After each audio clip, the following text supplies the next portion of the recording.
Good morning, colleagues. How are we today? Good morning to everyone in Cairns. There's still a dull roar in the room, unfortunately. Can I ask everyone to please take their seats around one of the round tables? And we would like to try and spread out around the table. So if you're sitting at a table with 6 or more and there's an empty table near you, could you please divide and spread out? Thank you. I'm looking at you, table in the middle. So I'll give you a few more minutes to take your seats and move into the room. And please do try and spread out. Yui, I'm looking at you, Yui. Can you please spread out? Thank you. We don't want Mary sitting by herself, that's right.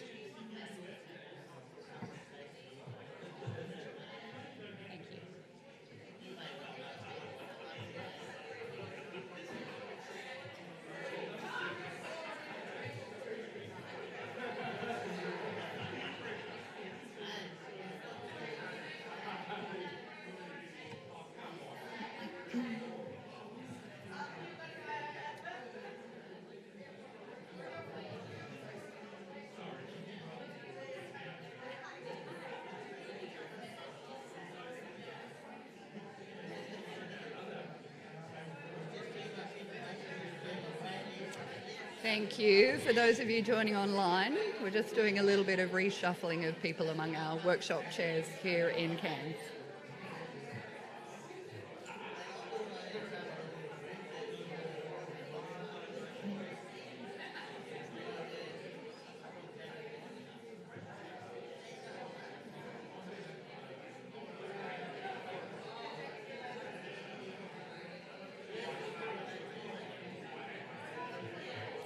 Thank you, colleagues.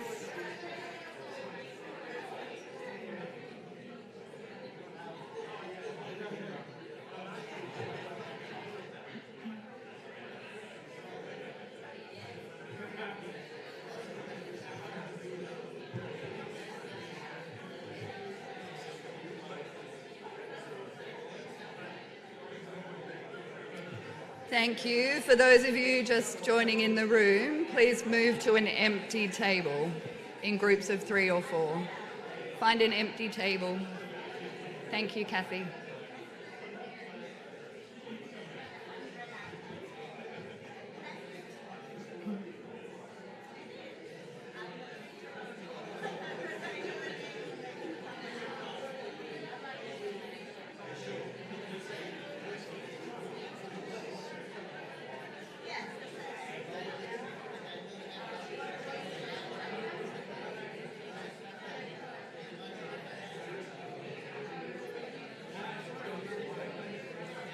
Looks better than it did, yeah. Okay, everyone, we'll make a start, please. So I'm looking forward to more conversations among you all. But if we could please sit down and make a start, thank you. Still a few chatting people. Excuse me, Bob and Ian. Time to start, thank you. Yeah, thanks, Bob. Thanks, everyone. And some quiet in the room would be appreciated.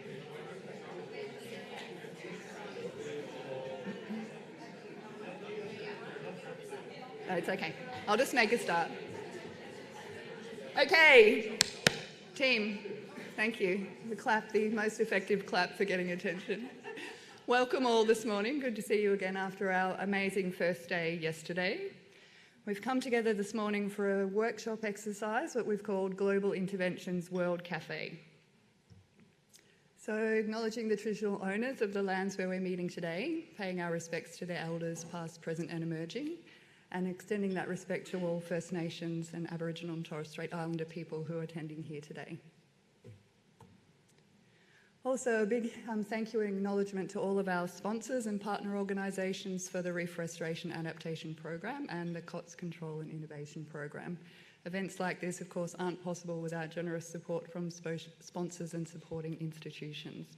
And I did also want to give a big shout out to Suzanne Long, who's put in an incredible effort from the Reef Triple RC bringing this event together. So thank you to Suzanne, and round of applause.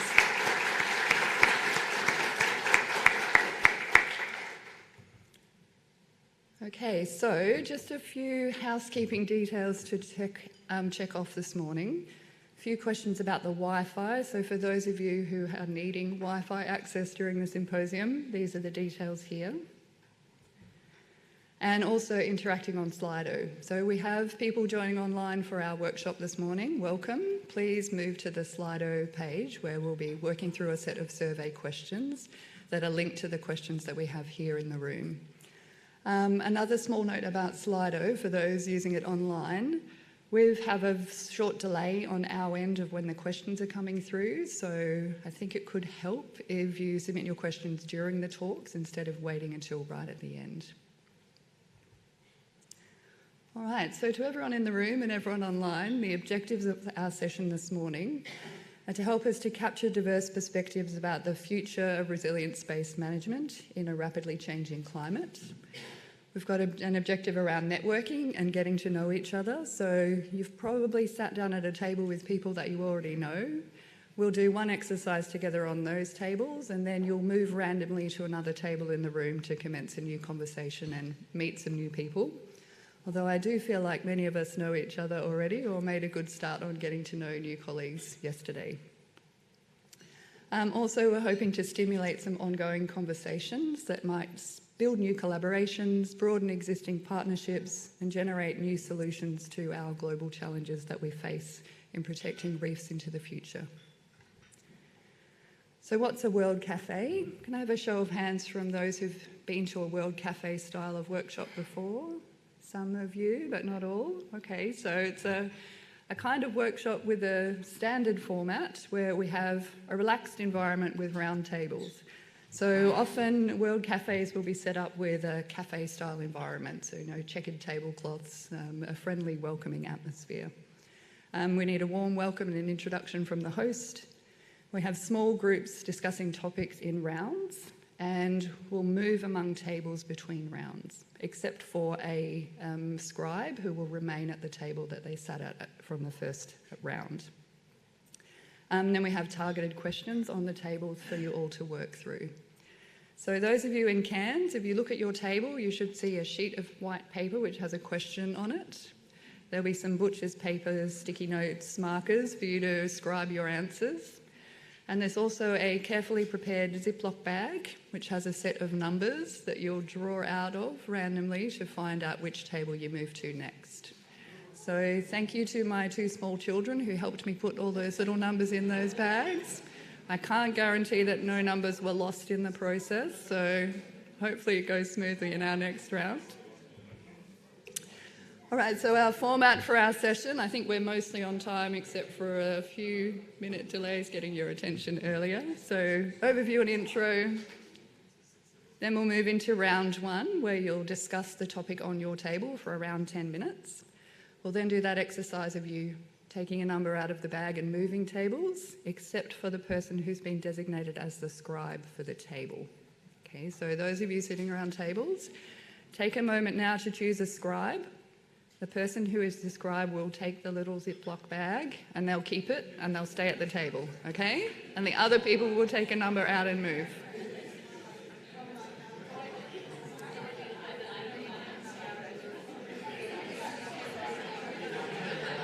It's on the bag.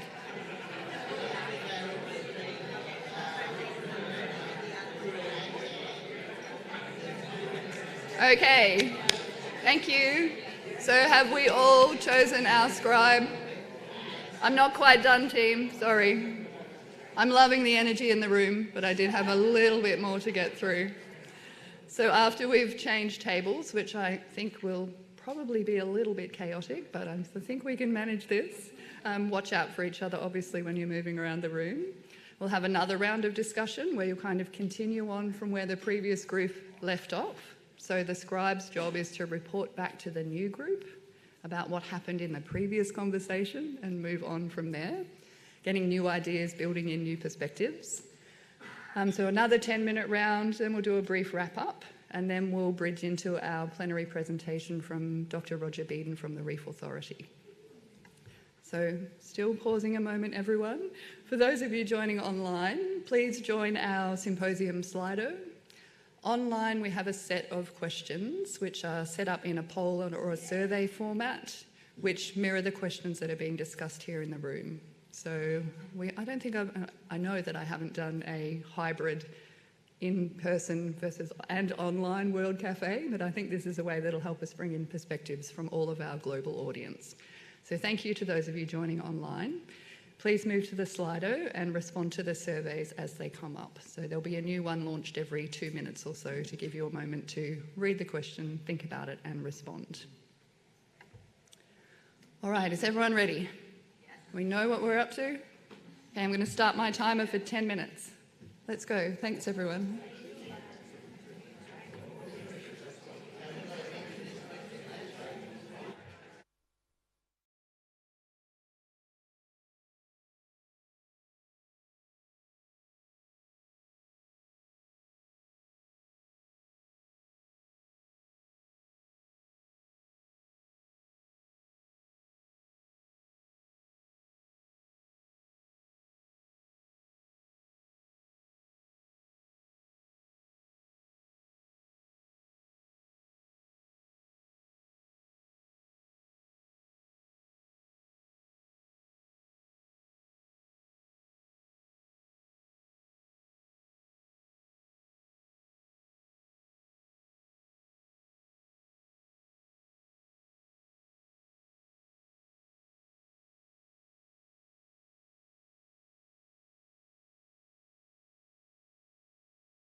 I know it's hard enough for you to hear me with the microphone, let alone without.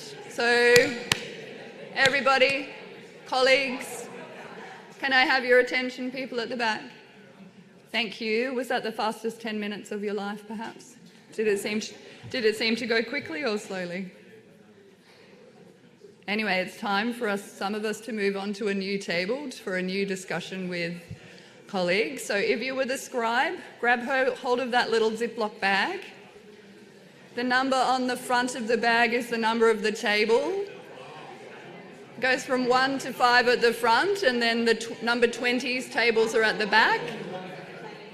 So grab a number and move to a new table.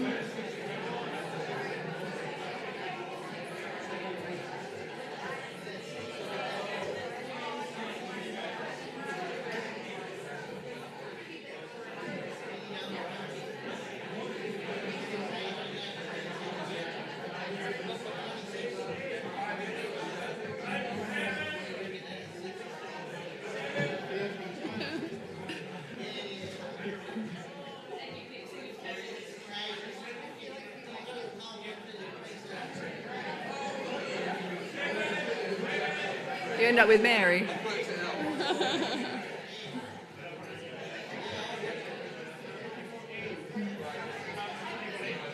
And we'll just move.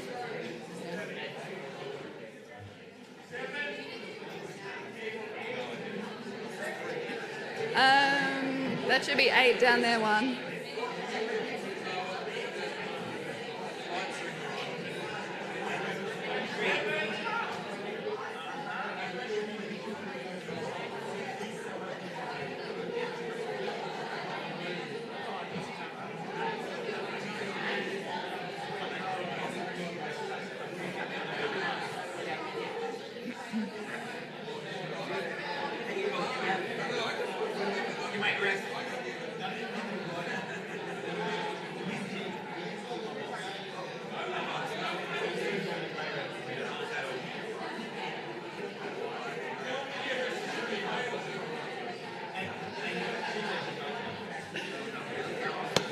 Okay, team, can I have your attention again for a moment, please? So thank you for that. That was entertaining to watch from the stage, but I think we've all landed in a new table. If you randomly ended up on a table that didn't have anyone else on it, please feel free to move to a table that has relatively few other people. All right, so are we ready for round 2? Okay, you've got 10 minutes again. Let's go.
Okay, team, that's 10 minutes again.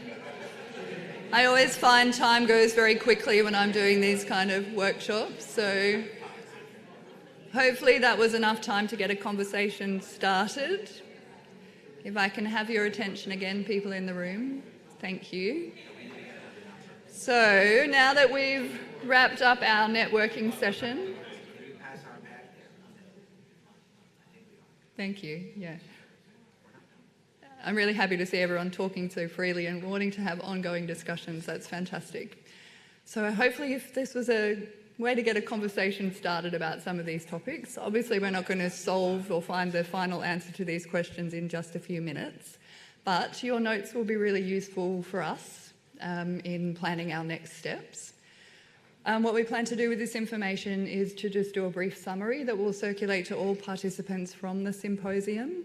It won't be used for any purpose other than that, just sharing information among our groups and for our use in planning projects and future collaborations. So thank you for sharing your thoughts and perspectives this morning. For those of you online, we'll keep those Slido surveys open so you can respond to those at any time over the course of the day. All right, team, we've got about, I'll tell you, 7 minutes before we start our plenary at 9 a.m. So I'll give you a few moments to keep chatting about these topics or stretch your legs. Please come back in and be seated for a prompt 9 a.m. start. Okay, thanks everyone. Well done this morning.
Good morning again, delegates.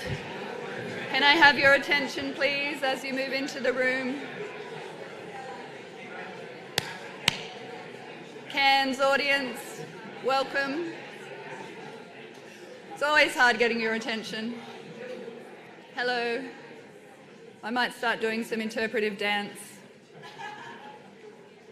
Cherie wants to see that at least, yeah. I do a good coral polyp impersonation, I've been told. All right, everyone, thank you. It's my great pleasure to introduce our next plenary speaker at the symposium. So Dr. Roger Beeden from the Reef Authority. Roger has been on our organising committee for the symposium, so thank you to him for his insights in bringing this event together. He's a very busy man lately with the bleaching happening on the Great Barrier Reef. So I will hand over to Roger for his plenary address. Thank you, Roger.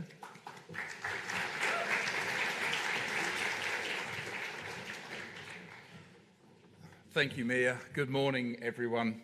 So I'm going to talk about a number of things this morning. It's slightly different from what I was originally going to talk about because we've actually just released the Reef Snapshot that summarises what's been happening over the course of the summer and then the early autumn. But the first thing I'd like to do is to acknowledge the traditional owners of the land on which we meet, the Gimoy, Wallabara, Yindinji people and the Yirrakanji people, and also all of the traditional owners of the Great Barrier Reef region and wherever anyone else is that happens to be online, the elders past, present and emerging. In the spirit of the conference, I'm just also going to spend a moment talking about sort of my relationship with the Great Barrier Reef. I'm from the other GBR, Great Britain. And actually the reason that I'm at this GBR, the Great Barrier Reef, is because I got fed a diet of David Attenborough documentaries, etc. in my early childhood. And it was such a powerful visual contrast to some of the weather that we have in the... Although this year in Cairns you would be forgiven for accepting the fact that we seem to have a monopoly on rain as well at the moment. But this image is actually at Whitehaven Beach in the Whitsundays, and it's such an evocative image for me, not just because it's a great tourism location, but also because I proposed to my wife underwater, actually very close to here at Blue Pearl Bay, and that was really because we both love the Great Barrier Reef. It's such an intrinsic part of who we are. I just want to also acknowledge that the reality of the Great Barrier Reef is that myself, and I'm honoured to be able to be here and talk on behalf of the Reef Authority, which is a group of 200 plus people. And the reality is that we're all dedicated to this mission, this vision, a healthy reef for future generations. And that we actually really take the purpose of our work very, very seriously. And it's about a multiple use marine park. For my part, taking my children, Max and Annick, to see the Great Barrier Reef is... we can hear it's a very emotional thing to do, and it's why we are here, and it's why it's so great to hear from many of the speakers yesterday about the importance of hope, and I'll come back to that at the end of this plenary address. So I can't really start without talking about climate change because it is obviously the most pervasive threat to the Great Barrier Reef. We released an updated position statement last year, makes it very, very clear that the science has been telling us what it's been telling us for quite a long time, that actually we need urgent global action on climate change to keep temperatures as close to 1.5 degrees of warming or as close as possible. And then there's a kind of key context to that I think sets the frame for why we are all gathered here. And actually I'll make a comment about why the timing of this meeting is actually so important. This particular graph that came from eAtlas is really useful at thinking about where we are right now in terms of the pressures that there have been on the reef. The bottom set of those pressures are some of the local scale pressures. And then we see mounting impacts of climate change already emerging on the Great Barrier Reef and reefs around the world, with the effect of particularly coral bleaching events, but actually other underlying effects of temperature and, of course, tropical cyclones. And the reality is it's going to be global action that is required, including Australia, to do something about that top set of wedges. But the reality for us is that we have an overarching plan, the Reef 2050 plan, which is designed to look at how we would deal with the local pressures, how we will support resilience of the systems as a whole by taking some of the pressures off that we can directly address. And for those that aren't aware, this overarching plan, it's a really important document because it actually brings together the Queensland government, the federal government, and or many of the other partners that are within the reef management space. And it's really about focusing upon how we look after this in a holistic sense. I was just talking to Bob Muir before. I mean, I think that the concept of sea country, in many ways, we would interpret that as being a holistic understanding of our place within the landscape and within the seascape. And in many ways, the whole point of things like the Reef 2050 plan is to have this much more holistic approach with all of the actions being brought together under one framework and really thinking it also through the lens of traditional owners and through things like the Strong People, Strong Country framework. To drill into this a little bit further, it's all well and good to sort of understand that temperatures and things like cyclones are, going to change in terms of how they affect the Great Barrier Reef. For a number of years now, we've been producing an outlook report. First one was in 2009. There'll be one midway through this year, which is the fourth incarnation of that document. But really, it summarises all of the information we know about the pressures that are affecting the Great Barrier Reef. And there are things in here like this particular diagram. This is the top of the diagram, split over two panels. But really, it's talking about the consequences of temperature rise, things like ocean acidification, and then where we're at with sea level rise and potentially increased frequency of severe cyclones, and it's the combined effect of those and that they're marching forward as we see changes in global emissions. So that's not a time bar, it's actually about we get to these points of more impacts as we see emissions rise. And then the consequences of that then play out across all of the ecosystems. As many of you may know who know me, I'm very much a coralphile. I'm really interested in corals because they're so extraordinary in terms of what they can produce. But it's not just about the corals, it's about all of the habitats that form this amazing, majestic ecosystem. And they have different levels of vulnerability to these different pressures as we go forward in time. I think sadly what we see is that actually as we've been producing this report, which has this diagram in it, is that we're seeing this slow, steady march of emissions continuing to increase, and then the consequences of that are actually playing out. So, if you ever wanted to really have evidence that the projections of the amazing scientific community are actually worth listening to, then I think this is one of the examples, and it's similar to what you see in the IPCC reports. And then we've had a lot of focus upon corals and coral habitats. Sometimes we use those terms interchangeably, but of course what we're really focused on is the reef, meaning the underpinning coral habitats. And of course it's because they're so exquisitely sensitive to temperature rise particularly.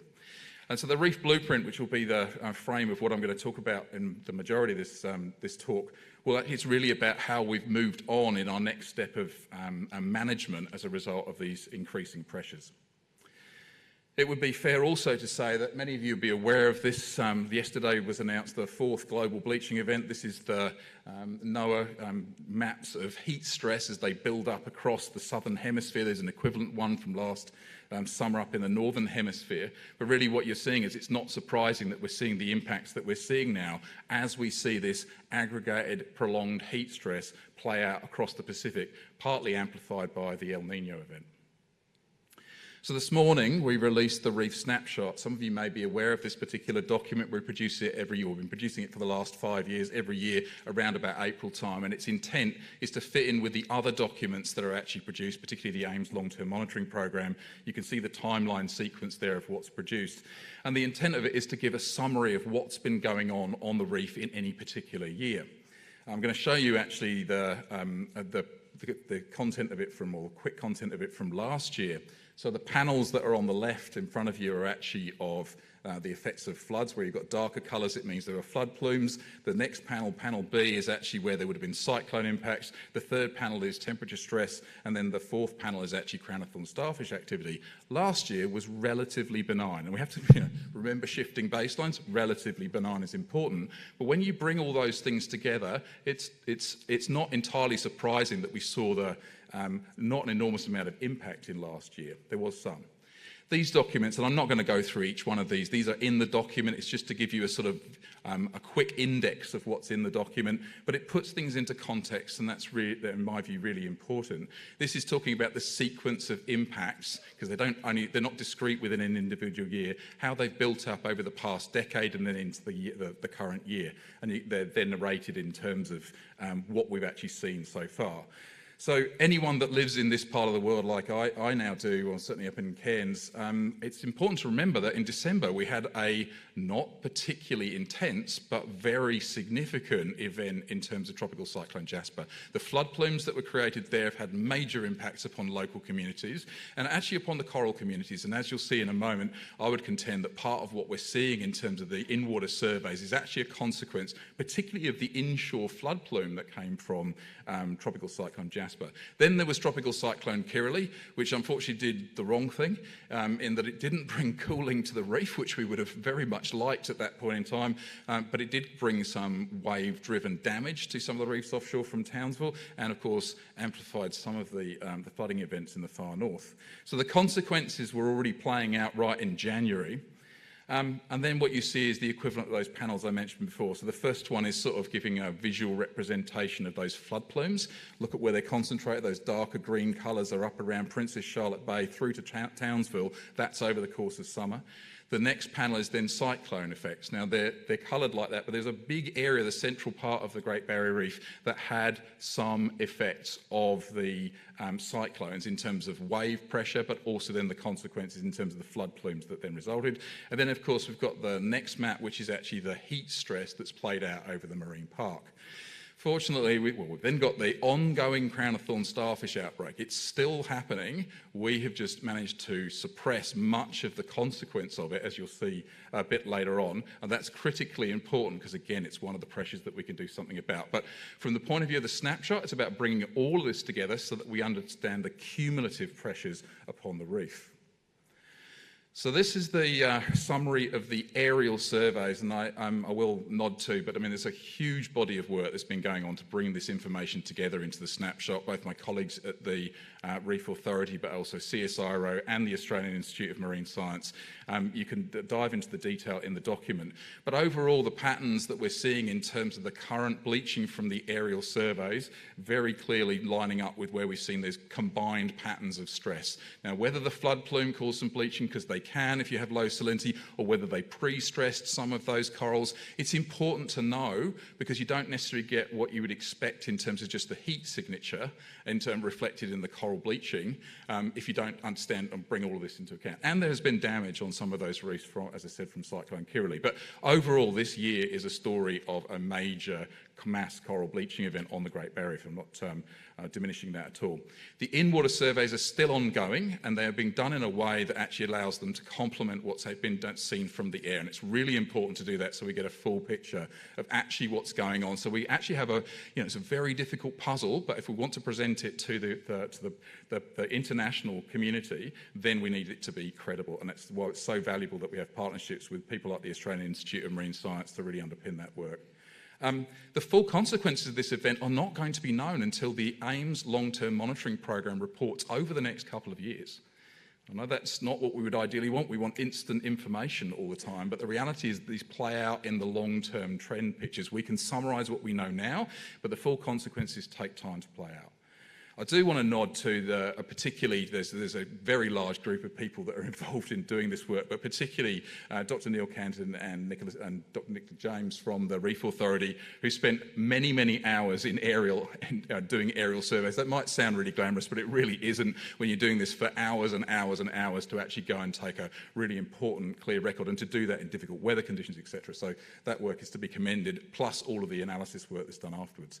And then also all of the partners that are involved in the in-water survey, so that's the Australian Institute of Marine Science, JCU, the Reef Authority, obviously, tourism operators through the Eye on the Reef network, community members, and of course, and the Crown-of-Thorns Starfish Control Program. It is incredibly valuable to have this information coming in so that we understand what is going on, and then importantly, so we can think about what we do with that information and how we might respond to it. I also just wanted to quickly come back to a question that I've been asked numerous times in the last while about how do you compare and contrast impacts now with what you're seeing in unprecedented levels of coral cover in the Great Barrier Reef? And whilst that's been overly simplified and conflated, the reality is that we have seen a pattern of recovery over the previous few years in the Great Barrier Reef with a hiatus at the end of it. And the reason for that is that actually we've had relatively calm conditions. And again, relatively, thinking about shifting baselines. I'll also make the case that it's also because we've had done a pretty good job of managing one of the pressures that we weren't able to manage before. Nevertheless, the consequences of this combined impacts this summer are very likely to be manifest in the next round of LTMP reports over the coming years. So you can see for yourselves on there where we were at actually in the last report was pretty much similar levels of coral cover as a result of some ongoing impacts, but actually again on the back of having a lot of coral having regrown after the previous sequence of events.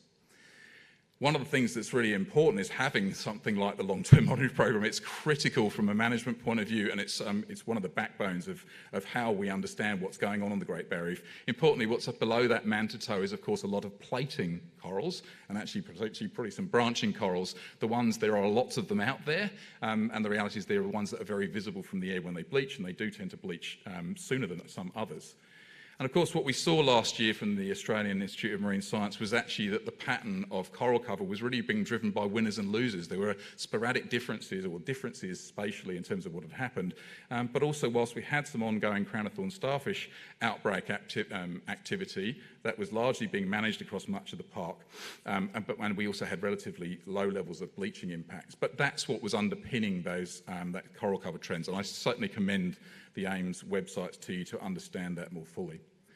But lots has been said about the plating and branching acropora. Personally, having seen, one of the things about being old is you do get to see things over time.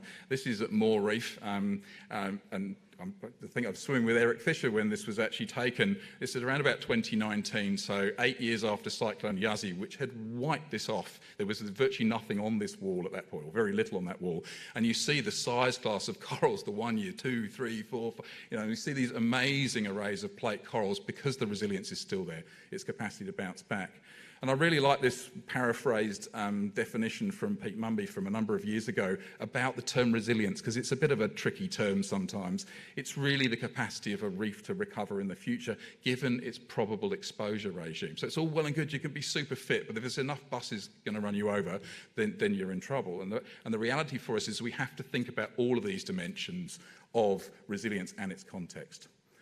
Perhaps a simpler way of saying it is you can stretch the elastic band, but eventually.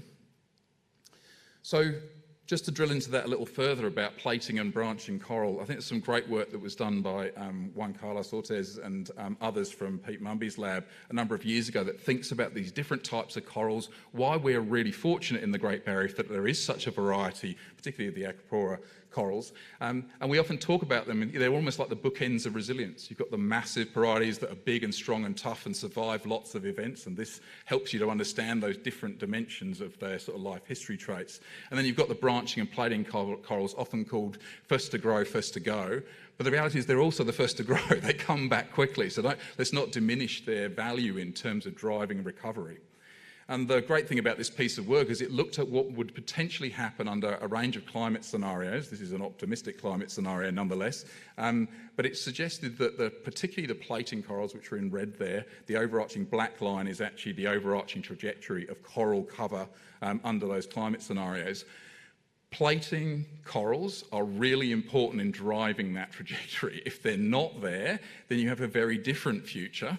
And then if you take out the corymbos, the pillow-shaped corals, then you get an even less attractive future. And I mean, this work has moved on a great deal in terms of the modelling, and so I'm probably not giving as much insight as there, but it is really important from a management point of view because many of our activities are actually focused on particular types of corals. And as you'll hear as I conclude about the Crown-of-Thorns Starfish Control Programme, spoiler alert, not a big surprise, this is really important because much of the time what you're doing is protecting plating and branching acropora.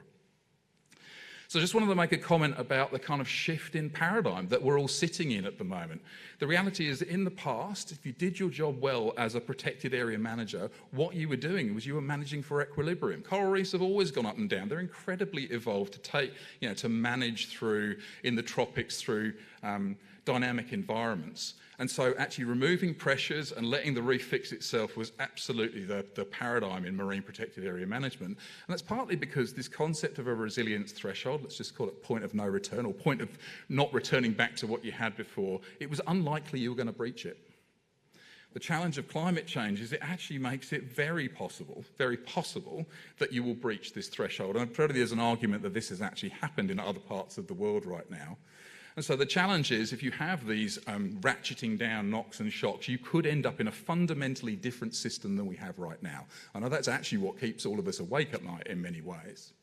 And so the consequences of, when we talk about resilience-based management, which is what's in the core of the blueprint document, always it's about reduce impacts. Whenever you can reduce impacts, that's why we talk about the need for global action on climate change, because that gives a better future, without a doubt. But then what we're really responsible for is actually the local scale actions, and some of that's in the impact domain, but it's not in the changing the climate trajectory. But it's about building the resistance, the tolerance of these systems and their recovery potential. And it's important, I think, to think about that as a community, because sometimes we might argue about, let's do this thing or that thing. They're actually working in different areas. Much of the work is about impacts, some of the work is about amplifying recovery, some of it's a bit important in terms of amplifying resistance to these impacts. But it's only how, given where we're going, like it or not, we're heading right on this trajectory. That's unassailable. The reality is that we need all of these actions working together if we're going to give a better possible future for the Great Barrier Reef, which is obviously what we're dedicated to doing. I'll make a comment, I think I stole this from Ken Anthony some many, many years ago, but the point is that for managers, it's not just about what you do, it's about where and when you do it, and I'm going to labour that point somewhat in the next few minutes. So the blueprint document is really not just a statement about the types of actions that we can take, and I'll take you back 7 years to 2017 when we ran a summit off the back of the back-to-back bleaching events, and this feels very deja vu-esque in some respects, but really to think about what we did at that time. But now the point of the new blueprint is to be more holistic, to think about more than the immediate coral reef risk issues, and think about the system as a whole. And as you can see, this has a heritage actually back to at least 2007 when we had the vulnerability assessment, then we had a series of climate change action plans. The Reef Blueprint is really our climate resilience and adaptation strategy, you can see here. And I commend it to you because it's really about how the Marine Park Authority is setting out how we are going to respond to the climate change challenge, given that we are responsible under the Great Barrier Reef Marine Park Act to deliver an effective Great Barrier Reef Marine Park. So this is the original blueprint published in 2017, and there's some key features within here that I'll just draw your attention to because they actually speak to many of the things that we're currently working on. And arguably, much of the investment that happened almost immediately after this was released was actually focused in these areas. So we had a lot of work, the RAT work is actually around the facilitating restoration at scale. There's the sort of more detailed understanding of that. Things like the Crown-of-Thorns Starfish program, without a doubt, it supercharged the amount of investment that was available. There's been a big upswing in the amount of compliance investment that we've had over the past 7 years.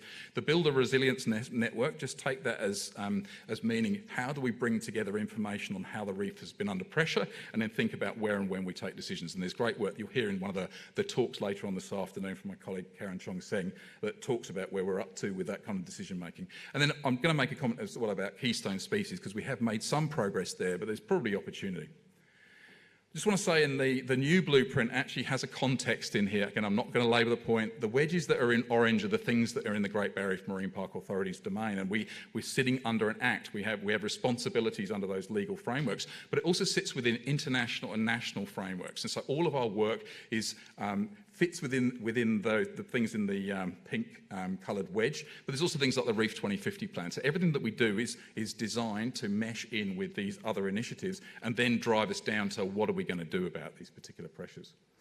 And so where we've landed now with the sort of summary of the 5 areas of work, importantly, above the line, the centre line here, we've got mitigating climate change. It's unequivocal. We're talking in the blueprint about what we are doing to move towards net zero as an agency, but also in the broader context and need from a global perspective. Also about how we enhance our own capability. The shifting dynamics of what we have to do as protected area managers means we need different skills. We're very fortunate, and I won't name names because I'll miss a lot of people, having building capacity in data analytics, in modelling, etc., and many other things. It's becoming more and more important, as well as doing all of and enhancing all of our day-to-day work as the regulators of the marine park. Then there's a whole wedge of actions around protect resilience, and I'll give you a couple of examples of those, but I would encourage you to look through the document because you will see most of what's being talked about yesterday and the next couple of days fits within the blueprint frame, and sensibly so. We also need to empower other people, members of the community, to be part of this journey because it requires more than the Marine Park Authority clearly can't do this on its own, and really to hark back to we're moving into a different paradigm of how we co-manage the marine park. Okay. And so that's crucial, thinking about it from the point of view of the traditional owner perspectives on what comes forward. So those are the key goals. Some of them are new, some of them are enhancements of actually what's been happening so far. Or the measures that are already in place. I just really want to also nod to the plan that was outlined to you yesterday about the traditional owner implementation plan. One of the paths to co-management is that we really understand, hear from traditional owners, and then focus actions that are actually what they are clearly want us to do. And our role is to facilitate that. I'm going to wrap up in the next few minutes by talking about the concept of how we bring together research into management. This diagram was produced by my colleague Paul Marshall a number of years ago. If you imagine that brick wall as being the knowledge that we have, these blue bars as being the knowledge gaps that are there, and some of them are more expensive to fill than others, then they line up with management options, some of which are more expensive to deliver, some of which are actually big. Some of the information that we require out there, it might just be that's actually, those gaps are actually limited knowledge. They are areas that we don't know something about, but there isn't an obvious management action. Other ones are limiting our ability to manage right now. So an example would be the Great Barrier Reef, the Marine Park Zoning Plan. If we hadn't had things like the effects of line fishing assessments, we wouldn't have been able to actually implement that plan. Likewise, the green bar may well be the smaller wedge, filling what we know about Crown-of-Thorns Starfish has been critical. That's why we have a science information needs document. That's why we spell out in the blueprint what we think is actually really important going forward. Much of this kind of idea of how you filter what research you need is applied in the water quality space, it's applied in the fishing space. I'm not going to labour the points about those, but it's important to remember that we're 20 years on from the rezoning. We had 5% of the area that was protected as no-take in 2003. It now looks like this, and this has been paying resilience dividends every day ever since and continues to do so. And if we didn't have the science, we wouldn't know things like, based upon the Australian Institute of Marine Science long-term monitoring program, protected areas don't just protect the fish communities, they also actually have an effect upon the coral communities and their ability to bounce back from impact events.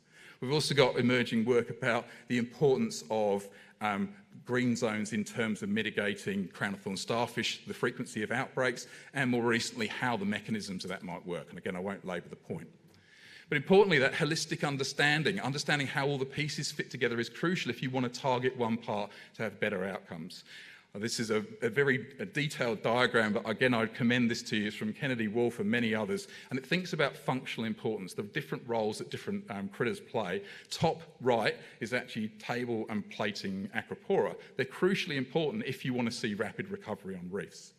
That's why thinking about things like the Reef Restoration Adaptation Programme from a protect, adapt, restore perspective is so important.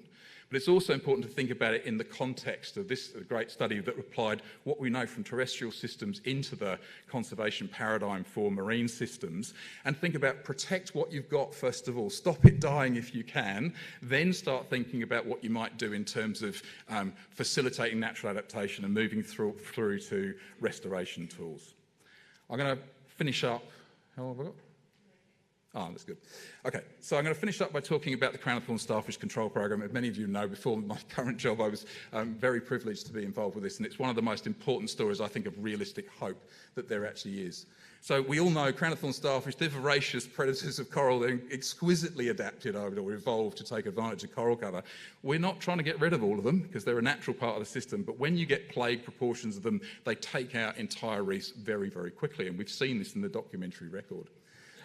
I've likened this a couple of times to being, it's like autonomous deforestation going on when you've got these little starfish wandering around. I'm not suggesting they have a brain and neural ganglion doesn't count, but the reality is they're operating like mowing down areas of coral reef habitat. And we, as the Reef Authority and partners, are bothered about it because by protecting habitat, you protect biodiversity, which is our remit.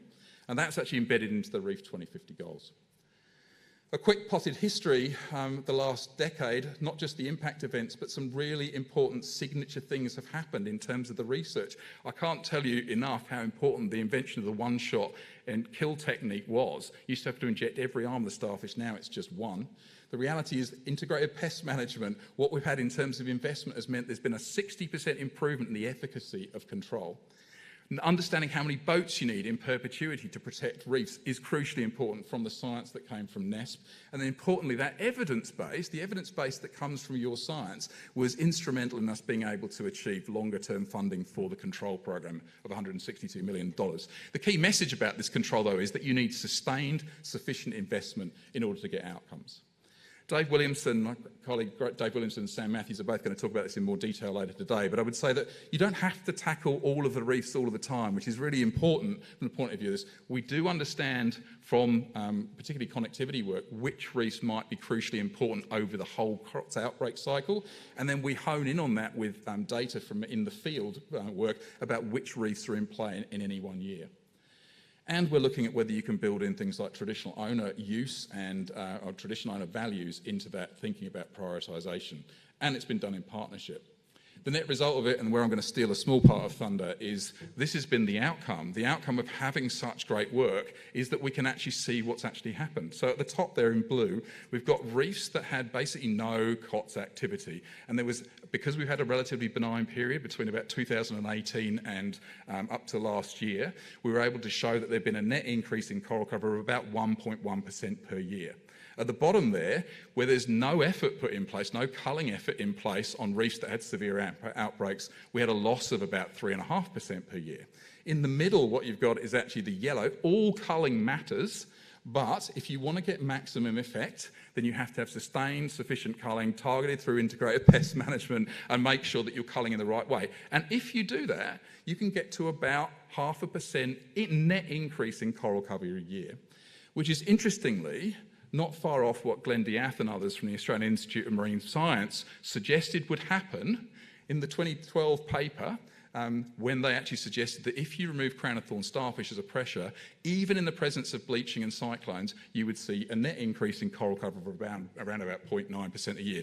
This is an amazing outcome, and it's testament to all of the people that have worked on the COT space and the modelling space over the past few years that this has actually happened. I think it's one of the most, to have been associated with it, it's one of the most proudest things I've actually ever done. As Dave's going to say to you, it's also important to think about this in the context of the other events that are happening. Every coral we keep alive at the moment matters. Every coral counts. If they've been bleached, the surviving ones possibly are going to be climate hardened through natural evolutionary processes. They're important to keep alive so that they can actually supply the next generation and replenish downstream reef, and also means it's important to protect them then. So it's not just about the culling on an individual reef, it's the broader consequences. Last three slides. So, to wrap this up, I mean, we don't just manage for the coral. This diagram is just really meant to say that when we track trajectory of coral cover, we're not really just talking about that. We're talking about the ecosystem as a whole, all the values it supports, and we need to understand this complex interplay. And really that comes down to what are we trying to achieve? The desired future for the reef might be that top shade, lighter teal shaded area, I think that's teal, as opposed to the trajectories, if we don't do something about climate, the prognosis is poor. And that's why we've got these 5 areas of work outlined in the blueprint. I'm just going to hark back also to a paper that Eddie Game and others produced a number of years ago, 2008. There's some crucial conservation questions that we have to answer. This isn't about zoning more broadly, it's about where and when should we do stuff, how should we target it to get the best effect. That's crucially important for restoration activities, for water quality, for Crown-of-Thorns starfish control. This is crucial. Having that insight is critical. Otherwise, the great advantage we have now is we have more information than we've ever had, and that's crucial because otherwise we'd be doing this blind. In 2017, I put this diagram up and I've updated it, but really the principles of protected area management really are about protect those things that are actually, get a network of things that are potentially fortunate in terms of like refugia, and focus your big scale management actions on all of those. That's what the zoning plan does. You can amplify it potentially with voluntary stewardship actions. At regional scales, think about things like connectivity to underpin where and when you do stuff. Then you can think about how you might target again on the basis of the potential individual resilience parameters. And these things in the middle that I'll explain in a moment are really about the suite of management actions that the Marine Park Authority has at its disposal. But it's also about, you have to think about the values. The values are not just about the ecological values, they're about culture and they're about economics as well. If we think about now, then applying these, one of the things about understanding this bleaching event, and that map is just a cumulative impact map from a few years ago, how should we adjust what we do? We're not going to change things like the zoning plan because they're like your long-term investment in superannuation, but you can supplement it. We might supplement it by asking people to maybe not take as many fish in those areas, or think about don't take herbivorous fish, etc. We can think about where we target actions that actually are targetable, like Crown-of-Thorns Starfish control. We can also do local stewardship actions with people like the tourism industry. Lots of small actions add up. The Tourism Reef Protection Initiative has been a great success in actually amplifying stewardship work in many of those areas. Think about things like no anchoring areas, etc. It's the combination that is really important. And importantly, the broader the action is, the more impactful it is, and actually arguably the less expensive it is, although actually the rezoning might cause some thoughts around that from 2003, but nevertheless, the smaller scale you go, the more expensive things are. So we have to think about how these things mesh together overall, and that's the point of the blueprint. And sort of in conclusion, I'd say is that from the point of view of the Reef Authority, I'm a proud member of Reef Steward, this is the first sentence in in this compendium. You know, we'll do everything that we can, sensibly can, in order to protect the future of the Great Barrier Reef. That's our mission, it always has been, and it will continue to be so. Really, you know, all of us are charged by it's on our watch. This is happening right now on our watch, and it's crucially important what we do. The younger generations are looking to us to make the best possible difference. And my last comment would be, hope, I really personally found it very, very valuable to think and talk about hope, but it has to be realistic hope. We have to be careful about not saying, this is going to magically fix everything. It isn't. It's going to be the compound effect. It's like getting fit. You have to do the work in order to make that happen. And that's why it involves all of you. It's why it involves all of us at the Marine Park Authority to actually see that we can actually have a realistic, hopeful future for the Great Barrier Reef. Thanks.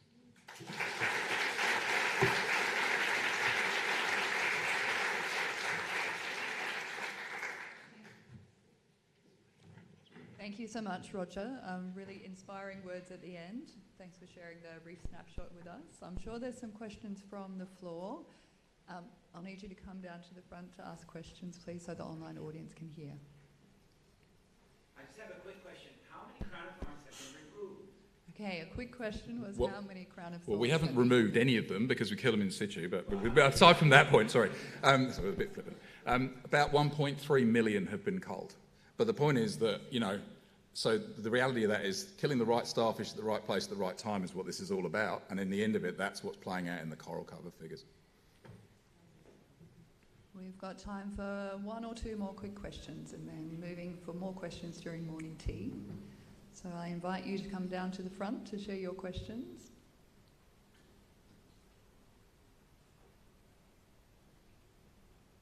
Thank you. Yeah, come on down. We can applaud you on the way.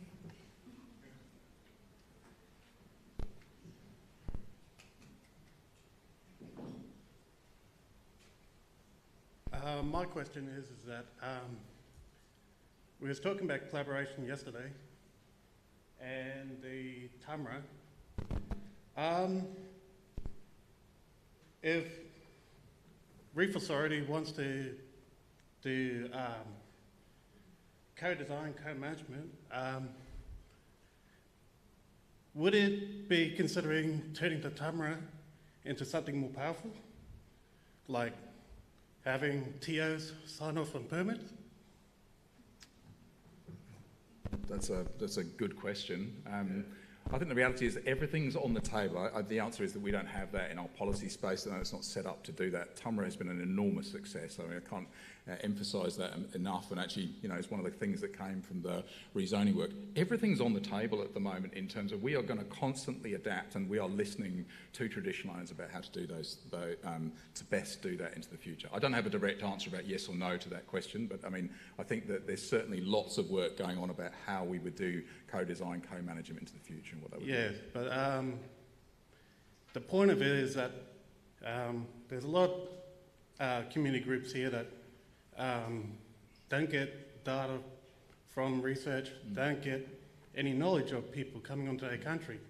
So probably the way forward is utilising something like a TUMRA and evolving it to capacity build the community groups to have a permitting team to sign off on any permits that's required in the TUMRA area. Right, I hear you, and I think that's there's a great sense in that suggestion. I think how that works and how that plays out, we'll work together on. But I mean, the knowledge part of your question, I mean, the reef knowledge system, and one of the intents is to bring together all of the information so it is more accessible. And obviously, there's the sea country mapping and other work that's going on, so that so that all of the community members, and particularly traditional owners, are actually able to access that information. Yeah, but this will actually force people to engage with traditional owners and constantly, rather than being tagged on the end of your permit saying, we got this spare seat, do you want to join on? Actually force that co-design as well. So right at the very beginning, you get traditional owners at the table.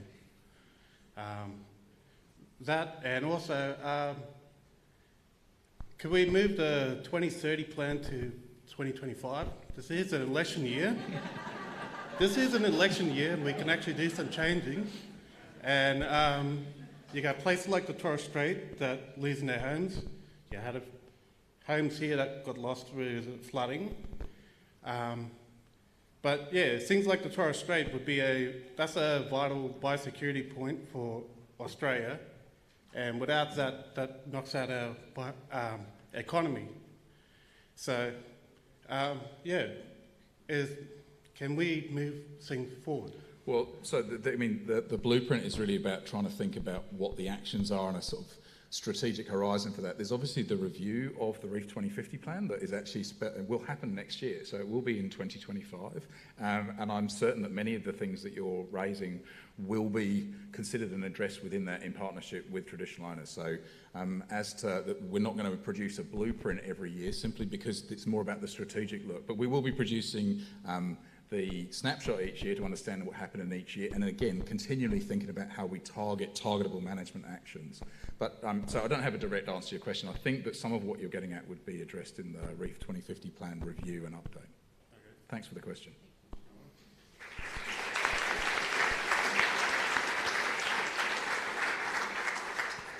Okay, thank you so much, everyone. Thanks again to Roger. We'll break for morning tea now. Thank you.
Good morning.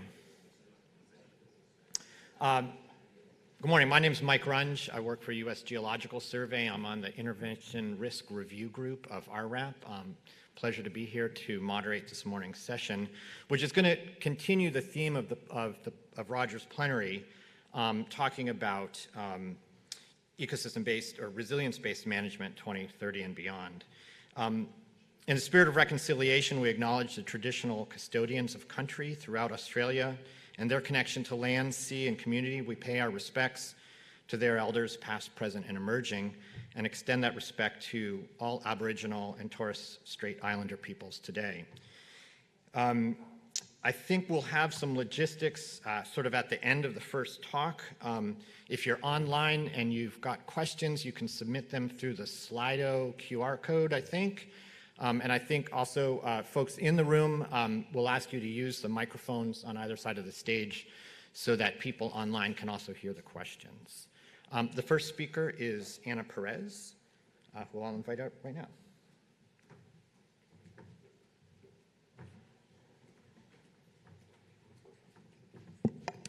Thanks, Mike. Good morning to everyone. My name is Anna Perez. I work at the Great Barrier Reef Foundation, and it's a pleasure for me to be here with you all today. I am presenting on the Resilient Reefs Initiative, which is an initiative funded by BHP Foundation.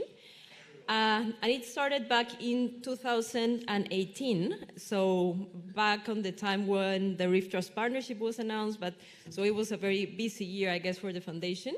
But this initiative is a little bit different in terms of where it takes place. So it is a global initiative, and it's all about working with communities and with reef managers across the globe to help them adapt to the impacts of climate change.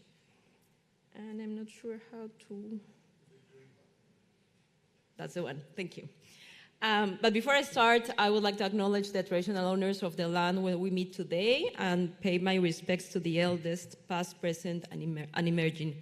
And I would also like to acknowledge the local communities and the Indigenous people of the land and sea where we work as part of the Resilient Reefs Initiative. So their deep knowledge and their very meaningful connection to the reef have made this initiative a success. And, well, I guess I don't have to explain to an audience like you why coral reefs are so important to us, but I would like to mention a couple of things just to put things in perspective. These are that coral reefs, they are home to 30% of the ocean's biodiversity, so it's obviously a mega diverse ecosystem. And the other thing is that they provide, they nearly support 1 billion people. That's a lot of people that rely on the reef because the reef provides the food to them, because the reef provides economic activities. Just think about cairns here and all the economic activities around the reef. It protects them from the storms, of course, and also there's a very meaningful connection between the reef and people. So we were hearing at Roger this morning thinking about his kids and how important it is for him to see them, enjoying the reef. I feel the same, and I'm sure many of you feel the same as well. So reefs are simply essential to us for our survival and for a healthy planet and for healthy people. But obviously, the reefs are at risk at a global scale, and we have been hearing a lot around that. Yesterday from Senator Green and also today from Roger. So definitely climate change remains the biggest threat to the reefs. And we are in the middle of a coral bleaching event, a global one. So definitely business as usual approaches are no longer enough for managing the reef. We need to do more and we need to do better. And that's why back in 2016, so 8 years from now, at a UNESCO Marine Managers Conference, there was an acknowledgement from reef managers in terms of how difficult it was for them and how under-resourced they were in order to manage the reef in this new environment in which there are so many threats. So they felt that they didn't have the tools, that they didn't have the resources, that they didn't have the support required to face this issue at a scale, at the scale and at the pace that it was required. And pretty much that's how the Resilient Reefs Initiative was born in 2016 from this conference as a result of essentially a request that the managers did at the global scale in terms of what was required. So what is Resilient Reefs? Really, it is a partnership. So it is about bringing together local communities, bringing together local governments and global experts, get them all together and think on the solutions required to face the impacts of climate change. So it follows a very unique approach. In fact, it looks at each area of work as a whole. It looks at it in a holistic way, and it kind of try to work with different sectors across the environment to come up with a solution. So this model actually builds upon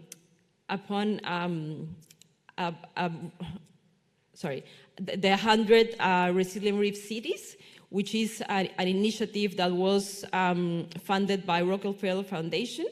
And it was essentially to improve the resilience of cities in New York. So we have tried to apply that same model into the reef space, which is something, quite unique.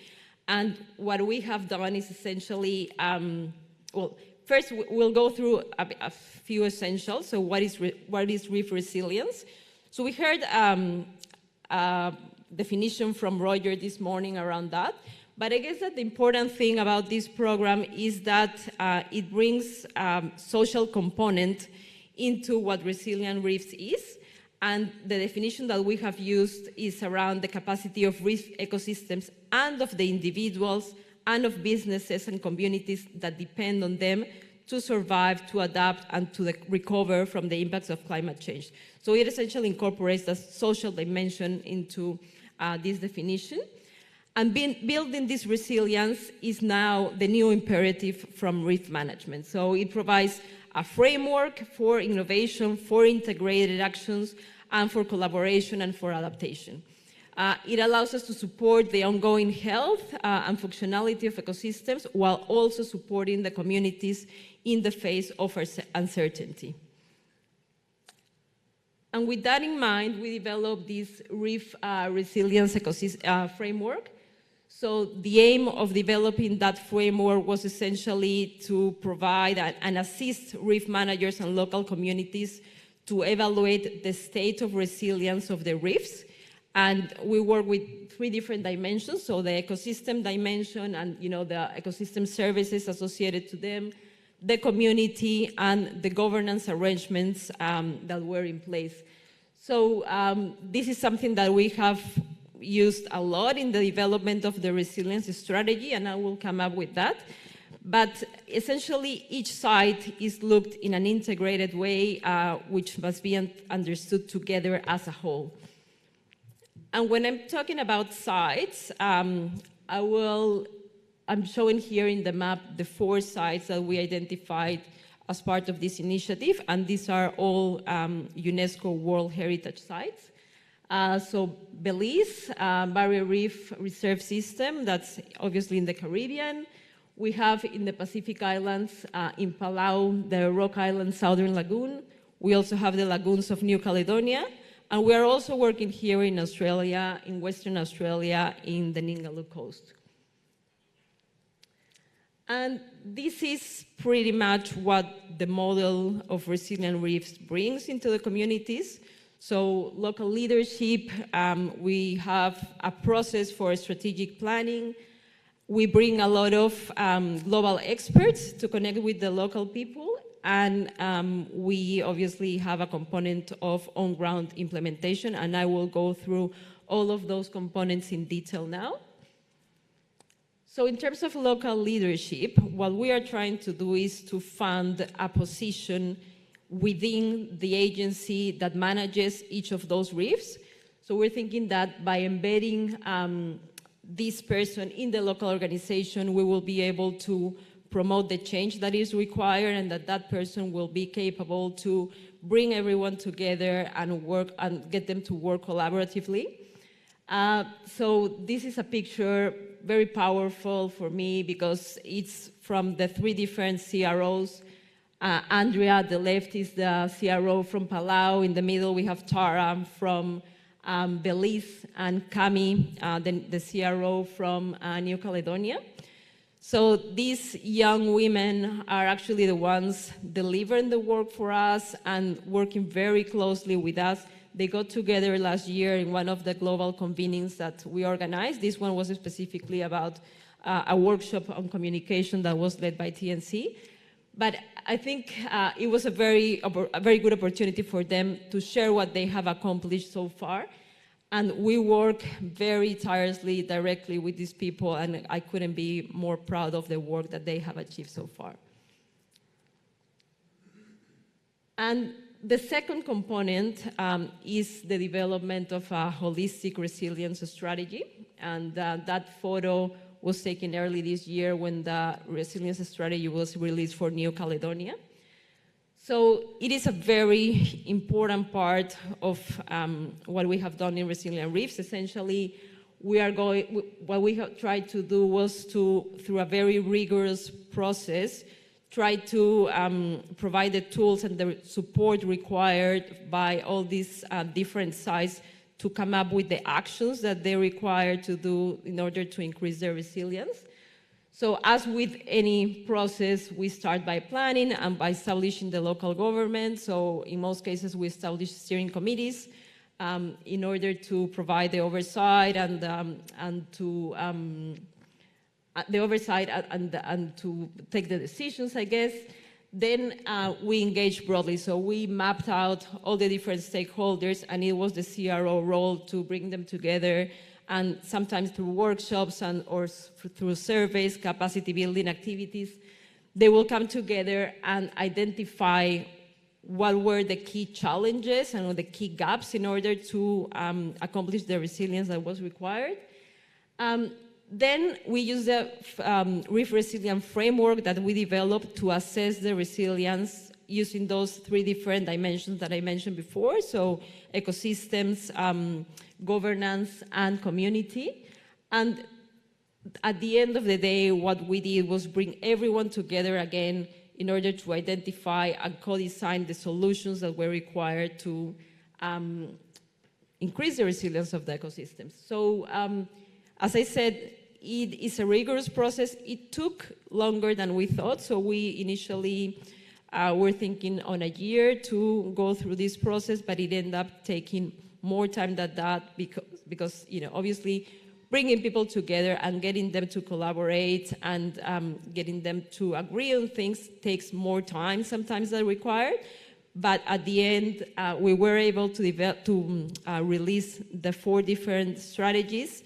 And I think that it has been very positive because of all the value added of having those open conversations with people, but also how good they feel about having been able to accomplish that milestone in the way that they wanted and actually getting with the input from all the people that was involved.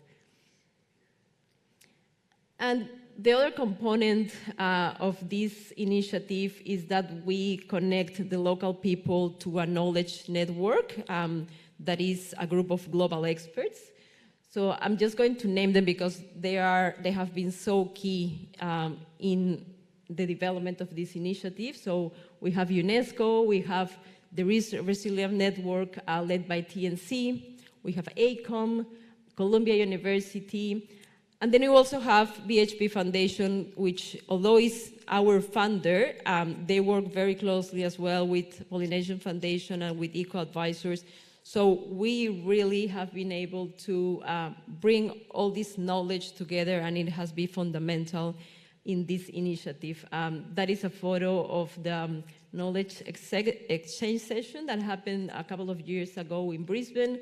And we essentially bring, the local partners. We brought the global experts, and it was a very important moment for people to exchange experiences. And then obviously what we require in a very urgent way, which is moving to on-ground implementation. And for that, we provided $1 million of seed funding on each of the sites. And I'm happy to say that we have now moved from the planning phase, which was the development of the strategy, to implementation. We are fully in implementation mode now, probably until the end of 2025. In some cases, there are a few projects that will run until 2026. Also very important to mention that half of the projects were designed and delivered in partnership with Indigenous peoples and communities. And now I'm going to briefly talk about the work that we have been doing in each of the different sites. So the first one is in Palau, and there we have, as a local partner, the Cros state government. There are the resilient building priorities that they have identified. These are all listed in the resilience strategies that are published in GBRF's website. So I encourage you to go through them, because there is a lot of information and a lot of commonalities as well in terms of what they have put together. So in Palau, we were able to release the resilience strategy just last year. They have moved into implementation, as I said, and what we have seen is that the role of the CRO has shifted quite a bit from a role more focused on bringing people together and engaging stakeholders to something that is more related to project management, now that our projects are in place. And a way in which we have overcome the lack of capacity or of the CRO in terms of that contract management area has been by, we have appointed a resilience advisor, and essentially this person provides like a mentoring support to the CRO, which has been really positive, and I think that it has been a very positive and effective way to increase the capacity at the local level. It's quite difficult to navigate through the insurances, through the WHS staff and everything in these countries.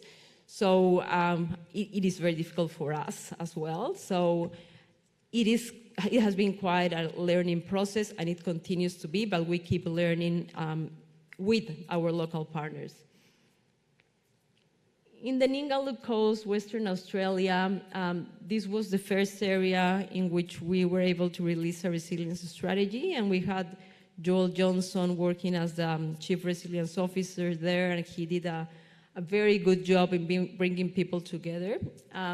Unfortunately, and funny enough, in Australia, it was the only site in which we were not able to move into implementation. So obviously, as it happens with many partnerships, sometimes there are competing priorities between different organizations, and even though we were able to fund some small projects focused on environmental awareness in the tourism industry that are finishing right now, we were not able to implement the projects that are in the resilience strategy. So we had to put an end to that partnership early on. And then we have Belize, in which we have partnered with the Coastal Zone Management Authority and Institute. So the work here has been progressing in a very steady way. There is a lot of willingness from this organization to promote the change that is required, and we have been working very closely with them. The project that is just about to start, for example, is a watershed management project following a reach to reef approach. It brings together 4 different local agencies working, 2 of them in the catchments, 1 in the coast and another one in the marine space. And this is exactly what is difficult sometimes in these countries, that working in a collaborative way and going through all the paperwork that is required to do that as well could be quite challenging.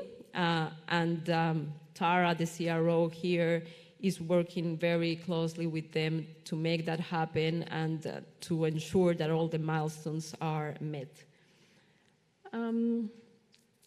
And finally, we are working on the lagoons of New Caledonia, which is a French territory. I have to say that the work here hasn't been easy, I guess. So I'm very proud, actually, of everything what we have achieved in this country, considering all the different challenges. So, for instance, we had a lot of turnover in the staff. So we have been working with 3 different CROs here.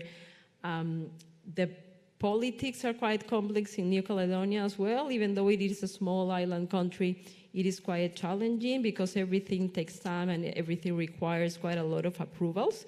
So navigating through that system has been a learning from us. Also, obviously, everything is in French, and that is obviously a barrier as well. I only speak Spanish, not French. But overall, this is, and the resilience strategy was released this year, and it is the space where we are actually implementing the most projects. We have 6 projects underway, very different ones, very diverse. We have projects that are around identifying or using fire retardant species to prevent fire in New Caledonia, which is a big problem over there. We have projects trying to reinstate a monitoring network for identifying COTS outbreaks.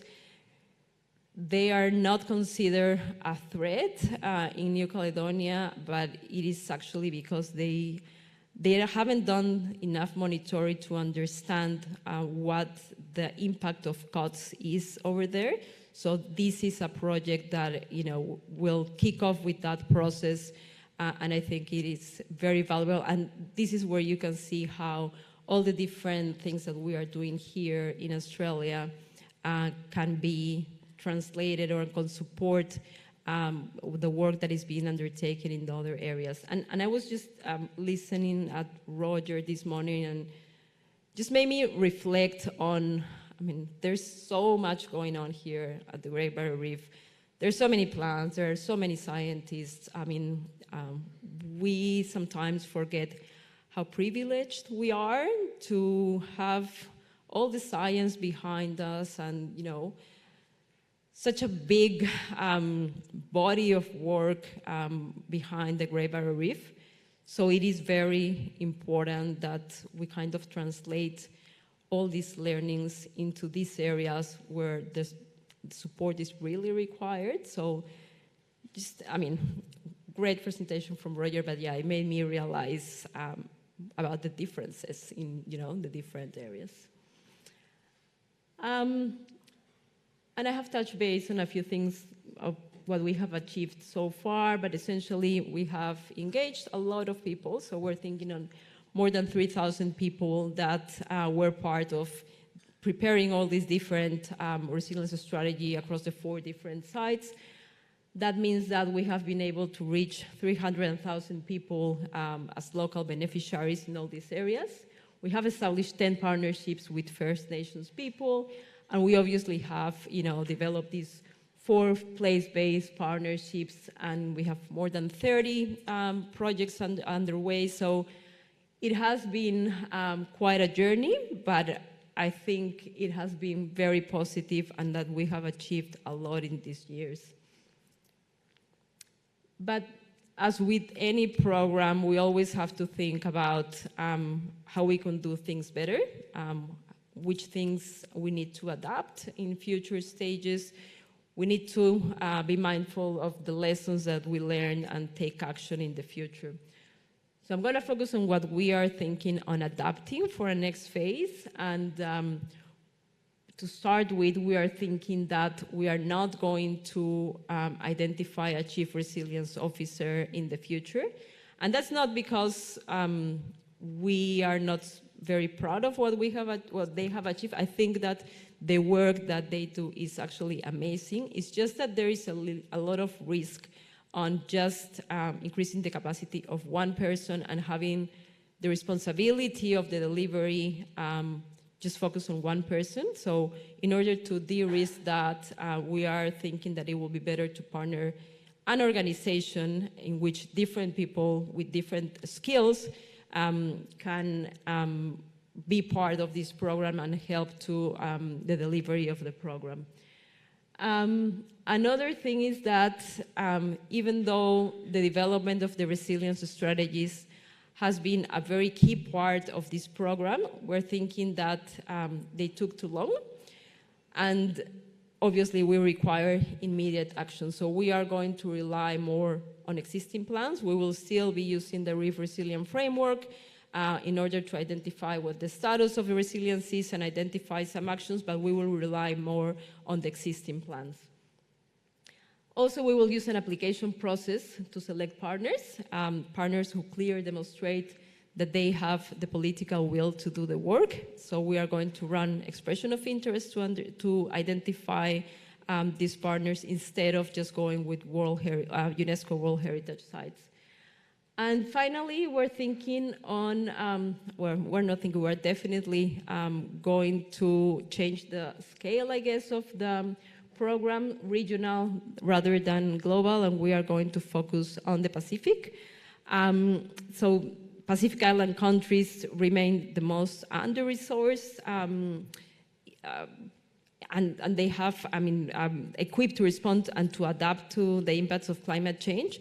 And that's why the foundation has the commitment to work with these neighbors, and not only through the Resilient Reefs Initiative, but also through a bigger portfolio of projects. So we will focus a lot of our investment and of our, I guess, a lot of our work in this region. I'm happy to say that we have now a commitment from BHP Foundation to commit to expand this work on a second phase. So we have secured $15 million, and we are in the process of designing the next step, the next stage. And for that, we will use, and we will, all the adaptations that I have been mentioning along the way, we are going to definitely work on those adaptations for this next stage of work, which is going to look like that. Essentially, we will have three main components. The core support will be very similar to the knowledge network that we have, but also we are going to work on the resilient accelerators, which are something quite new for us. The idea of these resilience accelerators is to generate a pipeline of projects that build resilience. So these are going to be annual programs that will support between 4 to 6 projects with a same theme every time. And we will provide all the technical support that is required. And also we will bring donors into workshops that we will run once a year. Donors that may be very interested in funding these kind of projects, and we will try to get them to identify the projects that they will be that they would like to fund, and that's kind of a matchmaking process that we will follow. And then in terms of the resilience hubs, it will be something very similar to the sites that we have been funding in the past.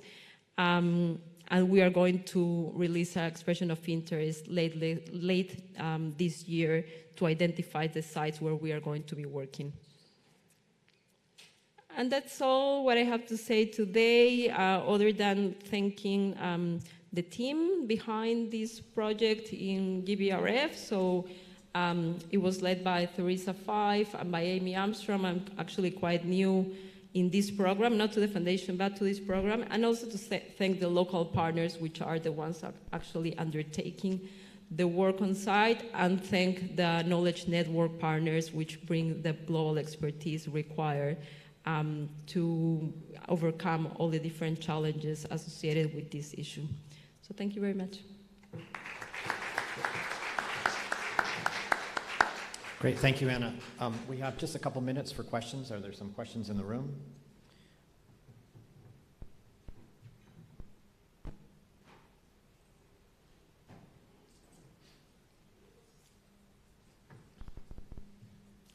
Just a general question about traditional ownership and how the different ownership models, you know, is there a difference of how effective that is with the scaling that you're trying to do?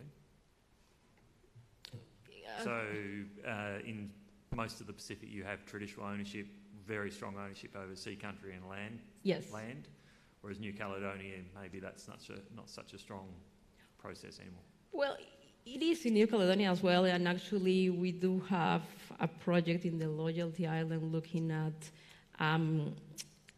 establishing a natural protected area that will be led by the Indigenous people over there. So yes, there's a lot of diversity within those 4 sites in terms of traditional owners, but we have been trying to, you know, get them into the development of these resilience strategies, just working with local communities and trying to get them to be part of the design of the different actions that we have identified in the resilience strategies. Cool. There's a question online. Yes, thank you. We've got one question online, which is what would be the most critical need for the initiative, i.e. technologies, equipment, finance, human resources, etc.? That is a good question. There are actually a lot of needs. I guess, yeah, resources are key, and increasing the capacity of people in the region is probably what is most required, because there are, I mean, as a result of the different, you know, agreements, there's a lot of funding coming through to the Pacific and to other areas, but the difficult thing is to channel those fundings and actually get them to get into the ground and start implementation of projects. So building the capacity and an orientation, I guess, of the funding that is coming through to the right organizations so that they can do their own ground work is what is most required at this stage. Thank you. Our next 2 presentations are actually not here. They've recorded the presentations. So next up we have Annick Cros from the Nature Conservancy. And I don't know if she's available online for questions, but we'll figure that out somehow.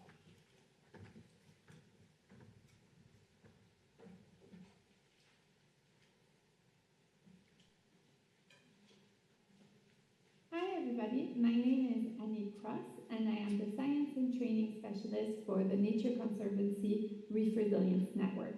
Today I'm going to talk to you about an online training that we developed on resilience-based management of coral reefs. So first I'd like to tell you a little bit more about the Reef Resilience Network. The network is a learning community hosted by the Nature Conservancy and partners to train, mentor, and prepare reef champions to sustainably manage coral reefs by combining the latest science with traditional or local knowledge. For nearly 2 decades, the Reef Resilience Network has equipped and empowered managers around the globe to effectively manage, protect, and restore coral reefs. We've trained over 47,000 managers to date in 88% of the 103 countries and territories with coral reefs. And we have about 1 million people visiting our website each year to access our online resources. So the network reaches its members through a few key strategies: to provide the latest research and management insights by keeping our members updated with the newest science and best practices, to connect managers with a global community by creating opportunities for members to interact with peers and experts worldwide, such as our webinars. And we also offer valuable support and training, and we empower members by providing training, funding, and mentorship to help launch monitoring, outreach, and conservation projects. So to do this, we have a website called the Network Hub that includes online courses, such as the one I'm going to be telling you about, and they're either self-paced or mentored. Toolkits, which is our online content that builds understanding and skills on a variety of management topics. Case studies about proven management solutions from all over the world that we update regularly. Article summary that help our managers keep up with the latest science and peer-reviewed papers. And webinars and recording of those webinars that provide opportunities for our managers to interact with our experts. We also have in-person trainings on topics critical to coral reef conservation and management. So these training ensure managers have access to the latest science and management strategies, and then our website puts relevant, reliable information at their fingertips. So I'd like to talk a little bit more about the resilience-based management course that we launched in May 2023, and as you can see, it's one of the many that we are currently offering. We've developed the reef-based management course in collaboration with the Resilient Reef Initiative led by the Great Barrier Reef Foundation and the Reef Resilience Network partners. This course is actually an update of the network's hallmark resilience course. And it was developed following an in-person training, an in-person resilience-based management workshop that happened at the International Coral Reef Initiative. And through the network's participation in the Resilient Reef Initiative, which is a 5-year partnership to build resilience of 4 World Heritage Coral Reef sites, we've been able to update this course. So the goal of this course is to provide foundational knowledge to managers on coral reef resilience and resilience-based management. So RBM was in high demand for marine managers, and everyone wanted to apply RBM to their work, but very few people understood what that looked like. And so we really built that course around that gap. The course is not a training on how to develop a resilience-based management for an MPA, but it's rather a pre-step to understanding what embarking on an RBM strategy would look like. So the course was then offered as 2 mentored courses and is currently open as a self-paced online course, and it's offered in several languages. It has been well received with over 1,000 registrants from 112 countries and territories, of which about a third have completed at least 1 lesson and about a quarter have completed the full course. The course is structured in 4 lessons. The first one, the principles of reef resilience, provide an overview of the concept of resilience. The second really looks into what is resilience-based management. In the third lesson, we take a step back to talk about adaptive management, which is a core element of resilience-based management, so we reframe it in that way. And finally, the 4th lesson really goes into developing a resilience strategy following the framework developed by the Resilient Reef Initiative. So I'd like to talk to you a little bit more about what's actually in the course. So for example, in lesson 1, we look at the definition of resilience. Resilience is defined as the ability of a system to maintain key functions and processes in the face of disturbances by resisting, recovering from, or adapting to change. And so we really try to put these 3 steps or things happening into a framework of these 3 dimensions for reef resilience. So reef resilience can be influenced by coral reefs, the individuals and communities that depend on them. So within the reef resilience, we have these 3 dimensions. The first one is ecosystem, which are defined by coral reef, associated habitats and watersheds. Community, which are all the stakeholders dependent on reef for livelihood. And governance, the organizational structure that surrounds the reef ecosystem and the communities. We also define attribute of reef resilience on which we then focus to really look at what are the strategies to enhance some of those attributes. So for example, for ecological resilience, one of the attributes we discuss is habitat condition. For social resilience, one of the attributes we go into is knowledge and stewardship. And finally, for governance system, an example of an attribute that we discuss is leadership and management. We also define what resilience-based management is. Resilience-based management is an approach to natural resource management that focuses on enhancing the resilience of ecosystem, communities, and social ecological system. So we really try to bring in that idea that RBM integrates humans within the ecosystem and that it manages for large-scale change, uncertainty, and surprise. We also touch on the fact that it relies on governance systems, and so that those governance systems themselves will need to build in resilience. We conclude the course by presenting the Resilient Reef Initiative Resilience Strategy, which, as I mentioned earlier, has been piloted at 4 UNESCO sites: the Belize Barrier Reef, the lagoons of New Caledonia, the Ningaloo coast of Australia, and the Rock Islands in Palau. We present a step-by-step approach to building the resilience strategy, along with a description to each step, and we include case studies around these sites and activities to start thinking and building experience around the process. So through our 2 mentored course and on our self-paced online course, we've been able to pull together some of the emerging themes in terms of questions asked by managers and maybe where there are gaps in our current training and some of the challenge we need to face to update and improve the course for the future. So one of the key topic around which a lot of questions came up was stakeholder engagement. How do you build trust with stakeholders for a process that is iterative and provides solutions that are meant to change? How do you involve stakeholders in the process and in decision making? And how do you keep them engaged? Another topic was governance. For example, accountability of governance and challenges with governance. How do you build an adaptive process within a rigid framework of governance?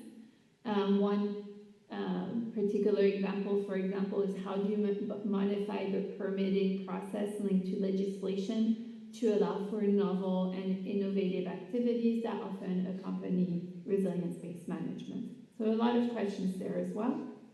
And finally, the third topic of discussion has been around organizational change. So how do you create and initiate organizational change? How do we enable the organization and other agencies to make the changes outlined within a strategic plan or policy? And what is the process that would support organization to actually adopt RBM and translate into action? So like all of our courses, we already have our eyes on updating. Oh, sorry, and I forgot to mention another challenge that we had during our course was to find examples of resilience-based management that span all 3 dimensions, so ecological, social, and governance. We often found some that span 2, but never really all 3. And so, as I was saying, we already have our eyes on updating this course and trying to fill the gaps where we've identified them. And so we really welcome you to get in touch with us if you have ideas around this or solution, or if you've got examples of RBM that we could use, and we'd love to hear from you. So If you're interested in the course or in material the Reef Resilience Network is offering, here's how to connect with the network and become a member to receive updates or discuss with us. Thank you so much.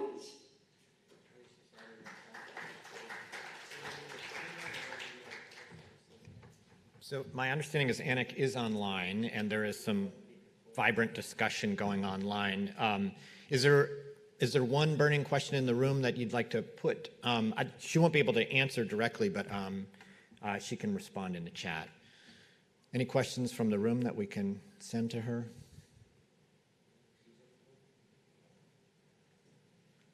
Okay. All right. Great. Thanks. The next talk is also a video.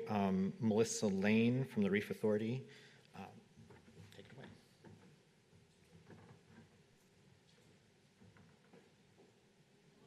My name is Melissa Lane. I am the Program Support Manager for the Reef 2050 Integrated Monitoring and Reporting Program. My presentation today is called Knowledge for Resilient Reef Management. I would like to begin by acknowledging the traditional owners of the lands on which I am presenting to you from today, the Wulgurukaba and Bindal people, and I pay my respects to their elders past, present and emerging. The Reef Authority acknowledges the traditional owners as the first scientists of the land and sea and values their traditional knowledge in ongoing reef management and stewardship. Is about the Reef 2050 Integrated Monitoring and Reporting Program, also known as RIMREP. RIMREP is a key foundational component of the Reef 2050 Long-Term Sustainability Plan, which provides an overarching strategy for managing and protecting the Great Barrier Reef. RIMREP's primary purpose is to drive resilience-based management and track progress against the objectives and goals of the Reef 2050 plan. It places a strong emphasis on the use of the best available science and knowledge to guide management actions to improve reef health, recovery and resilience. There are 7 priority areas that guide the ongoing operation and continuous improvement of RIMREP. Today I'll be talking you through how we're utilising data about the reef and making that data accessible for reef managers and applying that information into decision support system tools that are helping to guide effective management processes. To achieve effective management responses, we first need to understand human use on the reef. Who is doing what and where? Resilience-based management is reliant on robust data from critical monitoring programs. Maintaining existing long-term monitoring programs and developing and supporting new monitoring activities and technologies is critical to the delivery of improved information. We can then apply this information to enable early detection of trends and changes in the reef's environment. To do this, we need to know who is collecting data about human use on the reef. And as you can see, there isn't just one program dedicated to monitoring the whole Great Barrier Reef. RIMREP is not just a Reef Authority program.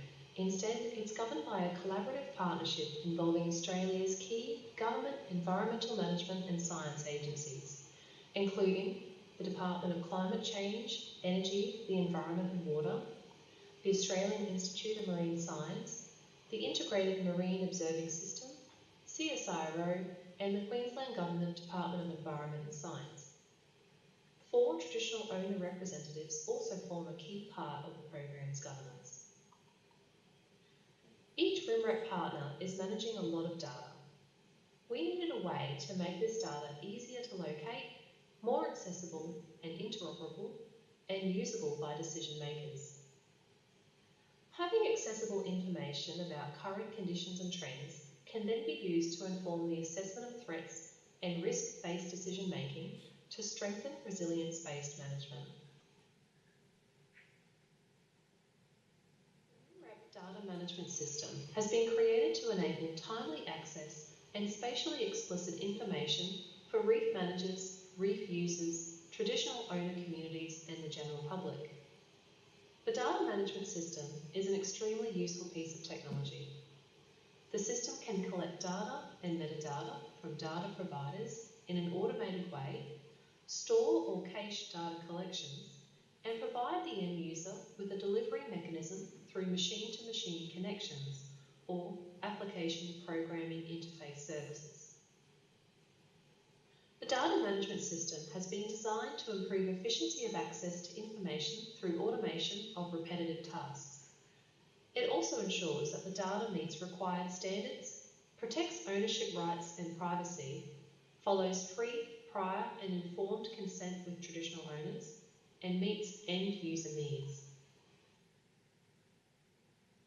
The data management system will enable a wide range of stakeholders to discover most of the data related to the reef and will provide different options to extract the required data using simple filters like temporal range or geographical extent. It's about harvesting, harmonising and delivering data and metadata. In the harvesting phase, this is where we create automatic data ingestion pipelines for connecting and collecting data from the data provider. Metadata will also be collected and catalogued using globally accepted standards. In the harmonising phase, this is where variables and values from each dataset will be transformed into an analysis-ready, cloud-optimised or ARCO format, ready to be discovered and extracted in a very efficient way. In the delivering phase, the user can connect directly to the cloud-based data management system, data repository, and request subsets of the variables of interest. The data management system is a critical service in support of RIMREP's Reef Knowledge System and the decision support tools we have in place now and into the future. Some are for internal use only, and some are visible to and usable by the public. Over time, the number of resources will grow. However, there are already 2 handy dashboards available to the public: the Inshore Marine Monitoring Program dashboard and the Tourism Monitoring Effort dashboard.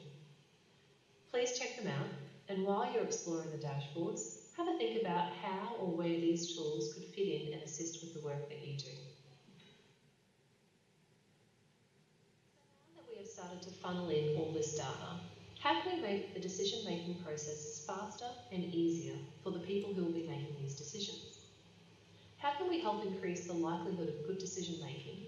And how do we help people answer their questions about the what, the where, and the why? Too many data and information options can be overwhelming and make systems and interfaces hard to use. One approach is to design decision support tools that help users with particular decision processes. Advancing in the Reef Knowledge System are constructing a range of analytical dashboards to support Reef 2050 reporting. Data analysts are looking at ways to better utilise the data collected through the Eye on the Reef program and other data sets that are being made available through the data management system. Here is an example of a dashboard that has been drafted for seabirds, and we're going to listen to one of the team members discuss how it can be used. This report page shows the distribution of seabird records in the map and bar charts and results from the QPWS's assessment of important seabird sites here in the table below. You can query this dashboard through using the filters on the left-hand side. For example, you can select specific islands or cays in the feature ID filter. And as you can see, your dashboard and all its visuals will adjust dynamically.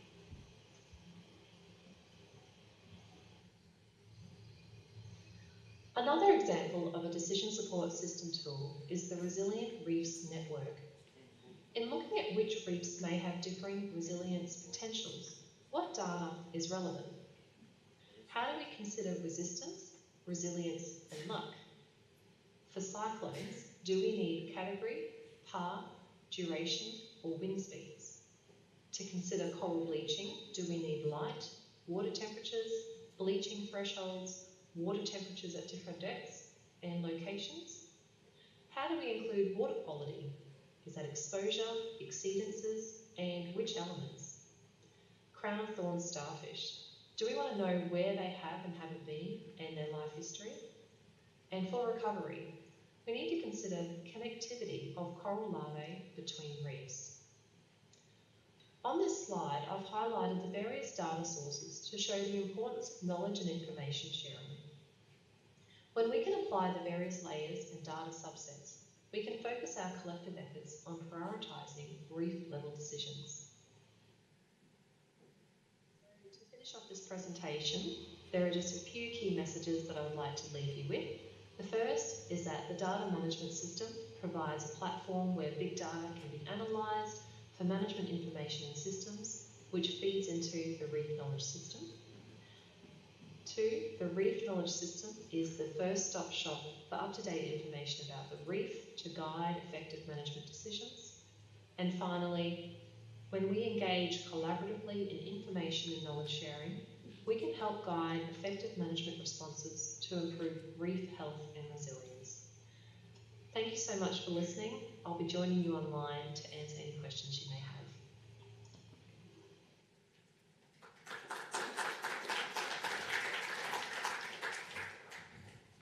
As far as I know, Melissa's not actually online. Oh, she is now. Okay, all right. So people online can submit questions through the online portal. Are there any quick questions in the room that you want to tee up for Melissa? If you want to take your time about it, you can use the Slido QR code and enter in a question there, and that'll generate some discussion online. Yep. Do you want to, could you come up to the microphone, please?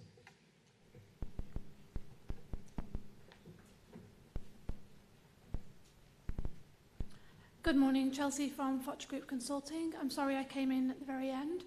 Is it open source or closed for the data? So Chelsea, Melissa will answer that question on the slide because she's not present here, so you'll be able to get that response. Okay, thanks. Anything else from the room? Okay, great, thanks. Our next speaker is here, Johnny Gaskell from the Reef Authority. Oh, there was one more. Oh, sorry. I thought you were coming, yeah. Sounds like it'll be on notice anyway. So, it's just I'm assuming that we're getting information from traditional owners as a part of the RIMREP process. I suppose what I was interested in is how much influence that has on the broader scale, because talking about a lot of big picture stuff there, but obviously the traditional owners are going to be concerned about things. So I just want to know how much influence they had on the process. Thank you. Okay, we'll put that question to Melissa online. Thanks. Next speaker is Johnny. So they want 12 minutes of talk, 3 minutes of questions. Yes. I'll stand up after 12 minutes. Press this button. Good morning to all. Thank you very much. Firstly, I'd like to acknowledge the traditional owners on the lands we meet and pay my respects to the elders past, present and emerging, both here in Cairns and across the Great Barrier Reef where this work is being done. So today I'm going to be talking about the site stewardship framework that is currently in development to assist tourism operators by using the best available knowledge and monitoring tools to help them inform decisions that are made at site level, so at the sites that they visit each day. And these decisions they're going to be making are about any actions that they intend to take at their site, whether it be site intervention or small-scale actions. So the framework itself is split into or guided by 5 key principles. The first 3 principles up there basically guide the last 2. So the key to this framework is protecting your site, obviously protecting the site and making sure that you are doing or conducting actions with the reef health at the forefront, and also working with traditional owners and making sure traditional values are respected is priority. Knowing your site. If you are going to conduct site intervention or conduct any action at your site, it is key to know what's going on at your site and understand your site. And then interpretation and education.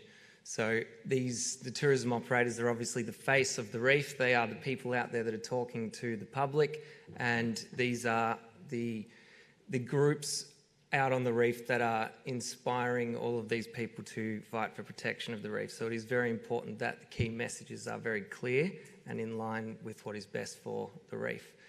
Once these three principles, I guess, are working well within that organisation, then you start to look at whether managing disturbances is something that the organisation will want to get involved in, and then further from that, trialling interventions at site level.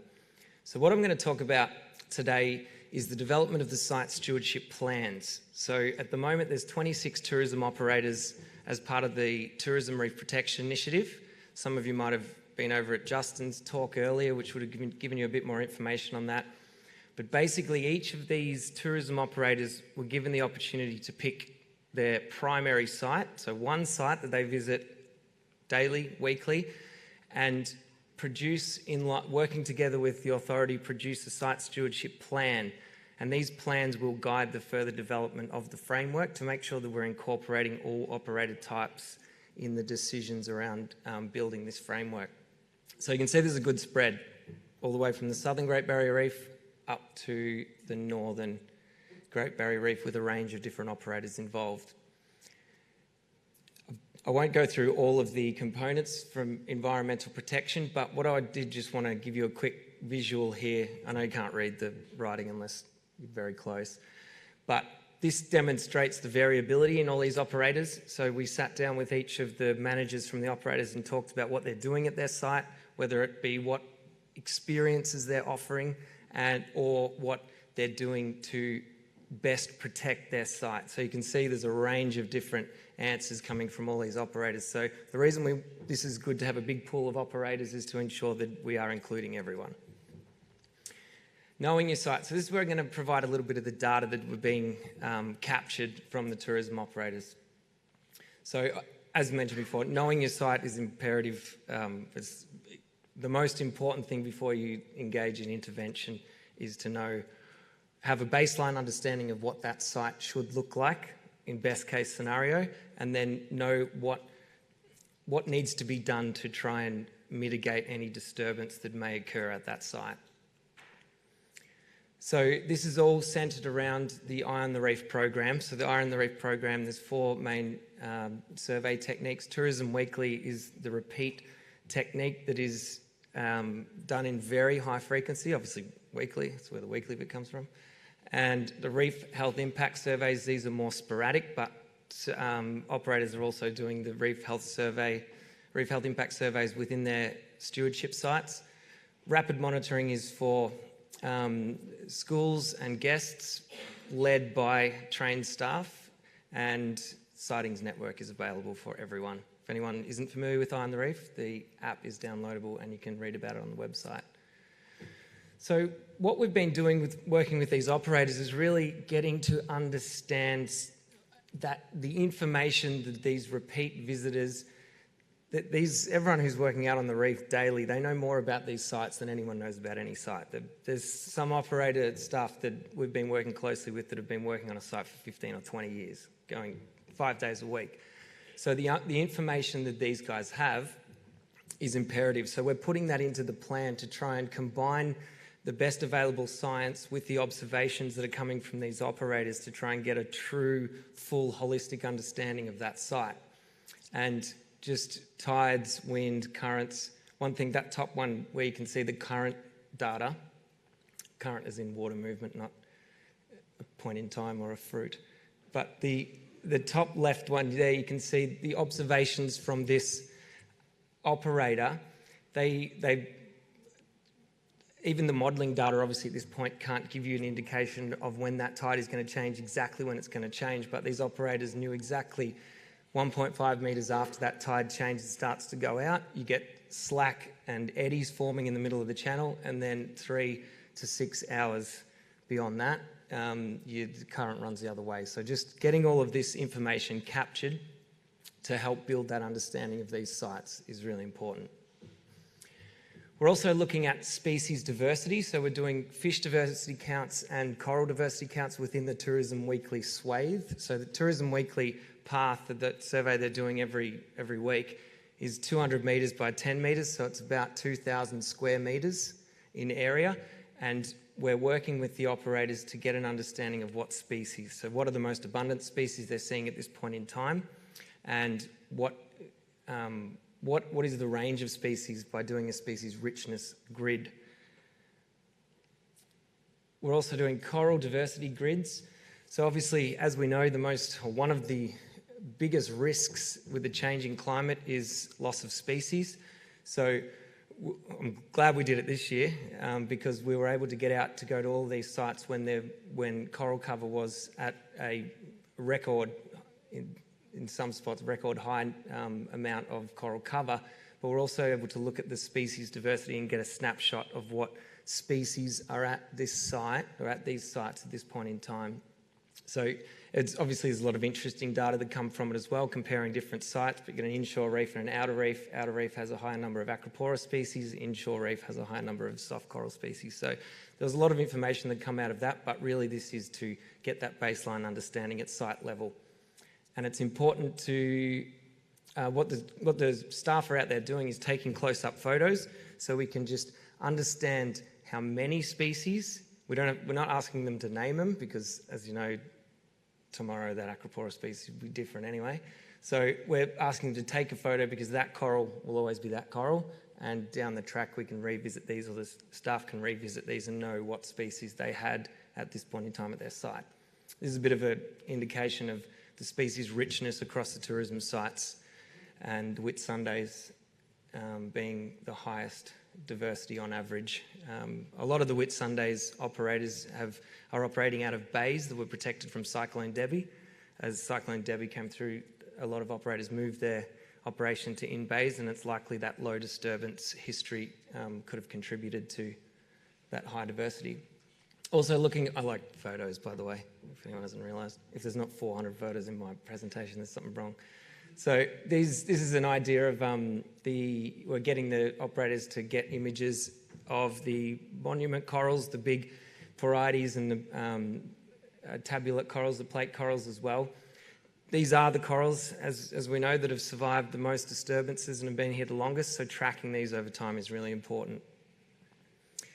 As part of this program, we're also getting these operators to really look at change during the summer period. We had a pretty turbulent summer, this one. There was a range of different disturbances that crossed a range of different tourism sites. So keeping track of these coral gardens, we've got a couple of examples of what tourism operators have supplied. So this is one of the sites that was impacted by Cyclone Jasper, and this was only impacted by wave damage. You can see on the left, beautiful garden. On the right, the acropora, branching, bushy and table corals were flipped, and for some reason the spaghetti sinularia disappeared. So just an indication of how cyclones impact their site at that particular level is important information for these operators to know as well prior to going into intervention. This one was really interesting. So this site was impacted by freshwater bleaching and heat stress in early January. Without that photo down there in December, without these repeat visits, we wouldn't have been able to attribute the disturbance to what actually happened, whether it was freshwater or heat, because there wouldn't have been a time series that included that it was clearly the freshwater that impacted this site. So having the operators being able to understand this kind of thing is very important. And here's an example of heat stress from this year. So this is a site that fed pretty well. The bushy branching acroporas impacted, but most other coral morphology is not too bad. I'm going to flick through these because of time.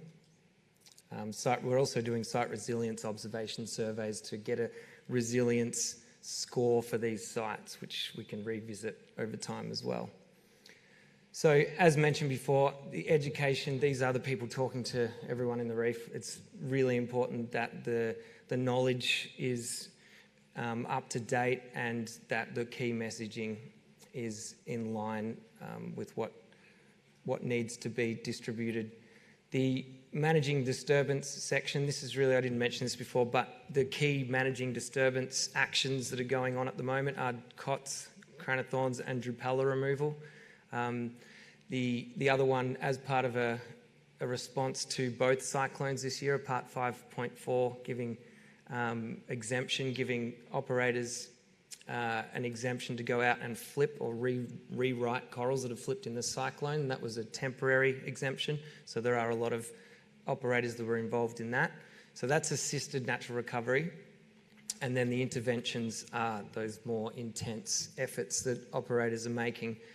So before the ultimate goal here of the site stewardship framework is to create a framework that will both guide the operators but also potentially allow operators to get a permit to do site intervention. At the moment, all permits need to be research permits for intervention, but it's not always the case where the operator or there is a research goal.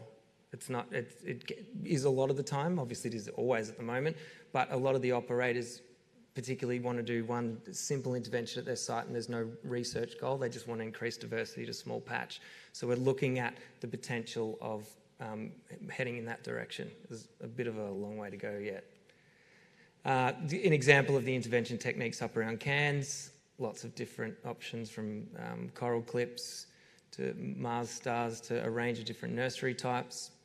Example of some of the intervention techniques down in the southern Great Barrier Reef. So there has been a lot trialled on the Great Barrier Reef already, and hopefully with the range of different trials and options for operators and a well-informed history of that site, the best decisions can be made. So the Site Stewardship Framework fits into the High Standard Tourism Operator Program, which is in line with the outcomes, strategies and plans that are set in place for protection of the reef in the future. What will come of this and where we're at the moment, so the site stewardship plans are due in 43 days. I know there's a couple of people in this room who are part of that program, and once that comes in, educational materials will be made of that so they can actually present this to the guests they have on board. And then the site steward framework will be finalised and developed and put out for review, and a site stewardship decision-making tool will be developed to make this more streamlined, and that will be part of the permitting process should we go down the path of allowing tourism operators to get permits to do intervention on their own. Thanks.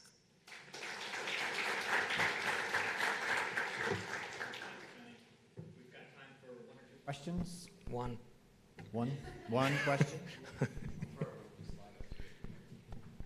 Hey, Johnny, thanks for that. John, I've got a question from Slido. Just inquiring whether or not the hugely rich data set you've accumulated is feeding into the decision support tools underneath RAP. Not at this stage. So at the moment, all of this data we've been collecting is solely for the site stewardship plan, but we are having conversations about where this data will, what it will feed into. Fantastic, thank you. Just quickly, Fitzroy and I noticed the first couple of those observations at the start, your key themes, very similar to protecting country in terms of leaving it in its natural state and managing it. But the question I had was, obviously, I think Nicole mentioned yesterday that tourism operators are in a business. So how have you found people in terms of providing that information?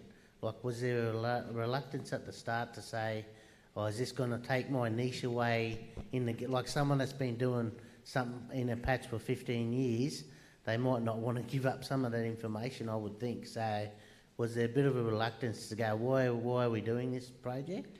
I thought there would be, honestly. Maybe I was persuasive enough. But in the end, no one has had any issues giving up the information. Ultimately it's their plan. So this is a resource for the tourism operator, and the more information they can put in, the more they can get out of it as a business. And obviously these plans aren't public. Some of the information we've been given permission to show you today. But yeah, ultimately, because it is their resource, they were happy to give up that information, which has been great. No worries. The next speaker is Neil Mattocks. I didn't think he expected to be here, so he recorded his talk, but he is here, I think, to take questions. So, yeah. So we're going to show the slides, and then Neil can come up.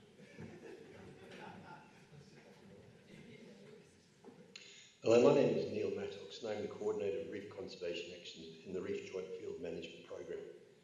This program is jointly funded by the Queensland and Australian governments to deliver the day-to-day management of the Great Barrier Reef Marine Park.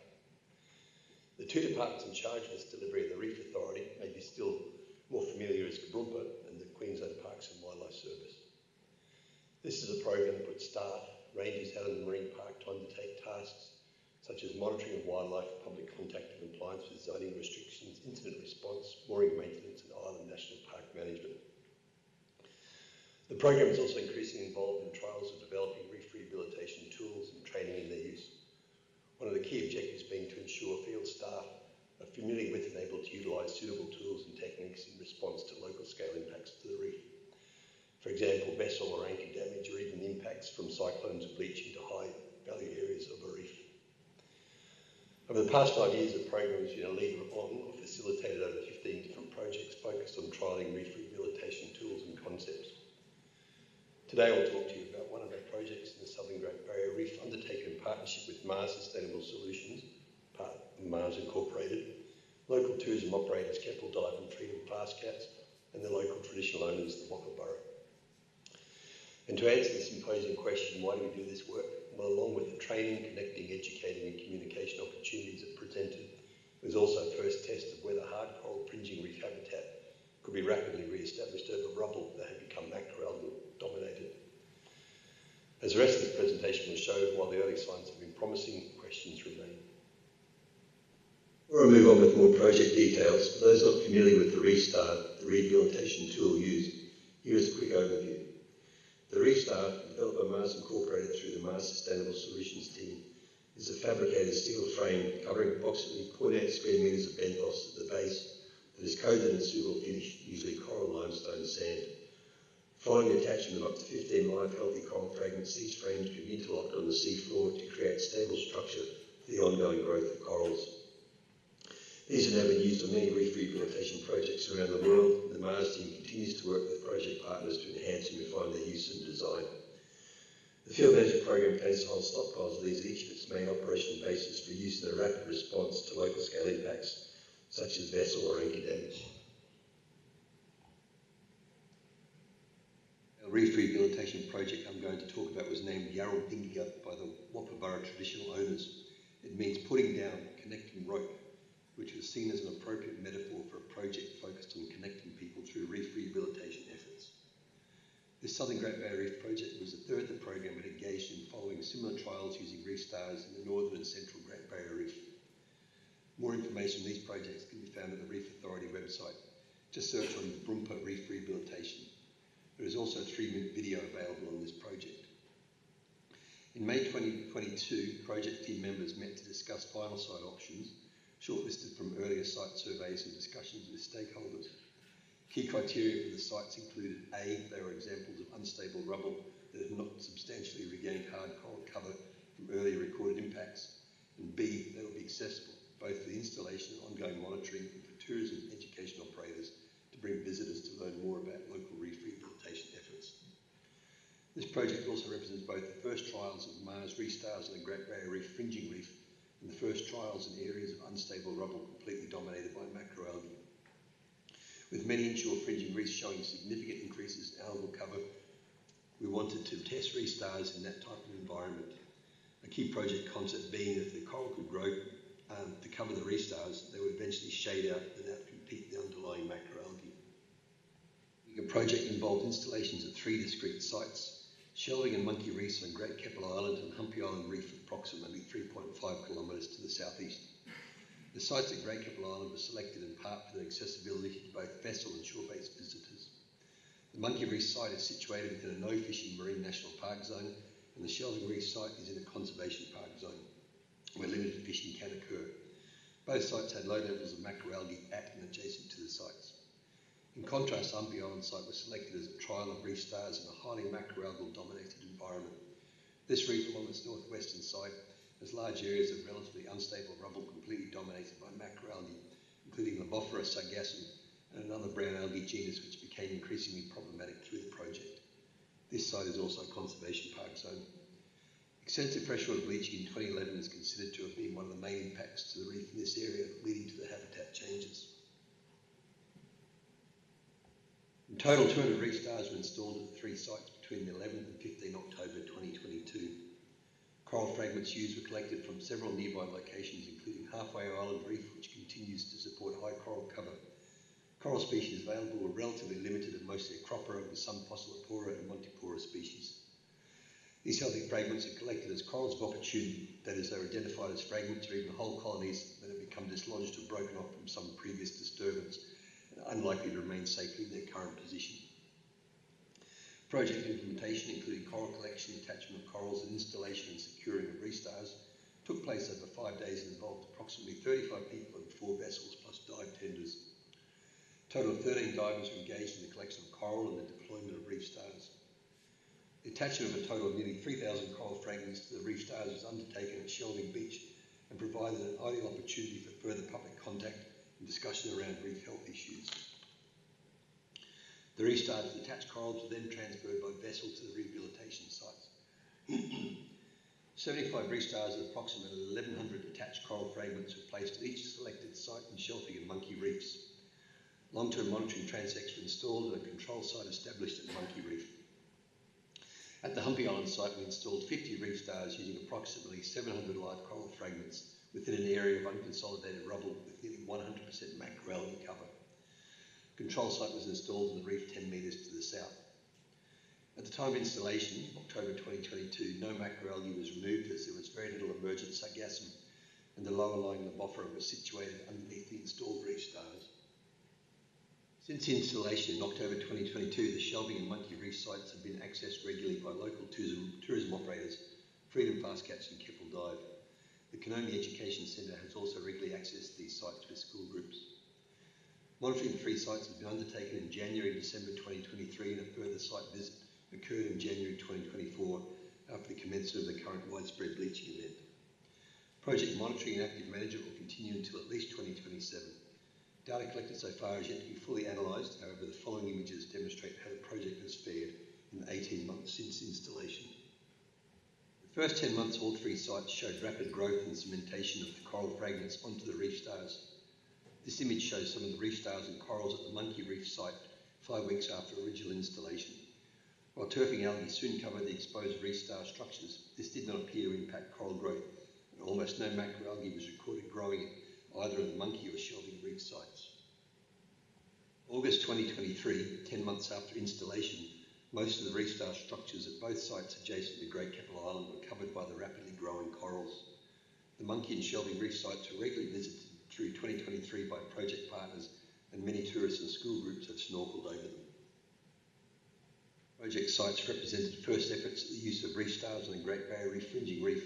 The Humpy Island site was of particular interest. With climate-driven threats to the reef increasing the risks of area of macroalgae-dominated rubble beds, the program is keen to investigate tools that may assist local-scale rehabilitation. This site was selected because of the almost 100% macroalgae cover growing over the rubble. At the time of installation, October 2022, the site was dominated by Lobophora with some sargassum. No effort was made to remove any of this macroalgae. The image on the left shows some of the site just prior to the installation of reef stars, and the not so great image on the right, grabbed from a video, shows this site just after installation. In December 2022, the installed corals were beginning to cement onto the reef stars, and the undergrowth of macroalgae did not appear to be having a significant effect on the corals. January 2023, some macroalgae growth over the corals was evident. The reef stars were cleaned using small brushes and most of the macroalgae removed. By August 2023, with no further efforts to physically clean the reef stars, the corals seemed largely unaffected by the underlying macroalgae, and growth rates comparable to other project sites at Great Keppel Island were observed. As this image, also taken in August 2023, shows, one of the more problematic macroalgae species was beginning to establish itself on some of the reef stars. A brown algae, possibly with a name I can't pronounce, was attaching to some of the structures. This species grew rapidly at the site from around this time, presumably as the water temperature started to warm. By December 2023, when photographic monitoring was undertaken, a deep overstory of macroalgae up to 50 centimetres over the top of the growing coral was dominating the site. This algae had grown rapidly over the previous 3 months. Unfortunately, this site is not regularly visited by our tourism industry partners, and we had not scheduled a site visit in that time, as the same time period in 2022 had not resulted in extensive macroalgal growth. A team of marine park divers hand-cleared the macroalgae growing over the coral during this trip. Observations at that time indicated some stress from the overgrowth, with signs of bleaching and possibly some mortality. In early February 2024, before a follow-up trip to check on rates of macroalgal regrowth could occur, a Marine Parks Reef Health Impact Survey team recorded extensive bleaching at all 3 sites. Similar rates of bleaching were observed throughout nearby areas of natural fringing reef. Interestingly, the extensive macroalgae growth removed in December had not returned to any noticeable degree. Whether this was because physical removal was so successful or because of some other environmental factor, for example heat stress, is unclear. Judging by the extent of bleached coral in the images, it is surmised that most survived the previous macroalgal growth, only to be impacted by heat in early 2024, although it is possible that many corals were still in a stressed state from the algae overgrowth in late 2023. While collected data has yet to be fully analysed and the project is ongoing, there are some key observations that can be made now from a resilience-based management perspective. This project, from development through to inception and ongoing management and monitoring, has connected all involved and extended to the visiting public through regular visitation by snorkelers and divers. A traditional ceremony and talk at the start of the project detailed the ongoing connection that the Whopper Borough have to Great Keppel or Whopper Island and the surrounding marine environment.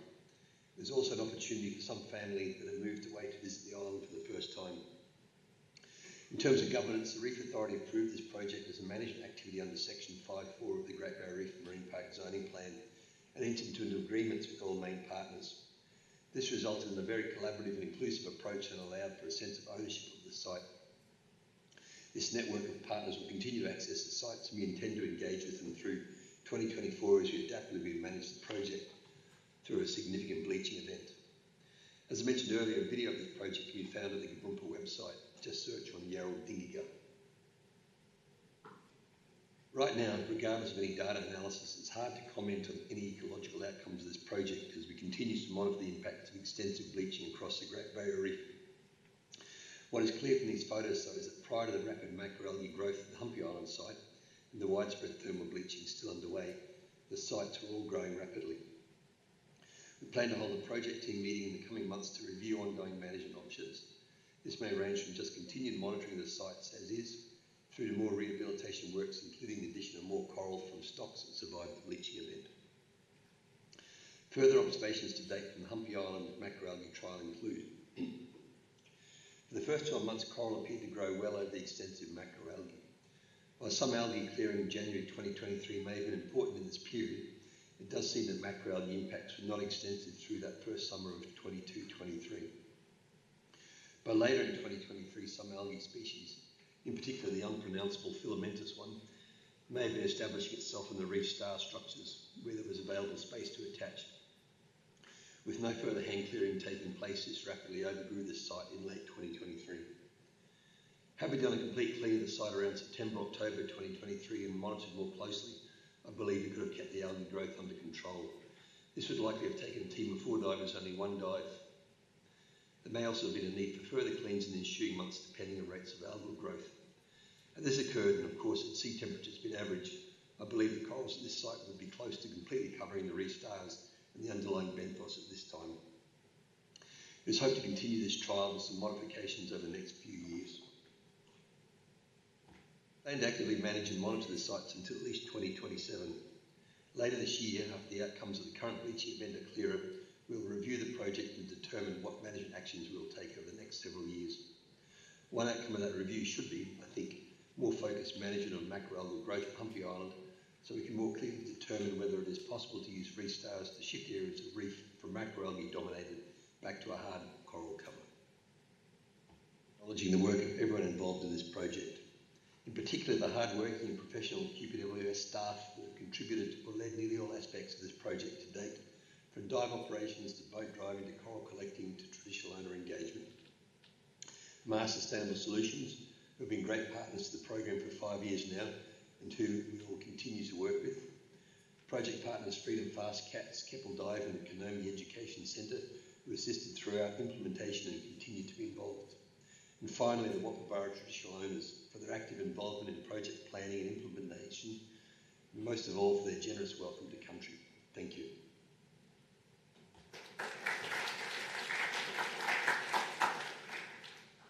Running a little short on time, but time for one question if there's a question for Neil.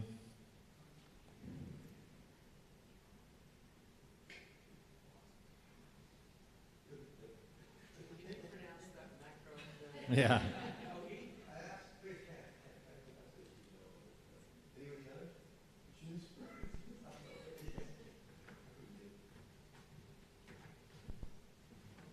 Okay. Hello, my name is Nick. Thanks, Neil. The next speaker is Henry Bartelet.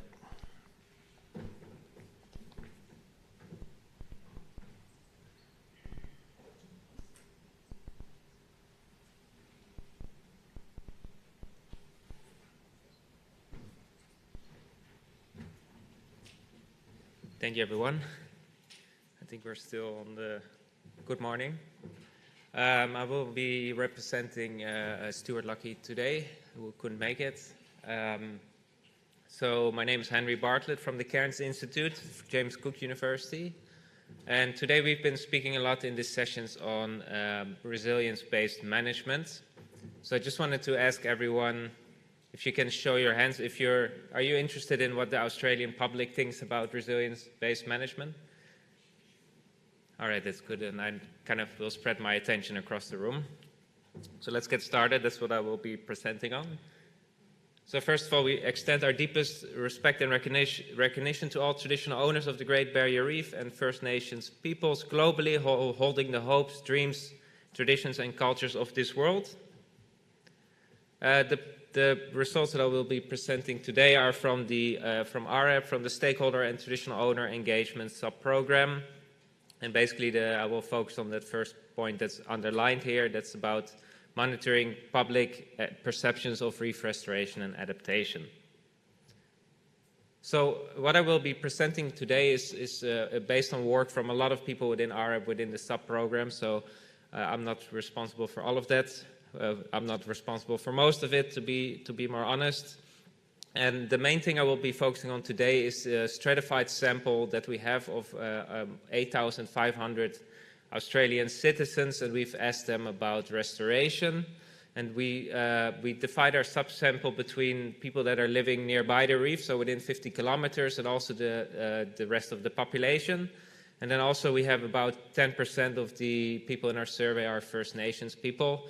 There's many interesting results there, but I don't really have time. I could almost do a separate presentation on that, on kind of how these perceptions differ from the rest of the participants. And then I will also focus on deep dive interviews that have been done with over 140 people in the GBR community. So that's work done by Gillian Paxton. I don't know if she made it here already, and also with the help of Loki Brooksbank. So we'll start with the survey. So I'll just go through some of the major findings. And most of my graphs will be kind of similar to the one that you're seeing here. So you see on the x-axis, you basically see a Likert scale. So whether people agree with particular statements. So 1 means they strongly disagree, 7 means they're strongly agreeing, and 4 is kind of a neutral response. And then on the y-axis, you see the fraction of the respondents that are kind of in for each answer, right? So that I think that makes sense. So the first kind of big finding from the survey is that most Australians that we surveyed are really concerned about the environmental conditions of the GBR, and also they're really worried that it will cease to exist for future generations, right? So that's really strong to that right side.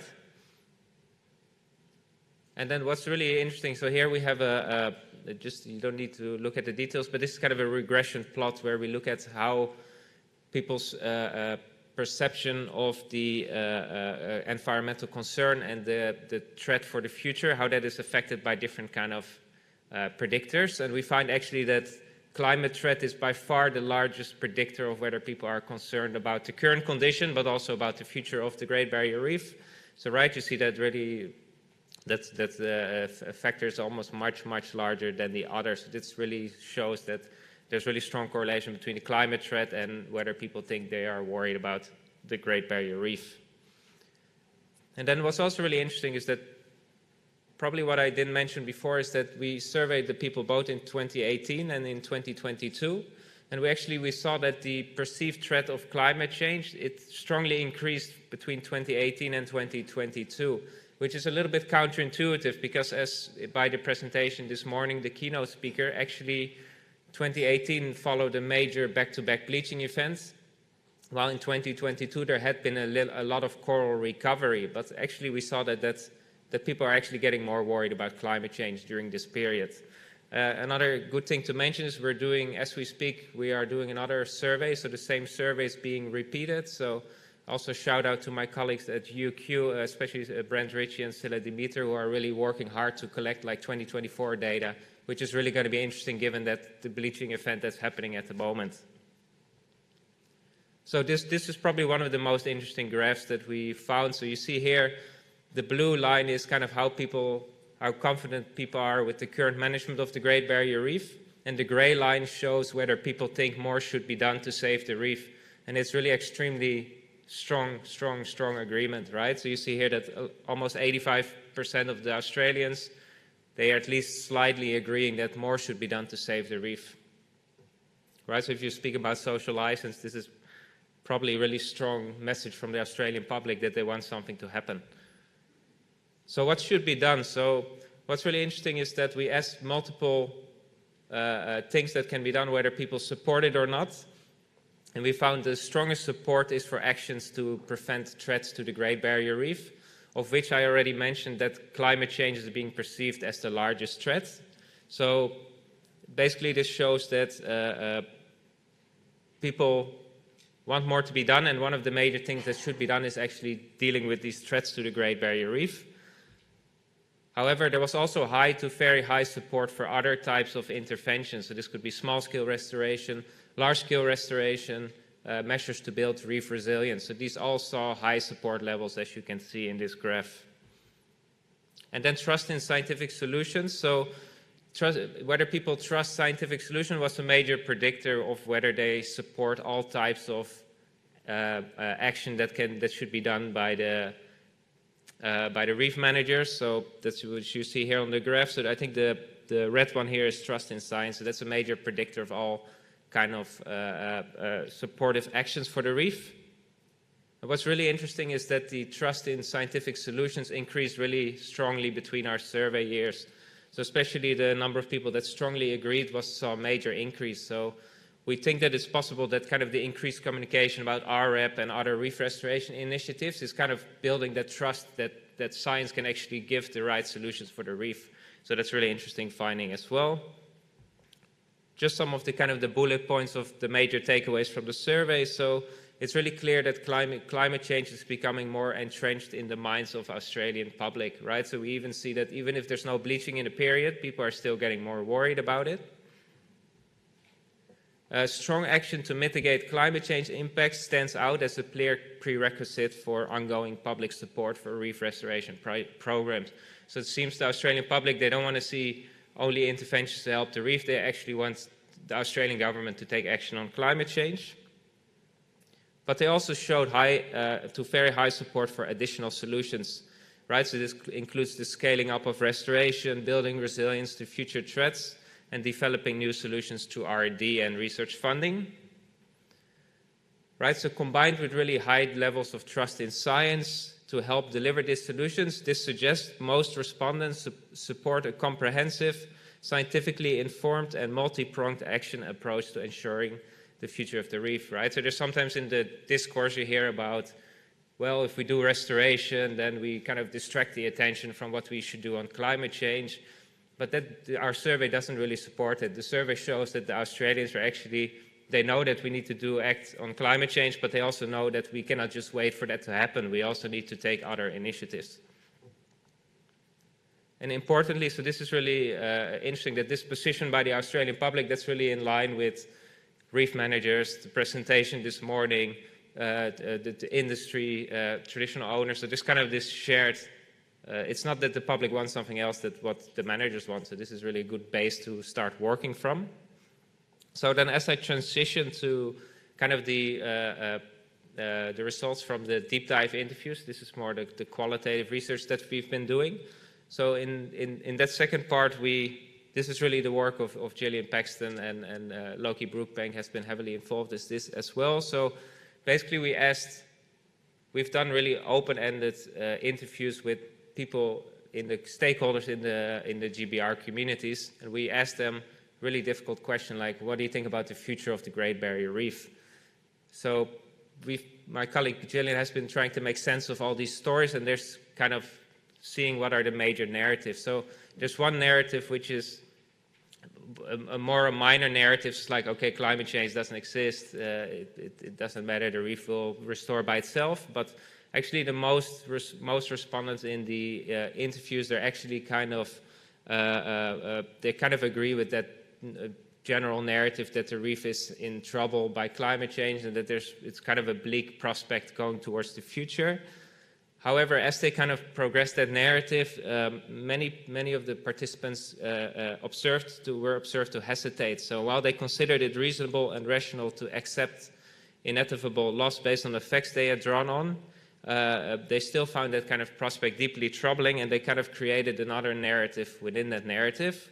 And because they kind of were unable to reconcile themselves with that reality that the climate change is really affecting the reef. So they also repositioned their perspective and sought to shift the dialogue in a new direction. So participants speculated on the ways in which the reef rapidly deteriorating circumstances might catalyze the progress towards the reorganization of collective interests and behaviors. Right, so and then also that idea of like human-assisted adaptation, of like interventions that will help the reef adapt to climate change. So that was really bestowed with a cautious kind of merit. So on the one hand, participants expressed uneasiness around the impacts that human-assisted adaptation in the Great Barrier Reef might have on the possibilities they had imagined in terms of this collective transformation. So on the one hand, it's like they know that this human-assisted adaptation and technical solutions might be one of the things we have to do to help the reef. But on the other hand, it also creates kind of the lock-in of kind of that system that there is in the reef, right? That the same powers will be making the decisions, while they have been trying to have a different narrative where there could be some kind of more collective action and more maybe also reconciliation and kind of a different management structures of the reef. So it's just there's really some conflicting ideas on what kind of the different futures of the reef are, and both ecological, and it's also important, it's also really about social justice and social progress, etc. So just some of the implications here for resilience-based management.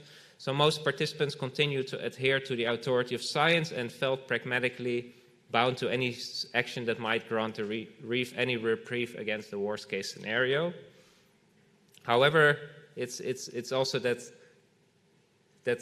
increasing trust in that science and continuing with the science, it also kind of, it might impede kind of that possibility of that collective change, which might require some changes in our structures, in our mechanisms, in the way that we're working, etc.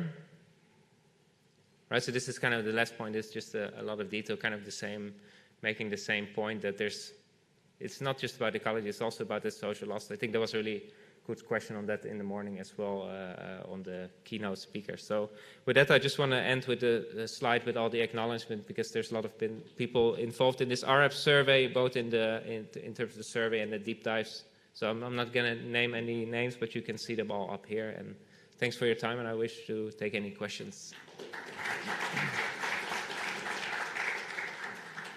Great, thanks very much. Yep. Questions from the room?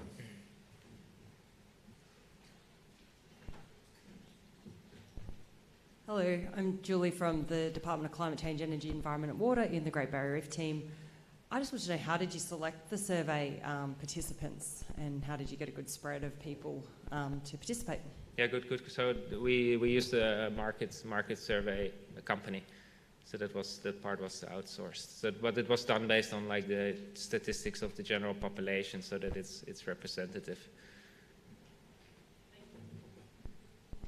G'day, Henry. Thanks for your talk. I have a quick question and offer a contrast. I wonder if you've noticed any differences or change over time. I'm referring to a parallel monitoring surveys in the Great Barrier Reef catchment region that have actually found declining trust in science and an increase in the prevalence of climate change scepticism in the regional Queensland population. Is that something that's showing up in your survey data as well? No, I think we found kind of the opposite. So especially the trust in science that was always more steady for the general population, but in with GBR communities there, it actually saw an increase between the two survey years, so 2018, 2022. So I think that's something different. So, but we're probably looking at the Australian population versus the regional Great Barrier Reef catchment resident population. Yeah, so we distinguish between people living within 50 kilometers of the GBR, and then I think there will be quite some overlap with. All right. Yeah. But yeah, there's also some on the perceived climate threat. I think there's also some differences in findings with other studies, so that's kind of interesting. Oh, it's very interesting. Yeah. Thanks very much. You're welcome. Thank you.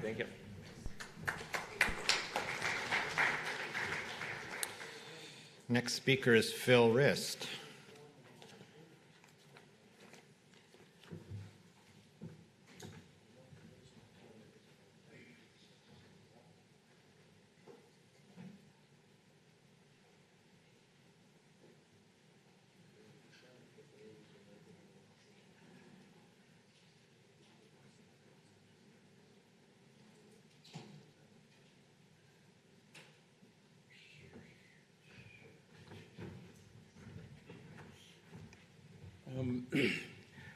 Good morning, everybody. My name's Phil Rist. I'm with the Girringun Aboriginal Corporation. Beside me is Christopher Merida. He's a CEO and one of the ranger coordinators within the organisation. I think what I've really witnessed over the last few days is a lot of stuff happening in this space, a hell of a lot of stuff happening. And it's good to come together and have a yarn about what's happening in that space and share ideas, but also look at ways we can really further collaborate with each other, and support what we're doing in a much more coordinated approach, I think. And what we're going to talk about now, I'm going to talk a little bit about our TUMRA, then we're going to go on to talk about. Chris is going to talk about the joint arrangement between us around seagrass bed monitoring and dugong management as well. This is this little machine here.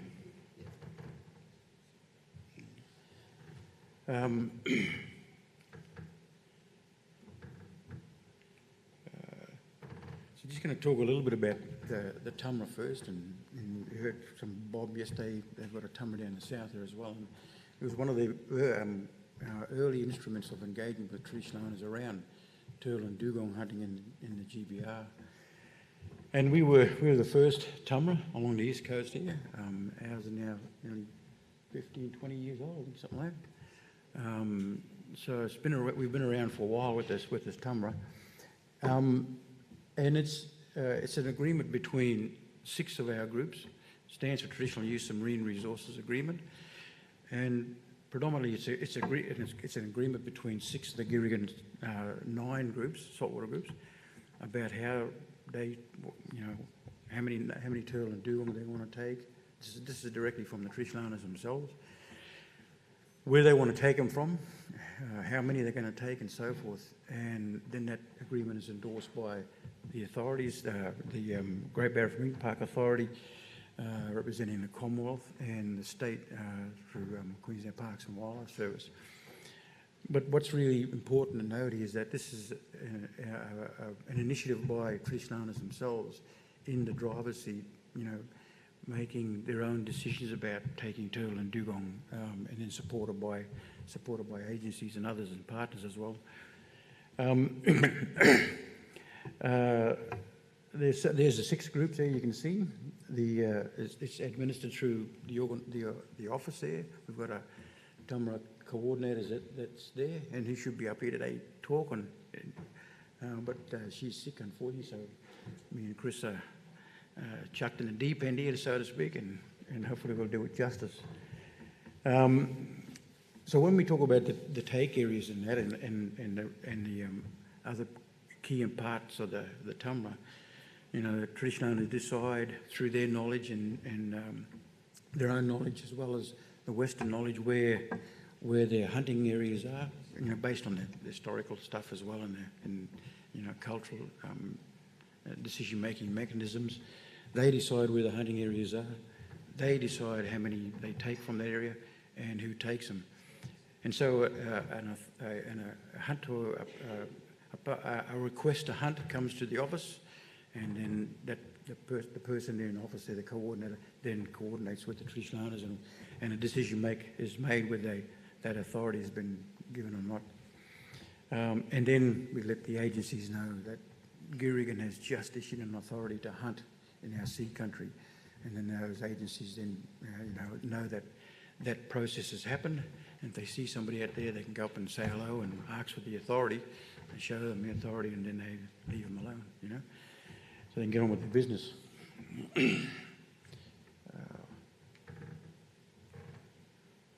This is our area. It's a pretty big area, one of the biggest. It's also an IPA Indigenous protected area, one of the biggest marine park IPAs in Queensland, and with it being an Indigenous protected area comes some additional protection and our resources to manage it in partnership with our agency partners. But it's a fairly big area, and you can see the 6 groups and the countries there where they operate. The other thing that this really tells us is the leadership within those 6 groups. Some TUMRAs are only just for one group, or even one clan in some cases.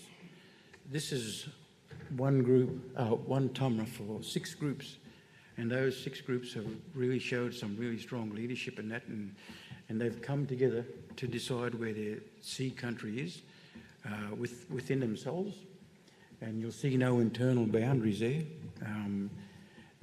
but also their neighbours as well. But the really important part about this is the leadership shown by traditional owners, that they can make decisions and decide what they want to do and so forth. I might hand down to Chris. You're going to talk about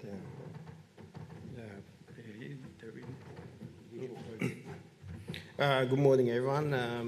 As Phil said, my name's Chris from Rita. So I'm one of the acting ranger coordinators, acting EOs with Girringun, but I'm also one of the ranger coordinators within Girringun as well. So doing joint roles within our corporation. But I'll just talk a bit about the special projects that we have in place there. So we've got a seagrass and dugong monitoring project that we'll be doing for 2 years. So funded through the GBRF, through the Traditional Owner Healing Country Grant. Really thank you to the GBRF for that funding. So with this project, as I said, it's going to be over 2 years. A lot of the first on-ground stuff was done with our traditional owners, so a lot of the planning on-ground meetings and just identifying where some of the monitoring is going to happen within our area. As we know, in 2011, Cyclone Yasi really hit our area and damaged a lot of our seagrass and a lot of our mangroves as well, which in effect had affected the eating areas of our turtle, dugongs. So this monitoring project, as I said, it's in collaboration with JC Tropwater, Charles Darwin University, and with our rangers and traditional owners as well. So we do have 2 casual rangers, and we've got 2 school-based rangers that are involved with the project as well. So with this project, previously with the monitoring, a lot of it was done with boat-based, so just in the boat, visually, which didn't work in a lot of cases. So what we have done now is we're doing drone surveys. So we've got 2 drones that we actually put up in the air, so probably about 90 metres high, and they fly for about 20-25 minutes. So it gives us a whole lot more scope and area to cover, and some of the images are way better than what we could do with just the camera with the boat. So our rangers are getting trained up with drone operations, doing the data stuff as well. So there's that 2-way learning in regards to getting our knowledge about what's happening out in sea country, but also that knowledge about interpreting all that data that is received from, from those recordings. So, what's happening in those images, the size of the dugongs or the dolphins, with also the seagrass as well. A lot of that is being done in conjunction with our rangers and our traditional owners. So a lot of that information is, at least we've got it within Girringun.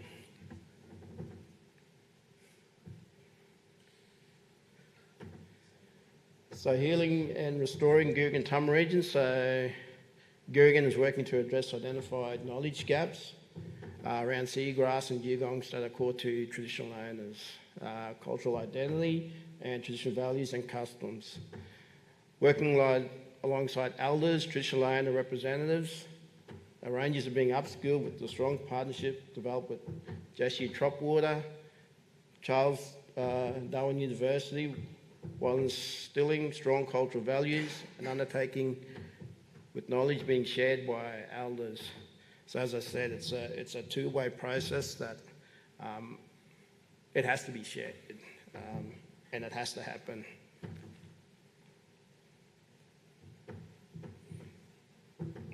So just some of the stuff that the monitoring equipment, underwater cameras, as I said, drones. We've got our own 8-metre vessel that we take out on water. We're talking about weights, frames, a lot of that equipment that some of the other ranger groups that are using, so nothing too different.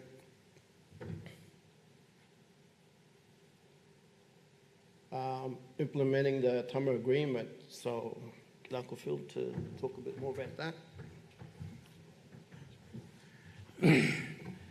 Some of those earlier photos there you would have seen in the helicopter, one of our elders in there. First time she's ever been up in a helicopter and having a look around in her sea country, so she was a bit shaky. We were shaky as well, how this is going to end, but she thoroughly enjoyed herself, and she wasn't the only one that went up that day and had a look around. There was a number of other elders as well, but it was really good for them to see their sea country from a different aspect and different perspective. Absolutely, utilising different tools and that. So it was really great, and to that extent, they've never been involved in looking after their country to that extent, utilising new technology and all the rest of it. So like Chris said, it is a 2-way thing. One of the things I was hearing before through the previous presentations was how do we get better at that? How do we always strive to get better at that collaboration between traditional owners and traditional owner research for traditional owner purposes, and how do we develop a model or a methodology that does that well? I think that's something that we should really have a think about. One of the one of the elders that's long gone now. And we heard it in the healing statement that Bob read out the other day. Is that connection between people, children, elders, and so forth is really missing in a lot of places. And this old fellow said one day, sitting down on Hinchinbrook Island, late afternoon, sun going down, he was sad. And I asked him, how are you feeling? He said, this country, this island is crying for its people. And in that area where we were, there's some really old fish traps, ancient fish traps, spanning many, many years. And in an association with the fish traps there's middens, huge middens. And you can just imagine the activity in that place way back then, collecting oysters and shellfish and fish and whatever else is caught in those fish traps.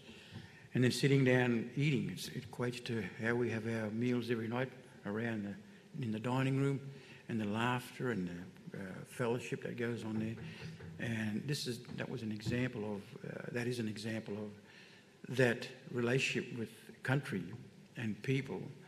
And when one's separated from the other, then it's a real problem. So these sort of activities and projects help heal that, help bring that back together again. And what I was thinking earlier was how do we develop a traditional owner research for traditional owner purpose model, and how does that work?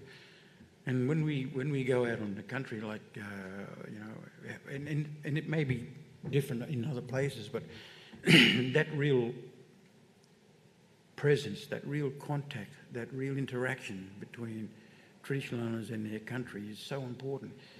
And how do we incorporate it into research methodology when they may not be interested in getting down to the bottom of the ocean and looking at corals and the rest of it and so forth, but they are interested in going out there and having that connection and that contact, speaking to the reef and so forth.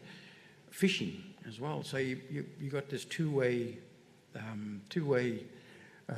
opportunity to do research, scientists doing this sort of stuff, and maybe some of our mob doing that as well. But then elders and that, while they're out there going fishing, collecting shellfish, talking, laughing, and all this sort of stuff, I think there's some room for us to have a conversation about how we do that better, and how do we, and it comes back to resources and all the rest of it as well. But I think it warrants us to have a really good, long, hard look at that, and how can we do that along with our research. I spoke about the TUMRA there, I suppose, earlier, the system there, compliance, Girringun Rangers and TO's joint patrols with regulatory partners such as parks, grumper, fisheries, and our rangers do their own independence. So when an authority is issued for a hunt, then our guys are out there on the water as well. And that system, if you like, it's based on our law and custom, our decision-making process has been there for, like I said, 15 years now, I think it is. And in spite of the Native Title Act, which is a poor interpretation of blackfellow law, I think, which can be divisive in a lot of ways, this system has really stood the test of time. And because it was a process as well, a process of talking to the individual groups over a long period of time and saying, what do you want to do? Where do you want to hunt? How many do you want to take? Can other traditional owners come into the area and hunt, and all this sort of stuff? So it was a long process. And and it was based on our law and custom and elders and all this sort of thing. And it really has stood the test of time. We have not convicted any of our people under this system. They respect and they understand this system. And we have never had a breach of this system, even though under the Native Title Act, I can go out tomorrow in my sea country and take 4 or 5 turtle or dugong. I'm not about to do that. It's going to be a test case. You know, one day maybe one of our ratbag fellows might go out and take turtle and dugong, but I'm sure we'll always come back to this system here. And that system there, when our people have decided what they can take and where they can take it from, I think, and I'm hopeful, we'll stand, really stringent challenge from that Native Title Act and our system here. I'm getting the wind up here, so I think that's really the end of it. I think you can read the other stuff there, and I think you can see some of the stuff on our Facebook page or our website anyway. But I think that's the end of it. This is some of the photos of what we're going to talk about anyway. Yeah, as I was saying, the project has a two-way knowledge approach, so incorporating Indigenous knowledge and Western knowledge. Some of the points there are enhanced understanding of significant dugong populations that we have in our area and our seagrass habitats, build research and monitoring skills, not only for our rangers but also for our traditional owners as well that we engage. Communicate with traditional owners and the broader communities. With some of these monitoring, we do get volunteers as well, so that's non-Indigenous who are coming out on our vessel as well, and support them and strengthen the relationship to connect with country and work together to heal country. And planning and monitoring and activities to ensure ongoing connection to our sea country and understanding of our ecosystem health. So that photo up there is just some of our traditional owners and elders with our rangers doing some of that planning and checking those sites where some of those monitoring can happen. And thank you.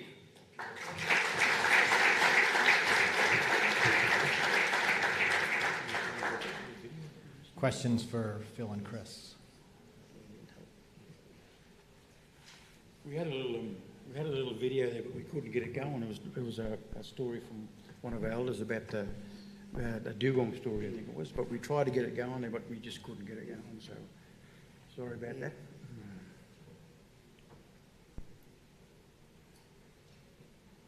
Okay. Good. All right, thanks, guys. Thank you.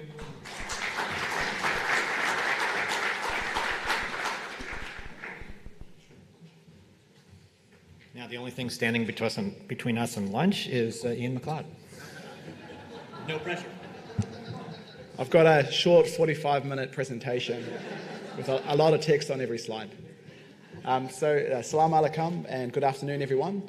One of the themes of this event is describing our shared passion for coral reefs. I grew up in New Zealand, always loved the marine environment, but it's very cold. And when I went for my big overseas experience, I went to Malaysia and did my first dive on coral reefs. And I loved it so much, I stayed in that island for 4 months, did my dive masters, and then joined Coral Cay Conservation and did 100 coral reef surveys. They really fueled my passion. I then came to James Cook University to do a PhD, stayed for 13 years, working also with the Australian Institute of Marine Science.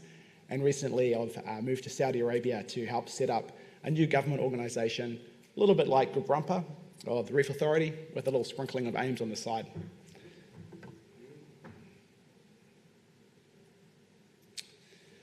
Okay, so Saudi Arabia also has beautiful and abundant coral reefs. They have a coastline which is almost as long as the Great Barrier Reef coastline, and we have coral reefs scattered all along those, and over 300 species of reefs, corals. Saudi Arabia has a strong vision for the future, Vision 2030, and one of the key themes of that vision is diversifying the economy, away from oil to tourism, information technology, construction, and financial services. And it's been really identified that these coral reefs in Saudi Arabia are a real treasure. They look to countries like Australia, and they saw that ongoing sustainable revenue from tourism, and also to other countries like the Seychelles, where almost half the GDP is coming from tourism for those beautiful coral reefs. So that's really driven the desire to protect these reefs as these big construction projects happen along the west coast, along the Red Sea coast, and as the population increases. So they don't want to kill the goose. They want to make sure that this construction happens, the economy diversifies, but these coral reefs are still protected. However, the Red Sea is also facing some familiar pressures. We certainly weren't immune to the current and recently announced global mass coral bleaching, with coral reef bleaching along the Red Sea coast as well. Tourism can be a real source of good for coral reefs with stewardship practices, monitoring, restoration, and increasing knowledge, but if done poorly, it also does a lot of damage, as we all know. Urban development is absolutely happening, so we need to work around that. And there's also big ambitions to increase the amount of aquaculture to help with food security within the kingdom. The Red Sea, though it's reduced a little bit recently, is a major hub for marine transport, so there's always risks of vessel groundings and oil spills. And there's a range of industry along the coastline, and of course, we're not immune to the other pressures, including Crown-of-Thorns outbreaks in the Red Sea as well, which can also harm coral reefs and sea turtles. So in response, our organisation has been formed. So we're the national entity for the Red Sea coral reefs and sea turtles, and our mandate really goes all the way from implementing national strategies to developing and regulations, coordinating with the major players. We've got some giga projects that you might have heard of, like NEOM and the Red Sea Authority. The Red Sea Authority. And they're almost like a state in themselves. So we're coordinating with them and also providing that national framework. We're also looking to restore damaged reefs and really encourage best practice restoration, and also involved in emergency response as well. And we really want to help to represent the kingdom internationally, to really get involved and help support the international community, because this is a real global challenge to protect our coral reefs. Our vision is to be a globally distinguished, nationally iconic and thriving coral reefs and sea turtles for the Kingdom of Saudi Arabia and Red Sea. And we really want to achieve that through our mission to achieve excellence in conservation, through planning and implementing effective programs, promoting community engagement, which is really nascent in the kingdom, driving research and innovation and strategic partnerships and effective coordination with stakeholders. With our 5-year strategy has 5 key strategic objectives. One's to expand scientific knowledge. Second is to really spearhead science-based conservation, so making sure we're doing the best conservation actions, and that's driven by evidence and data.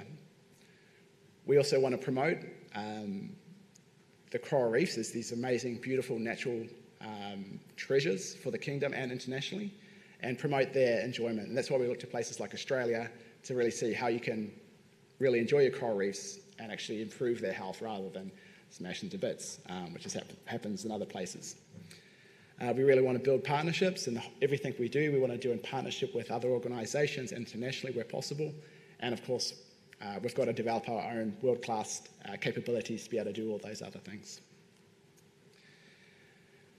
We're working nationally. We're going to bring in a structured and collaborative management process, and we want to act as the overall custodian. There's absolutely amazing work being done within the kingdom, within the giga projects, within some of the reserves, in terms of monitoring, restoration, some really forward-looking action.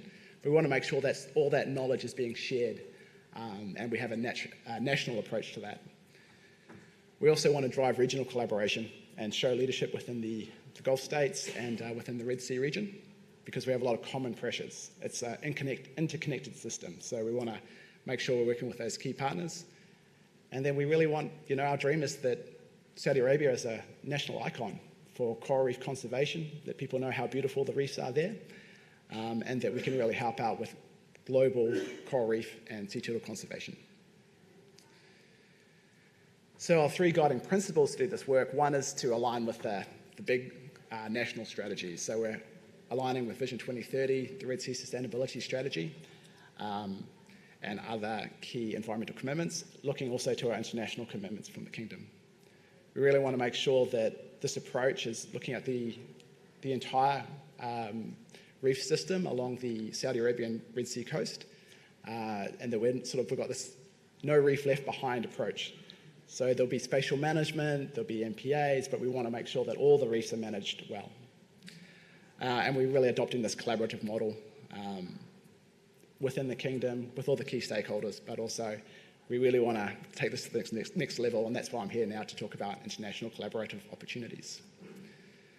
We are just getting started. I was the first expat to join the team in November.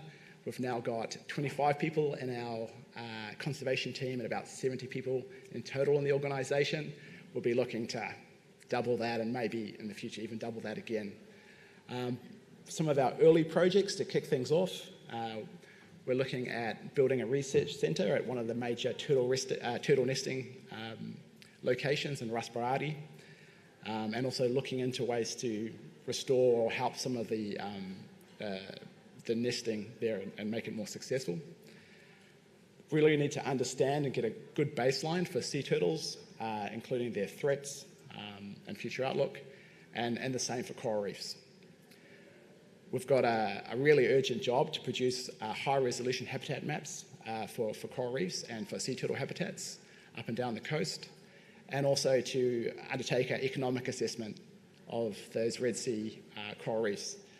The narrative about the value of the Great Barrier Reef produced by Deloitte has been so powerful, especially outside of our team where we all know how important and beautiful coral reefs are, but a lot of the decision makers, they think in economic terms, so being able to actually have those dollar or real values are going to be really important.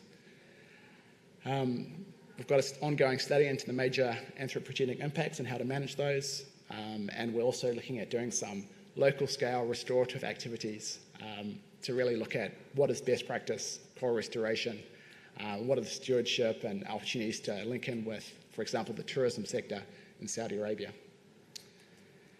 Okay, so some of the opportunities I think out there to work together. Well, we're still actively recruiting, so if you've got someone in your teams or students coming through that are looking for new opportunities, check out our website and get in touch.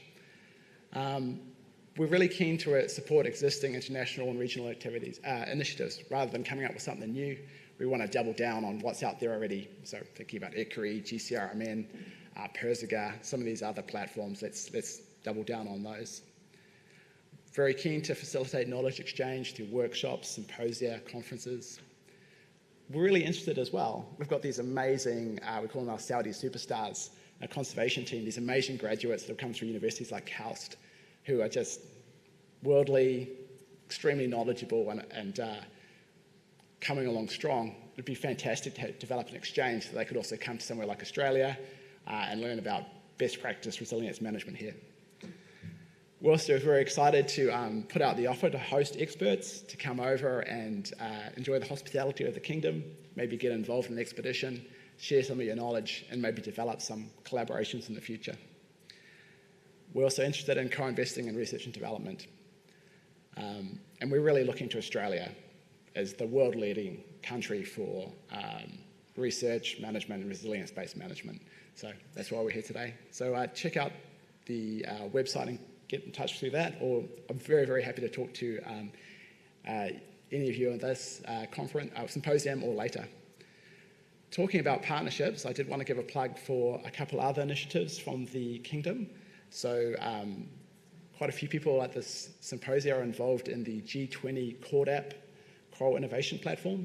So that's a major international platform to support R&D into coral restoration, adaptation, and resilience management. So they have a call for funding each year. So you're welcome to talk to myself. Actually, David Mead is the chair of that, so he's around. Rachel Perez and Mark Gibbs are also involved. So have a chat to them if you want to know more about that funding opportunity. And I'd also wanted to note that we also have this amazing and ambitious coral restoration initiative at Shusha Island, which is led through KAUST and NEOM. And if you'd like to know a little bit more about that, we've got Dr. Liz Gorgon here, who's one of the leads for that. And they've got a lot of great ideas, and I want to see that sharing of ideas between some of the great stuff coming from Saudi Arabia and some of the amazing ideas in Australia. So thank you very much. I think it's lunchtime, so I'll be surprised to... I'll be surprised if anyone's brave enough to ask a question. I'll get snake eyes from everyone. Oh, look at this.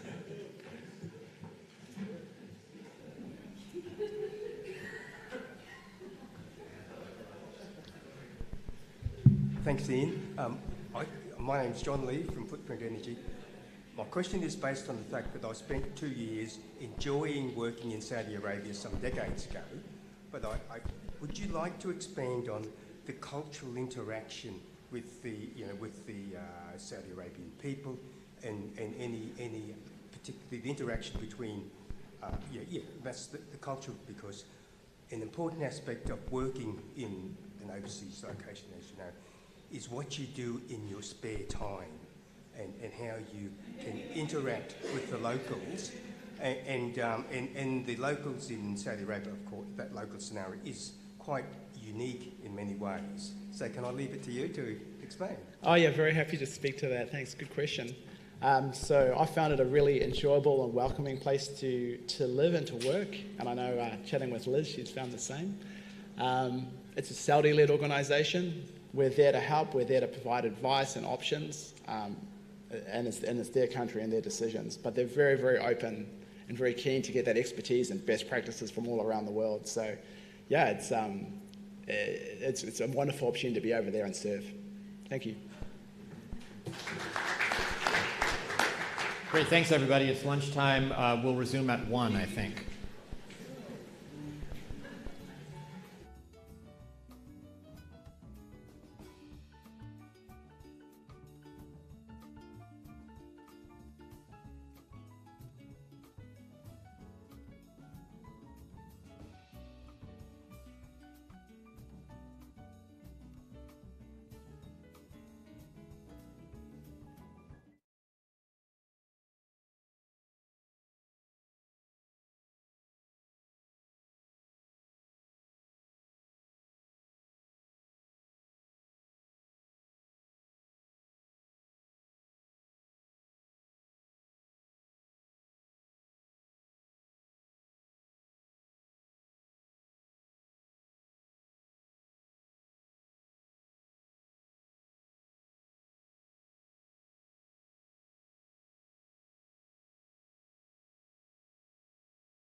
Okay, good afternoon, everyone. Hope you had a good lunch, and we're ready to kick off the next session of our Resilience-Based Management 2030 and beyond. I'd like to reiterate the wonderful welcomes to country that we've had today, and also want to pass my respects to elders past, present and emerging, but also to the many traditional owner leaders we have participating, presenting and really leading this symposium. So thanks to you all. Okay, so first up we've got Cameron Fletcher.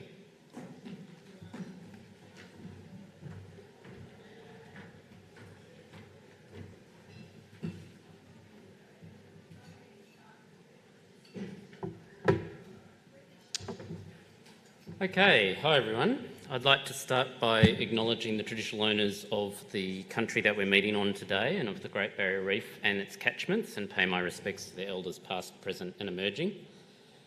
Today I'm going to be telling you about a group of work and a body of work that an amazing group of collaborators have been doing to progress towards structured, transparent and repeatable prioritisation of effort in the Crown-of-Thorns Starfish Control Program. This is a body of work that extends across organisations over almost the past decade, and for the past 4 years it's been a big part of operational innovations led by Girringun, working closely with research innovations in the COTS Control Innovation Program. So today I'm very explicitly talking on behalf of my colleagues and collaborators at Girringun, across the COTS Control Innovation Program and across all the organisations and individuals that have contributed to this thinking over the past 10 years. Prioritisation is critical for almost every environmental management program globally, because I don't know of any program in the world that has all the resources to do everything it needs to do everywhere it needs to do it.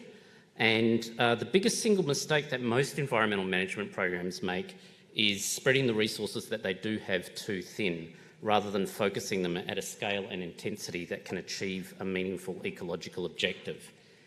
To address this, the COTS Control Program was designed back in 2018 around two key principles. First, rather than trying to control every reef on the GBR, we would scale the number of reefs we were targeting to our resources, so that any reef we did control, we could control properly. And second, within that constraint, we would target the highest priority reefs for control. To target the highest priority reefs, we need a way to rank their priority. If I remember correctly, the first reef scale priority setting in the modern COTS control program happened at a meeting between Girringun, RRC, AMPDO, CSIRO and UQ in Cairns around 2017. We sat around a table and kind of eyeballed and did some back-of-the-envelope calculations around a number of data sets about where we knew COTS were, how we thought ocean currents were spreading COTS and coral larvae, and tourism visitation numbers. And those of us in the room used that data and our own expertise to come up with a priority list for which reefs would be targeted. It was a huge step forward at the time in that it was strategic and it was based on data and expert knowledge, but the way it was structured wasn't repeatable, and it wasn't transparent for people that didn't happen to be in the room that day. From 2018 to 2020, that system was refined in terms of the way data was incorporated and the way the decisions coming out of it were communicated, but the overall structure remained broadly similar until 2021, when Girringun initiated a number of major innovations, and the COTS Control Innovation Program research phase began, and in particular project CSIP-R-07, which is multi-criteria decision analysis for reef prioritisation, started, and that's a project that I co-lead with Professor Mike Bode from QUT. So since 2021, Girringun and CSIP researchers have made a number of major innovations to the prioritisation process around streamlining and standardising the data and process used for prioritisation, increasing the inclusivity and the cross-section of stakeholders involved, developing and implementing a multi-criteria decision analysis approach to improve the reproducibility and transparency of how reefs are prioritised, increasing the quantity and quality of data flowing into the process, and improving the way that both similar types of data are combined and the way dissimilar types of data are combined in order to prioritise reefs. We've made a heap of progress, and we still have a lot of progress to make. The point, like much of CSIP and a lot of the COTS control program, is a few years ago we identified areas we could make improvements, we could make a difference. We've since made them, but we've also established a foundation for continuing innovation in the way reefs are prioritised for COTS control. So I'm just going to briefly run through these major innovations in prioritisation. Prior to 2021, the prioritisation process aimed to balance three key objectives: COTS risk, larval source and tourism, but it combined them informally and it mixed the process with expert input.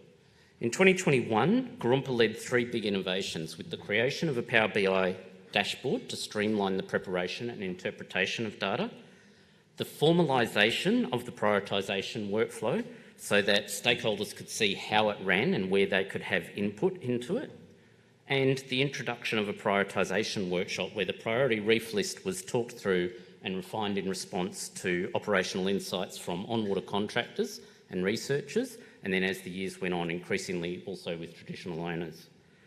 So this was a massive step forward in terms of the inclusivity and the formal structure to the prioritisation process. But in 2021, we only really recorded a lot of the way that we made these decisions semi-formally and in aggregate. So, and I've indicated that in these diagrams as these green clouds. So looking back, we know which reefs were prioritised, but we don't have a good record of exactly how we made some of those trade-offs and how one reef ended up on the list and another reef didn't. And again, it would be hard for someone that wasn't involved to look from the outside and understand how we'd made those decisions.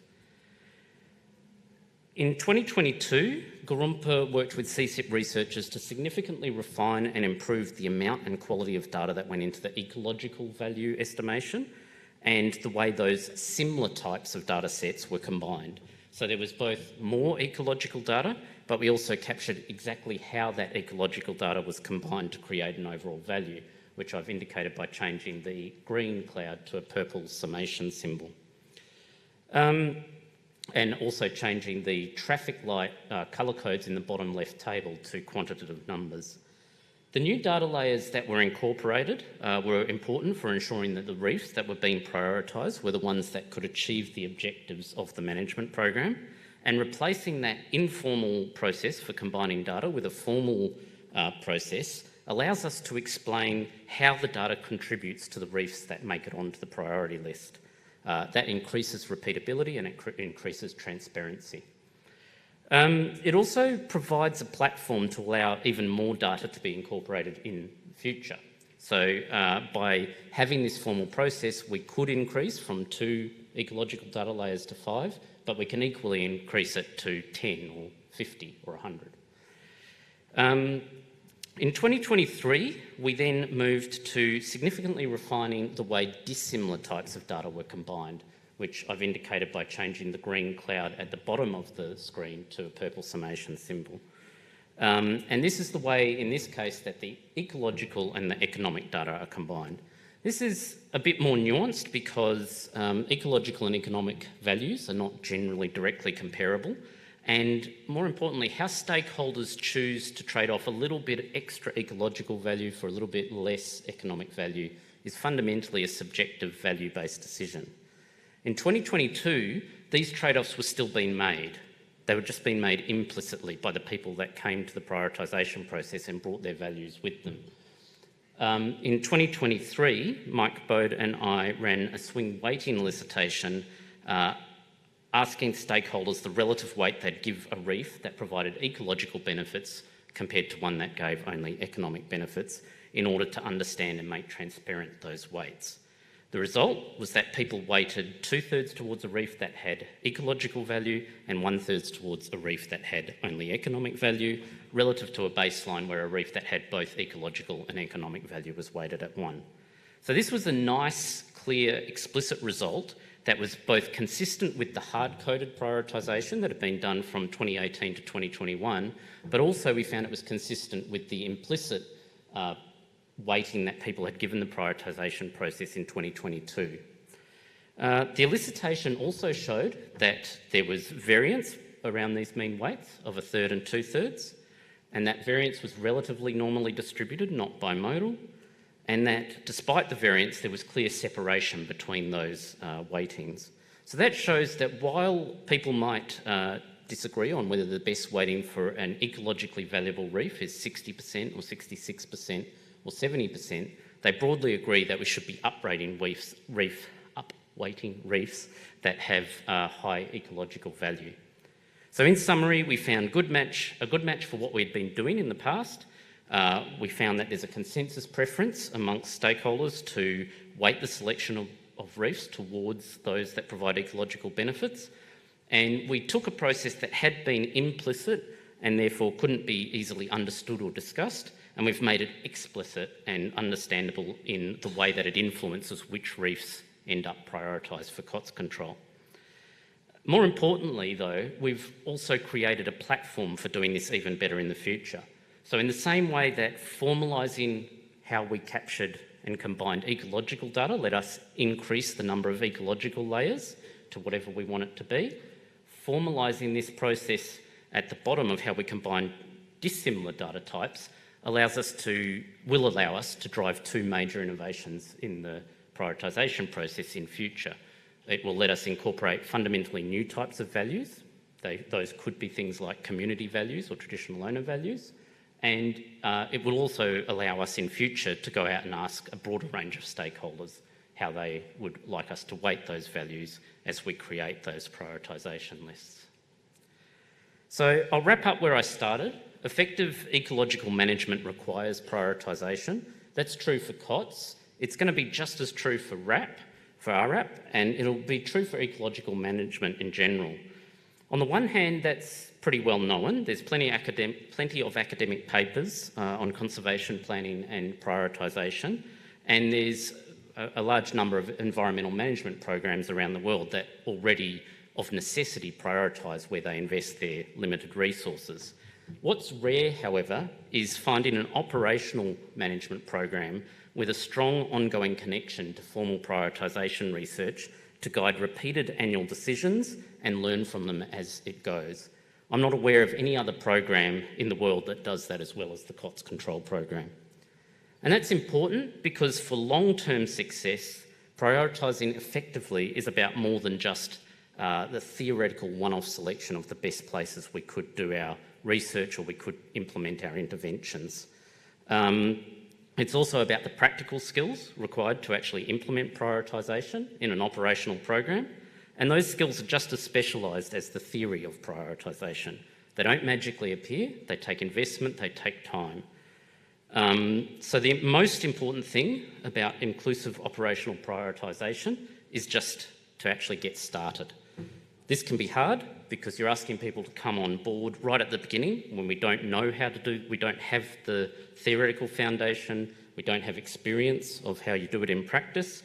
But when you get started, you start to build those skills and that data and the knowledge and really importantly the relationships, and you start to learn as you go.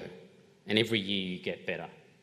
And I think that's exactly what Gurrumpa and CSIP researchers and everyone that's contributed to this work over the last decade has achieved with the COTS control program. I think it's a credit to all of those involved, and I hope that the skills and relationships that have been built can be leveraged for guiding other decision making on the GBR in future.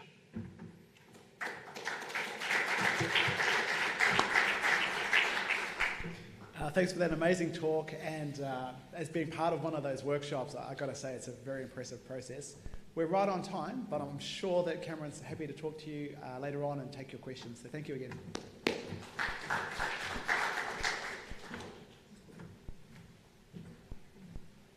Next up, we've got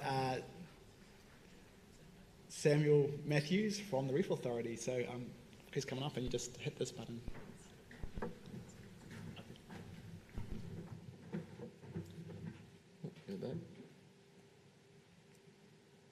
Hi everyone, I'm Sam Matthews. I'm the Senior Data Analyst for the Crown-of-Thorns Control Program at the Reef Authority. And we're going to be talking about what we're seeing in terms of coral protection outcomes over the last decade of Crown-of-Thorns control. I just wanted to start by acknowledging the traditional owners that are here in the room, but also those where I live and work. That's the Wulgurukpa and Bindal people down in Townsville. And where I grew up was on Darawal country down in New South Wales. And I'd sort of started my journey by going out on little unsafe sailing boats with my dad, and I've just sort of carried on my love for the ocean since then. I just wanted to start by sort of quickly reframing how we think about COTS control. It sort of started out as a sort of niche site-specific thing, but it's really become a foundational part of management that we do at the Reef Authority alongside the zoning, which is there as our first line of defence to actually protect the coral that exists. And the more coral that we protect allows extra time for adaptation response, and downstream of that, the more coral we're actually keeping out there, the less pressure we need on restoration activities. So that's really where we're trying to think about Crown-of-Thorns control these days.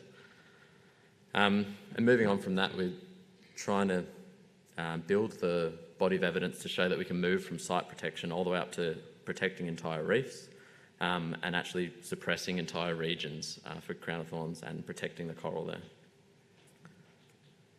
So we've known that for quite a while that COTS control can be applied at local scales, at tourism sites or site-specific, but we were a little bit unsure about what was going to be able to be achieved at reef and regional scales. We had a lot of modelling studies that showed that it should be possible with the resources we had. And we're also it was really obvious that timing and sustained effort was going to be key. So as COTS explode in exponential numbers, if you can act right at the start of that curve, you're going to be the most effective.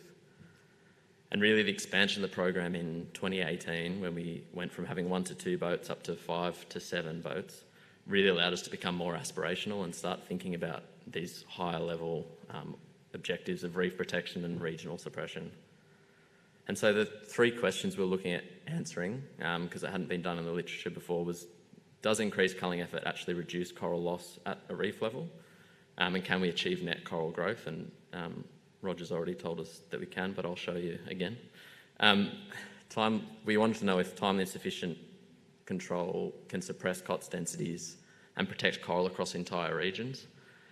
And we also wanted to have a look and see if we could actually slow the spread of COTS outbreaks downstream. So if we can actually pause or really slow the downward progression of outbreaks. And you can see we're really trying to think about this in a broadening scope and see how well this can be applied. So we're interested in seeing what happens at these large spatial scales. And the reef level story, which you probably saw in Roger's talk, was really promising. So we could see we had to break up the reefs based on how much culling effort was applied. So the red one down there is where COTS outbreaks but no culling effort applied.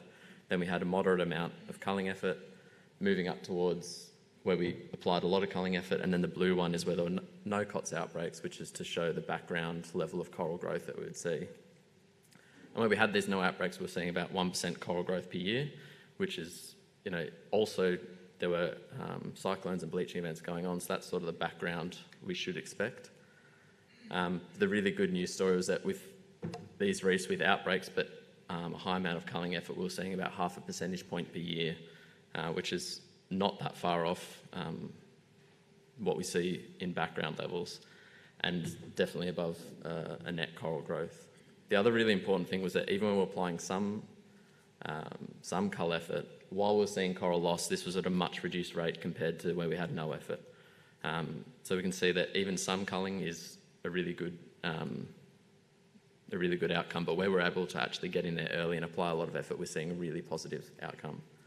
And so to answer the question of if we can reduce coral loss, definitely yes. And can we achieve net coral growth? That is also yes, as long as we get there in time and apply enough effort. So we moved on to the regional coral protection story. There's a little bit more detail I have to give. The way we analysed this was by breaking up all the sectors into different management actions. So the highest order one of those is proactive action, so that's when we're actually getting in there before the outbreak occurs. The timely action is when we've got the culling effort begins after an outbreak's begun to establish, but before it reaches higher and more damaging levels. We have reactive action where it's before the outbreaks have reached our severe outbreak thresholds, but we don't have enough capacity to do regional suppression, but we can pick winners and losers on those reefs. And limited action is, as you'd imagine, the much more severe outbreaks and the capacity for culling resources comes on a bit too late. And at that level, we can't really even protect individual reefs. The other thing I have to explain is how we defined outbreak periods. So we used to think about outbreaks on a reef level, but at a sector level, we have to think about it as a big period, which lasts about 6 to 7 years. And so there's an outbreak inception period where the COTS densities at the sector level go above our potential outbreak threshold, and it has to escalate past that onto the higher levels of outbreaks. And if it does that for more than 2 years, and both those criteria met, we define that as a sector-wide outbreak, which only ends once the COTS densities have declined back below the initial outbreak for 2 years. So then, really having a look at what we saw. So this is the Cookdown Lizard Island area is traditionally where we thought about outbreaks beginning, and the outbreak really started there in around 2010, and the control fleet wasn't mobilised till about 2012, so we're always going to be undergunned. And you can see the black line there is the coral cover trajectory, the white dots are the COTS densities, and the bar graph down below is the culling hours. So you can see effort was applied, but it came in a little too late, and it was always going to be outrun by the severe COTS densities that were there. And so we saw that we had, in this outbreak compared to the third one in the 90s and 2000s, there was much higher COTS densities, which is important context for the other downstream reefs, downstream sectors. And we saw a commensurate amount of coral loss. So there was much more coral loss this time around than there was in the previous one, but that was also helped by a couple of cyclones and a bleaching event. But the important thing here is that when we're not able to provide a lot of regional level effort, we're going to end up with coral loss from COTS, which should not be a surprise to anyone. But then as we moved down towards the Cairns sector, there was a fair bit more control capacity available, and the action was applied earlier in the cycle. So you can see the culling effort bars sort of align when the outbreak was starting to pick up. And this translated into a better outcome for COTS density. So the COTS densities was reduced a little bit compared to the previous outbreak, and we saw a little bit of an increase in the net coral growth in the area. However, ideally we would have been able to throw a lot more resources at this problem, and this was while we were still doing sort of site scale around the reef. It was before we developed the whole of reef RPM framework. So we could see that there was a benefit, but this isn't the ultimate end goal of COTS control. We got to that by about 2018 when we got to the Townsville sector, was when we got the Reef Trust Partnership money to go from 2 boats up to 5 to 6 boats. And the outcome there was really, really stark. We still didn't quite get there in time. Ideally, we would have started in 2017, gung-ho, but money always trails a little bit. But the outcome was really, really incredibly promising. So you can see we had, in the 2000s, we had a really severe outbreak, and the Townsville sector is known for just being a place where COTS just go off. They love it there. But this time around, you can see how much culling effort was applied early on in the cycle. And you can see that the coral trajectory has just gone through the roof in this sector. And so when you condense all of it down, comparing the two outbreaks, you can see a really strong reduction in COTS densities, which is matched by a really stark turnaround, 180 degrees from, in the previous outbreak, we saw about 30 to 60% coral loss, and this time around we've had 30 to 60% coral growth. Now, there will be some of this coral growth will have been lost from the bleaching and the cyclone. It looks like probably the bleaching won't be as bad as in other regions, but this is just an indication of how much, when there's good recovery windows and you protect the coral from COTS, you can see really rapid changes in coral growth. And this is something we thought was possible, and the modelling had predicted that it was, but being able to show it from the empirical data is a really big game changer, I think. And so to answer that second question of can timely and sufficient control suppress COTS at regional levels, I think the answer now is pretty unequivocally yes. It'll be really interesting to apply this to the emerging outbreak in the Lizard Island sector, because it gives us the confidence that we should be able to really put a halt on that outbreak as it starts to spread. The third one is a little bit more tenuous just because we don't have enough data for this region, but it's talking about the Cape Upstart sector, which is not the Cairns sector, it's the blue one down there. But we saw in the third outbreak that we had lots of COTS outbreaks going on, and we were tipped off from the LTMP team, so Mike Emsley and Danny Cacciarelli, they were really a bit baffled that they weren't seeing any COTS Around 2019, 2020, they were expecting that outbreak wave would have arrived, and judged on the periodicity between the outbreaks, that's when we expected it should have arrived in that area. Now, there are some COTS floating around there, but there's been no, at a sector-wide level, there's been no signal at all. And we're really left to assume that the upstream effort from the decade-long of COTS control from the Townsville and Innisfail sector has really slowed the progression. But still, we're not going to be able to say that definitely until a few more years pass, but the indications at the moment are definitely that it looks pretty likely. And you can see a similar thing. We've had a reduction in COTS density and an increase in coral cover. But the distributions on this are really wide because we have a much smaller data set to look at. But to answer that third most aspirational question about whether we can slow the spread of outbreaks, it's looking that way. We'll find out as we start applying more effort in the Cooktown lizard area, but it's promising in the least. And just to sort of wrap it all up, this is just all those plots put together, because there are a few more sectors that we looked at. You can see that it really is, it's all about timely action. So in those ones in green, you can see real reductions in COTS densities and really stark increases in coral cover. And so that's, going forward, we want to be operating in the green and blue section for all of our management action, and we should be able to see some really, really big increases in coral cover if we're lucky. And the final one is just looking at this. It's the same data, but looking at it stretched over the outbreak window. So you can see where we have limited action, you get really strong declines as Crown-of-Thorns Starfish eat through all the coral. In reactive action, we can slow that decline a little bit. But when we're getting in there early, we can see really rapid increases in coral cover.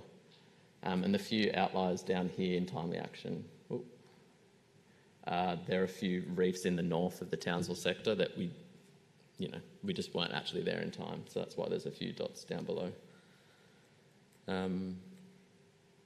Yeah, really the take-home messages I want to beat into your head, and I think Dave will do it again, is that sustained timely action can lead to regional suppression of COTS. So it's not just the reefs that we're working on, it's the whole region by the looks of things, and we're getting significant increases of live coral cover.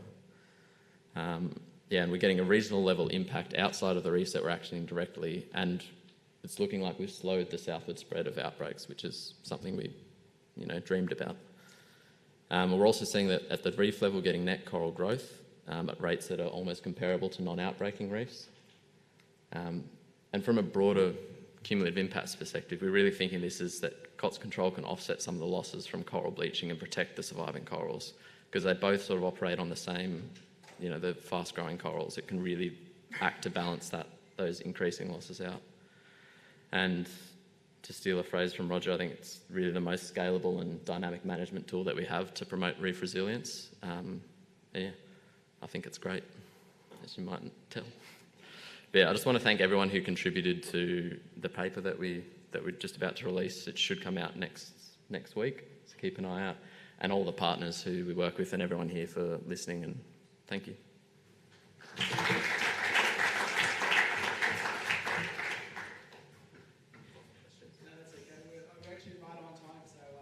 So again, I'm sure Sam will be happy to take any questions or conversations later. So next up we've got Jennifer Skinner from the University of Queensland. Oh, someone else.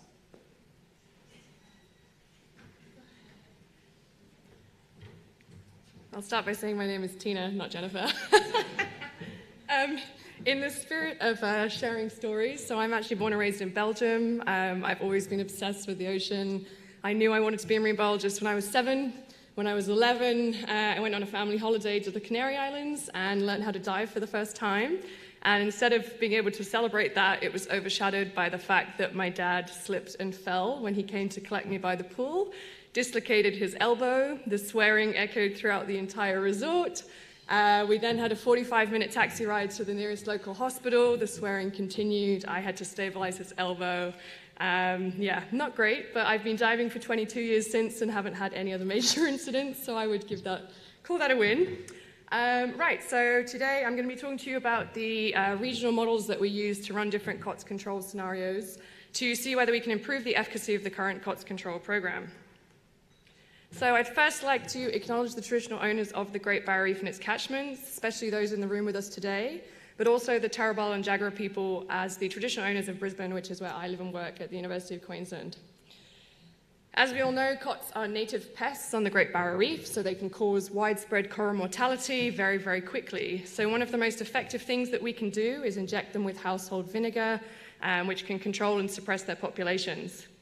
As Roger mentioned, we're not trying to remove all of these cots, they are native. We are just trying to suppress their populations down to a level at which coral recovery and coral growth can actually outpace the rate at which it's being consumed.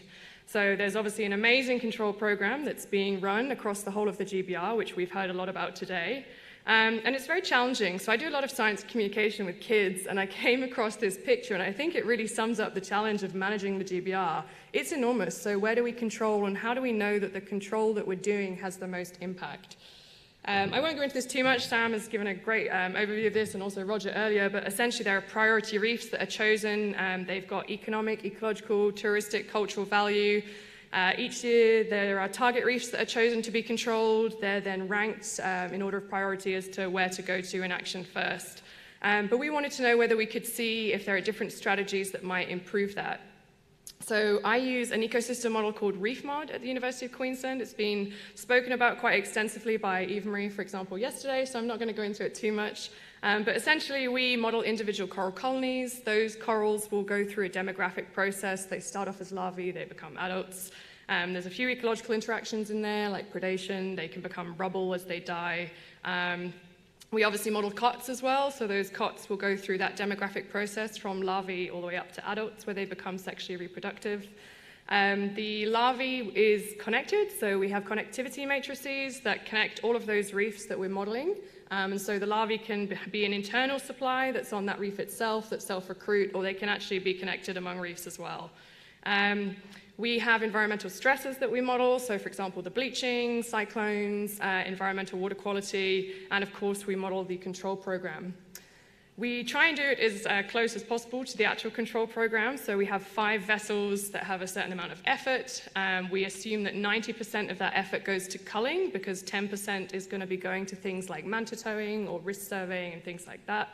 And then we do have the same 500 priority reefs that the Reef Authority has selected, and then we have a subset of target reefs as well, which is based on the reefs that were historically target reefs over the past 3 years. At each of those reefs, we separate the reef into the cull sites, and so whenever those COTS densities at the cull site are above that ecological threshold, they then get actioned and controlled to the ecological threshold. The effort that takes is then calculated, and we subtract that from the pool of effort and go on and on and on, and it's a kind of iterative process.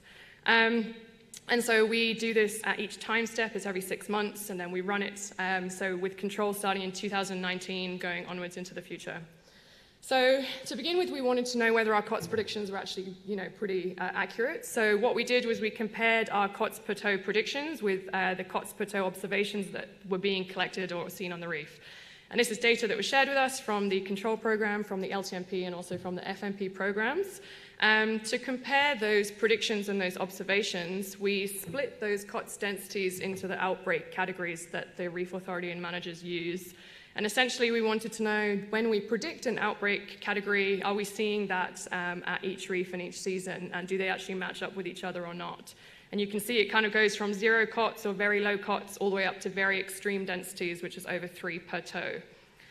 What we found was that actually we don't do a bad job, we do a pretty good job.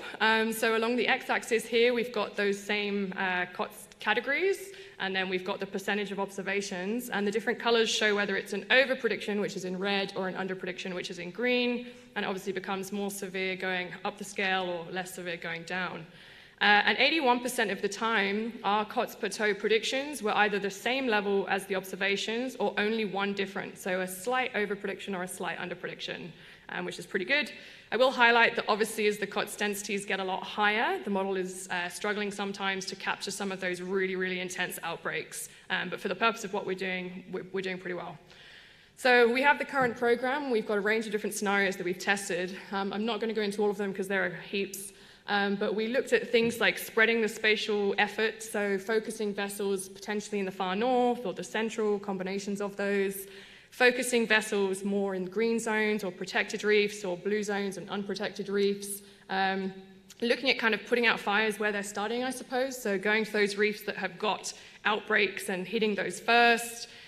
We also considered scenarios with effort sinks, which is something that Jacob Rogers has really been coining, where you've got such a high density of cots that potentially there's no point even trying to control that reef. Perhaps you should move on. What we found when we were running all of these different scenarios was that, so here I'm just going to focus on coral area benefits. So we're looking at the gain in coral area between the scenario where we control and a scenario where we don't do anything at all. So there's no control, everything just runs as normal. So we're really looking at the change in coral area. And what we found, so this is just for priority reefs, so it's those 500. Along the x-axis, you've got the years going into the future, and then we've got along the y-axis that change in coral area between the scenario and the counterfactual. And so the GBR-wide scenario, which mimics the current control program, actually does the best most of the time, and definitely up until a certain time point. Post about 2035, it's obviously better to go to priority reefs that have got outbreaks. But when we then look at all reefs, it's the same story. So really that GBR-wide control program, which is what we're doing at the moment, is giving us some of the best benefits and is the most effective on the reef, which is nice to know, especially for those that are running the control program. So this is really one of the best ones. We also ran this, so my collaborator, Scott, who's at CSIRO, he's got another ecosystem model that is slightly different in terms of the spatiotemporal nature, but confirms that actually that strategy is one of the most effective. So it's good to have this ensemble approach where you can actually see whether these things are the same across multiple platforms. So we then started to think about whether we could improve this even more. So what about if we take a more dynamic scenario where we're changing things at every single time step? And so in ReefMod, we model on a 6-month basis. We've got a kind of dry season and a wet season. And so here what I did was I ranked reefs at each time step. So I still kept that priority reef list, which is those 500, and I still have the non-priority reefs, but we're scrapping the idea of anything target. And I guess, again, this is getting a little bit close to the control program where they have this target reef list each year. So I ranked reefs by coral cover and the risk of them spreading Cott's larvae, and I made a kind of composite score out of those two things to see, okay, which reefs have got the most coral cover that we want to protect, but also have got the greatest risk of spreading Cott's to all the other reefs nearby. So that's our kind of dynamic GBR scenario that's going to be in pink. And then two variations of that where we wanted to see whether we could, I guess, incorporate some idea of this protection status, so reefs that are fished or not fished, or protected or not protected. So essentially, when we do that scoring, if you've got two reefs that are the same, or kind of in the same range of the score, in one scenario, we decide we'll prioritize unprotected reefs. So if there's a tie in the score, we go to the unprotected reef first. And then in the other scenario, when there's a tie in the score, we go to the protected reefs. And so that was our other two scenarios. And so if we look at the outputs from that, so this is the, again, priority reefs. Along the x-axis, you've got all the years. Along the y-axis, it's coral area gains. So obviously, the higher, the better. And here it's bars because for each scenario, we're running it 20 times. And that's because there's a ton of stochasticity in the model. And so we want to account for all of those different scenarios and the range in those parameters. I realize it's maybe a little bit difficult to see, but essentially if you focus on the yellow being the original, you can see that the pink and the blue and green are outperforming that original GBR scenario most of the time. And if I just take the mean across those for those priority reefs, you can still see that the dynamic scenarios are giving more coral area gained, particularly after it's kind of up and running, maybe from 2030 onwards, than just sticking to a set kind of target and priority reef list. What is more interesting, I think, is if you look at the non-priority reefs, so actually there seems to be a kind of spread of benefits to nearby non-priority reefs that potentially haven't been controlled by using these dynamic scenarios, which is potentially because we're able to then go and suppress those super spreader reefs that have got this high COTS spreading risk before just sticking to the same priority reef list. So that was quite interesting. And then if you actually just look at the total coral area gained across the entire scenario, so this is across, so from 2019 all the way up to 2050, just sum it all up, you can see that the dynamic scenario does better than just a fixed reef list. And actually, if you're considering adding a kind of priority to a protected or non-protected, it's maybe better to go to the unprotected reefs that potentially need more help or have kind of got less inherent resilience than some of those protected areas, which we would assume have more fish biomass that are potentially controlling those things a bit more holistically. So in summary, All of the scenarios show benefits. So I'll reiterate what Roger said and what Sam said. Controlling is always better than not controlling. If you don't control, you're not going to get any coral area benefits at all. So all of the scenarios that I've run, of which there are many, show benefits in coral area. They show reductions in outbreaking reefs, all of it. But the current GBR-wide strategy is very good. And if you stick with that, you're still going to get really good gains and really good benefits. But changing to a more dynamic scenario is potentially even better. And it does look like maybe focusing effort in those unprotected reefs that need a bit more help, that don't have that inherent resilience from healthy fish populations, might be a good strategy when you're weighing up whether to go to a protected or an unprotected based on those other criteria. I will just give a quick caveat that all of these scenarios were run with only one emission pathway and also with one climate model. So we do know from other people's work that this is all going to change a lot. And there is obviously a point at which if there's no coral cover, there's going to be no COTS. So if you're looking at different climate pathways and emissions, that's all going to change. But certainly in the next few years, this seems to suggest that we can make a really big impact following those strategies. Finally, thank you to CSIP for funding this research. It wouldn't have been possible without that. Thanks to all the collaborators that I work with across all the institutions. And yeah, it's been very, very fun. Thank you all for listening. And I don't know if we're doing questions. We are.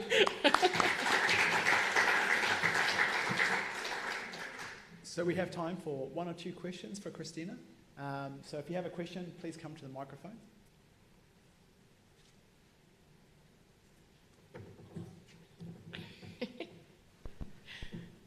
So you showed a strategy, in the dynamic strategies you were responding to connectivity. I presume that assumed in your model universe you know what the connectivity is. Yeah, that's a big caveat. So we're assuming perfect knowledge of everything in the environment all the time, yeah. Which is obviously not the case. We haven't played yet with the idea that we might be getting things a little bit wrong or what the uncertainty is around that. So at the moment we're assuming that there's excellent surveying and monitoring across the whole of the GBR and that we know that every reef has got a certain coral cover and a certain COTS spreading risk. I guess that's a good plug for more funding for surveying and monitoring, eh? Got one more question coming up.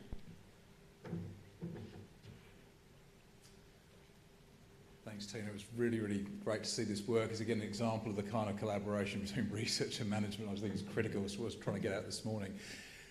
My takeaway from the scenarios and the dynamic part, big fan of going down that path, is actually the blue zone, green zone thing is probably marginal. Do you have a thought around within that, there may be some, you could probably optimise between the green zone, blue zone kind of selection? I mean, it's building upon what Cameron's talking about when we do prioritisation. Any thoughts upon how we might optimise that? Yeah, that's something that Pete and I have been talking about actually, is what is the optimal weighting? So when you've got those reefs that are very close together, how do you decide how much to kind of boost each reef by? It's something that I'm working on at the moment, so I don't have a lot more to add to it, but we are considering it. Look forward to it. Yeah, thanks. Thank you so much.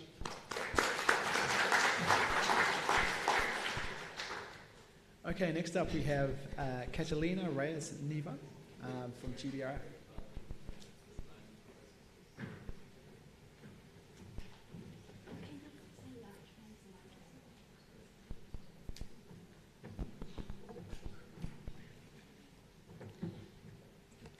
Good afternoon, everybody. My name is Catalina, and I work at the Great Barrier Reef Foundation. And my talk today is going to be a bit different from what you have here. Not beautiful reef pictures or anything like that. It's going to be a story from the land and the catchment, but still very important because it is about the Reef Trust Partnership Water Quality Program and how this initiative is supporting the resilience of the Great Barrier Reef. Before I start, I would like to acknowledge the traditional owners of the land in which we meet today and extend my respect to elders, past, present, and emerging leaders, and acknowledge the traditional owners attending this symposium. Well, I'm going to repeat a little bit what we have heard a lot, but there are a lot of threats to the Great Barrier Reef based on an assessment of a long list of pressures. Those threats to the natural and cultural values to the reef, there are 8 that are considered very high risk. and the top 4 are related or resulting from climate change, as we have heard constantly over and over during the symposium, but the next 4 are associated to poor water quality. That picture is actually supported by comprehensive and compelling research, including the scientific consensus statement that is a review of the advancements on knowledge around land use impacts on the reef water quality.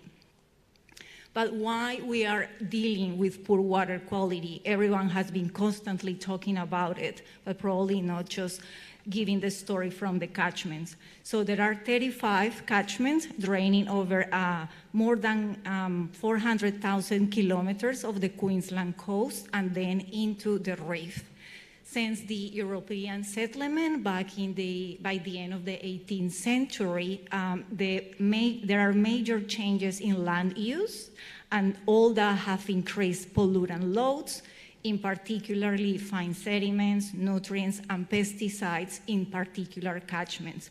So all that excess of land-based pollutant is primarily related to agricultural activities and, of course, impacts different parameters of the resilience of the reef. So the excess of fine sediment is primarily associated to the extensive land use of grazing across the Great Barrier Reef catchment. So it's huge, 77% of the area is used for grazing.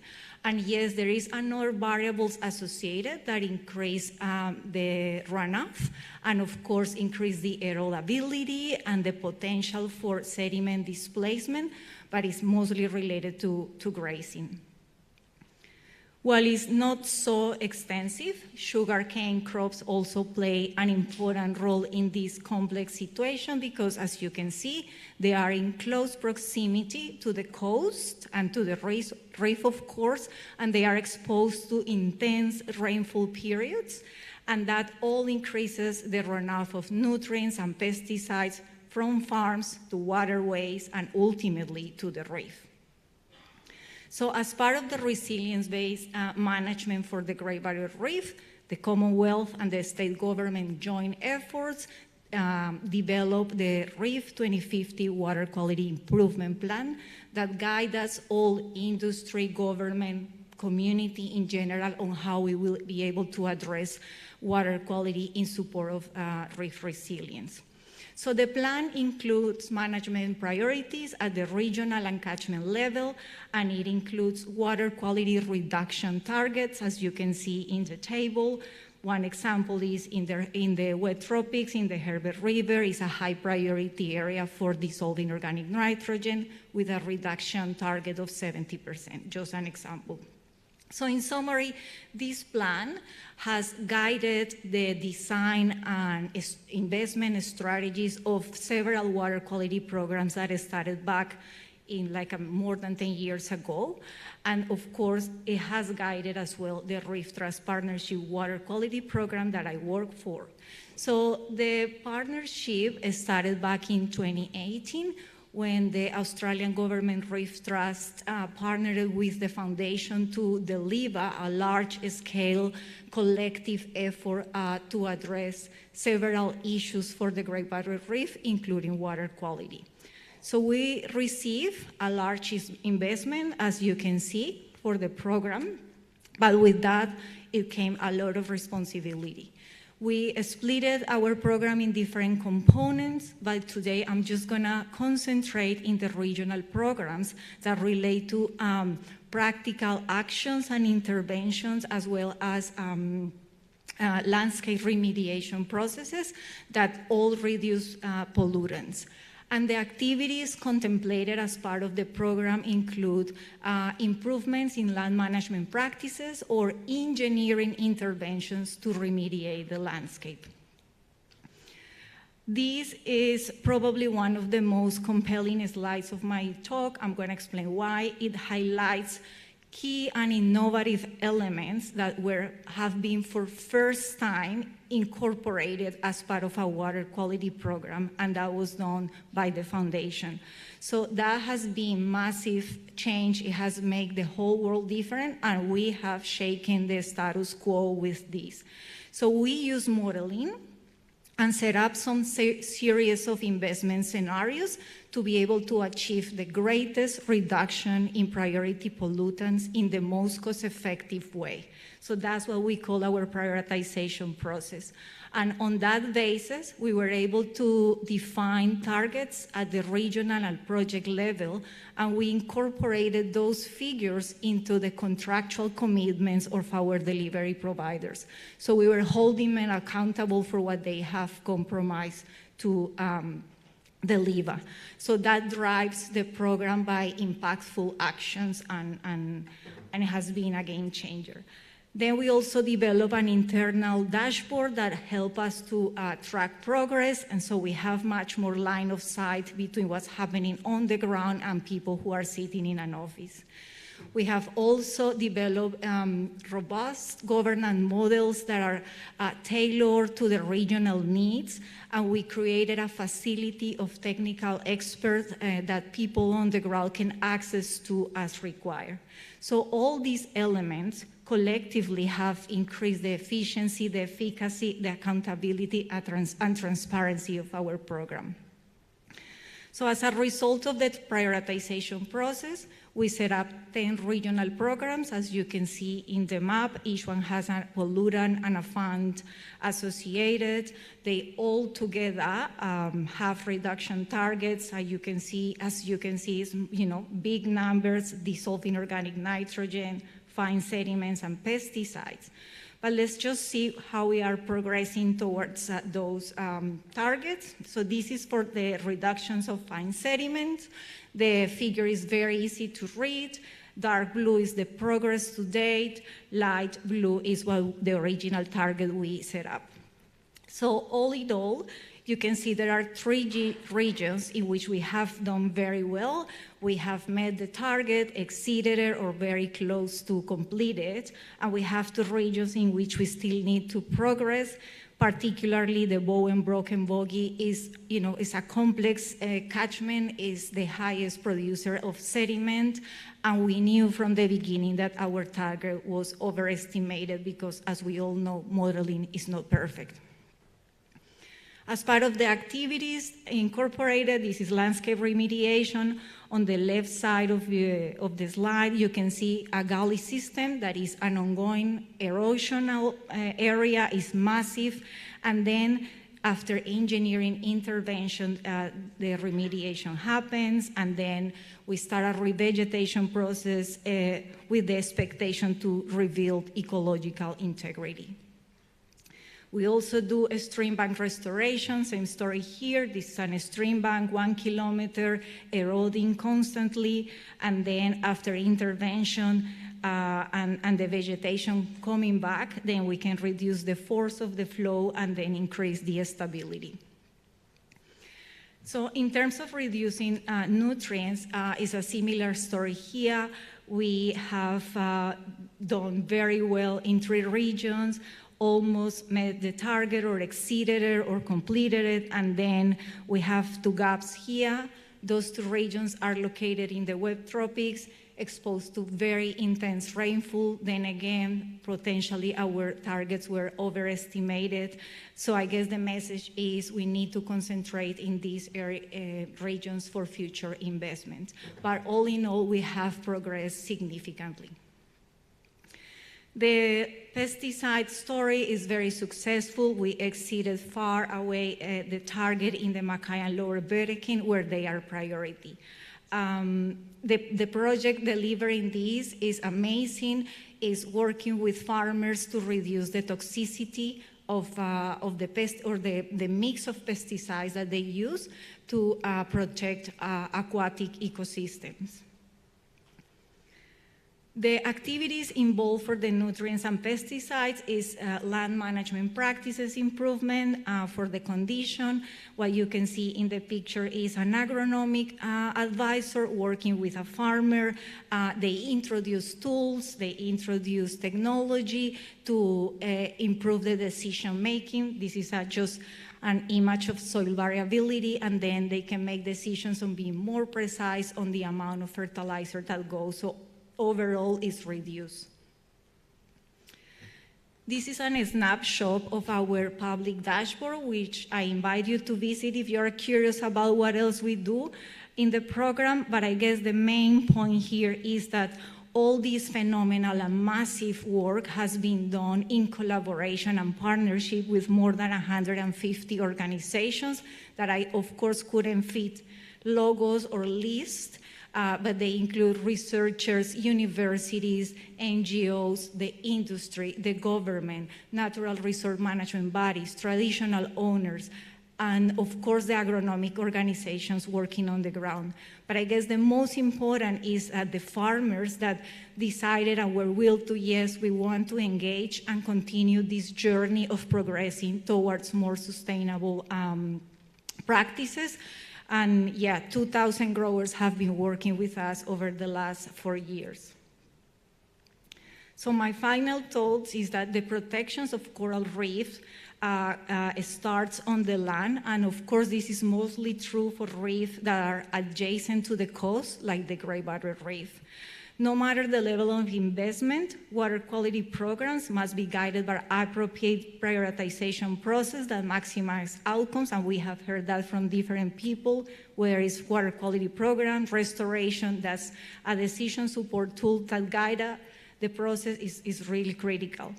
Then including pollutant targets has been a game changing for us. It's been challenging us, but I am still advocating for this to be embedded in upcoming water quality programs. And finally, the Reef Trust Partnership has improved the model for water quality and have achieved significant pollutant reductions that are expected to improve the long-term resilience of the Great Barrier Reef. I want to thank my team. If you are online, I have the privilege to work with an amazing group of people, humans, as we know now. And they are professional, they are amazing, and this has been a massive job. So thank you all, guys, and thank you for listening.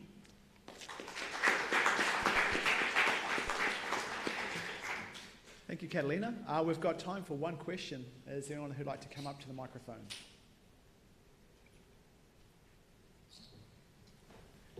Can you go to the, sorry.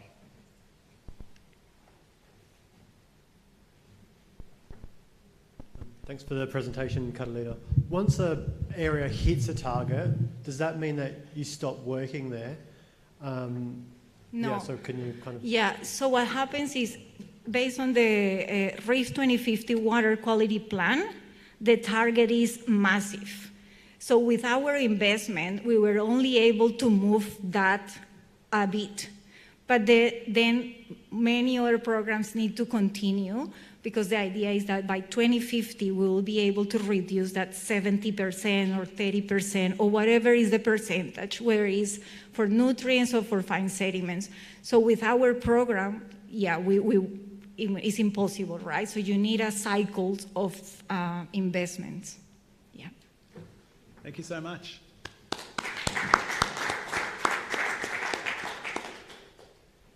Okay, next up we've got Maximilian Hirschfeld. He's from the Australian Marine Conservation Society.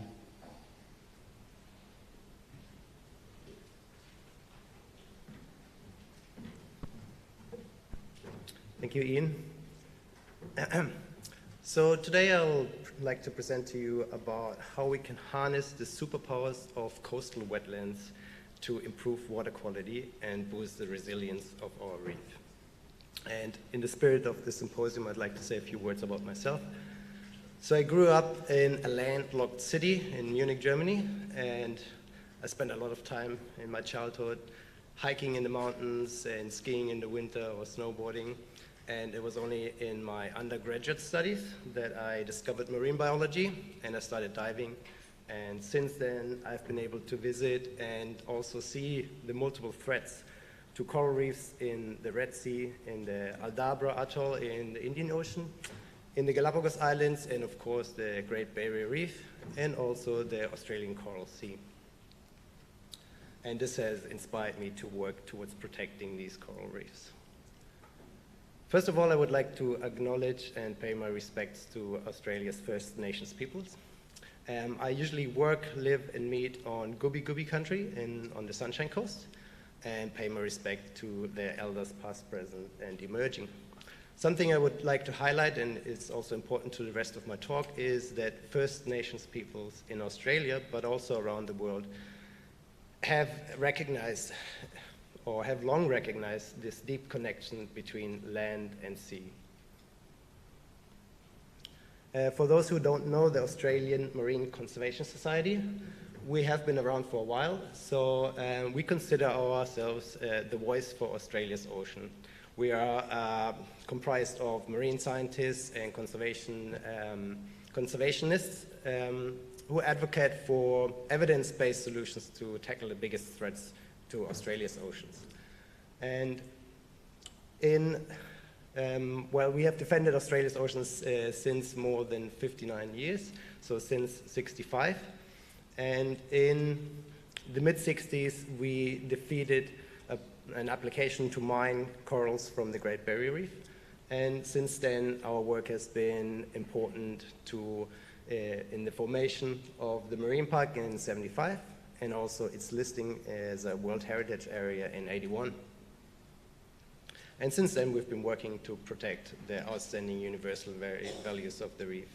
And most recently, we have accomplished the phase-out of gill nets from the GBR. Wetlands in the Great Barrier Reef World Heritage Area connect the land to the sea. And these are wetlands are ecosystems that are marine, brackish, or freshwater, and they're permanently or periodically or occasionally inundated, and they comprise things such as wetlands, seagrass meadows, salt marshes, freshwater swamps, and also rivers. Wetlands in the GBR, well, of course, the superstars of this conference are corals, but I want to put wetlands a bit into perspective with a few facts. And wetlands include both coastal ecosystems, but also ecosystems on the floor of the Great Barrier Reef lagoons, such as seagrasses. And together they comprise an area of 61% of the World Heritage Area. And particularly seagrasses are very abundant in the GBR, so it has been recognized as a global hotspot with 15 species that cover over 35,000 square kilometers, which is actually an area that is similar or comparable to what is covered by corals. And in this image here, you can see a distribution of seagrasses. This is not corals, and you can kind of see how it resembles the shape of the reef too. And of course, these seagrasses, for example, are important habitats for dugong, sea turtles, many marine fish species, and invertebrates. Now, when I talk about the superpowers of coastal wetlands, I'm referring to the many values they provide to humans and nature. And wetlands have been or have been central to the cultural identity of First Nations peoples. They are also very good at maintaining biological biodiversity and ecological connectivity. They protect our coastlines from extreme weather events such as floods, cyclones, and strong wave action. They're also really good carbon sinks, so they act as buffer against climate change. And wetlands are really good water filters. So, for example, they reduce the runoff of sediments by stabilizing riverbanks and slowing down the flow of the water. And they're really good in removing nitrogen from the water through a process called denitrification. And of course, they have many commercial, recreational, and cultural values for all coastal communities. Now, the threats to the reef and coastal wetlands are both global and local. And wetlands have reduced by 50% since European settlement in the Great Barrier Reef. Fortunately, this has stopped in the last decade due to coastal wetland protection. But today, still the biggest threat to coastal wetlands and the reef is global climate change caused by greenhouse gas emissions, which increases the frequency of extreme weather events. On a local scale, poor water quality, mainly resulting from runoff from the agriculture, remains the biggest threat to coastal ecosystems and mid and inshore coral reefs and seagrass meadows. Now, we of course have seen many images of bleached corals recently, but I promise I'll put a positive spin on this story towards the end of my presentation. Here are some photos that I took on Magnetic Island, so an inshore reef in Arthur Bay on Magnetic Island of Townsville. And this was after a period of heavy rainfall. And there was a very thick, murky freshwater layer in the bay, and many of the corals in the bay had bleached. So it's particularly those inshore and mid-shelf coral reefs that are threatened by poor water quality originating from agricultural runoff. There are 35 major river catchments in the GBR World Heritage Area, and 80% of the land is under agriculture from over 12,000 farmers and graziers. Particularly, the sugarcane farming occupies or dominates the low-lying coastal floodplains and contributes over 78% to the dissolved inorganic nitrogen at the end of catchment. Some of the drivers of this is the excessive use of fertilizers and, of course, land clearing and the destruction of coastal wetlands. Now, this has led to the establishment of the ecologically relevant water quality targets. So these are thresholds, and we've just heard about it in the other presentation. These are thresholds that are necessary to maintain the health and resilience of our coastal and marine ecosystems.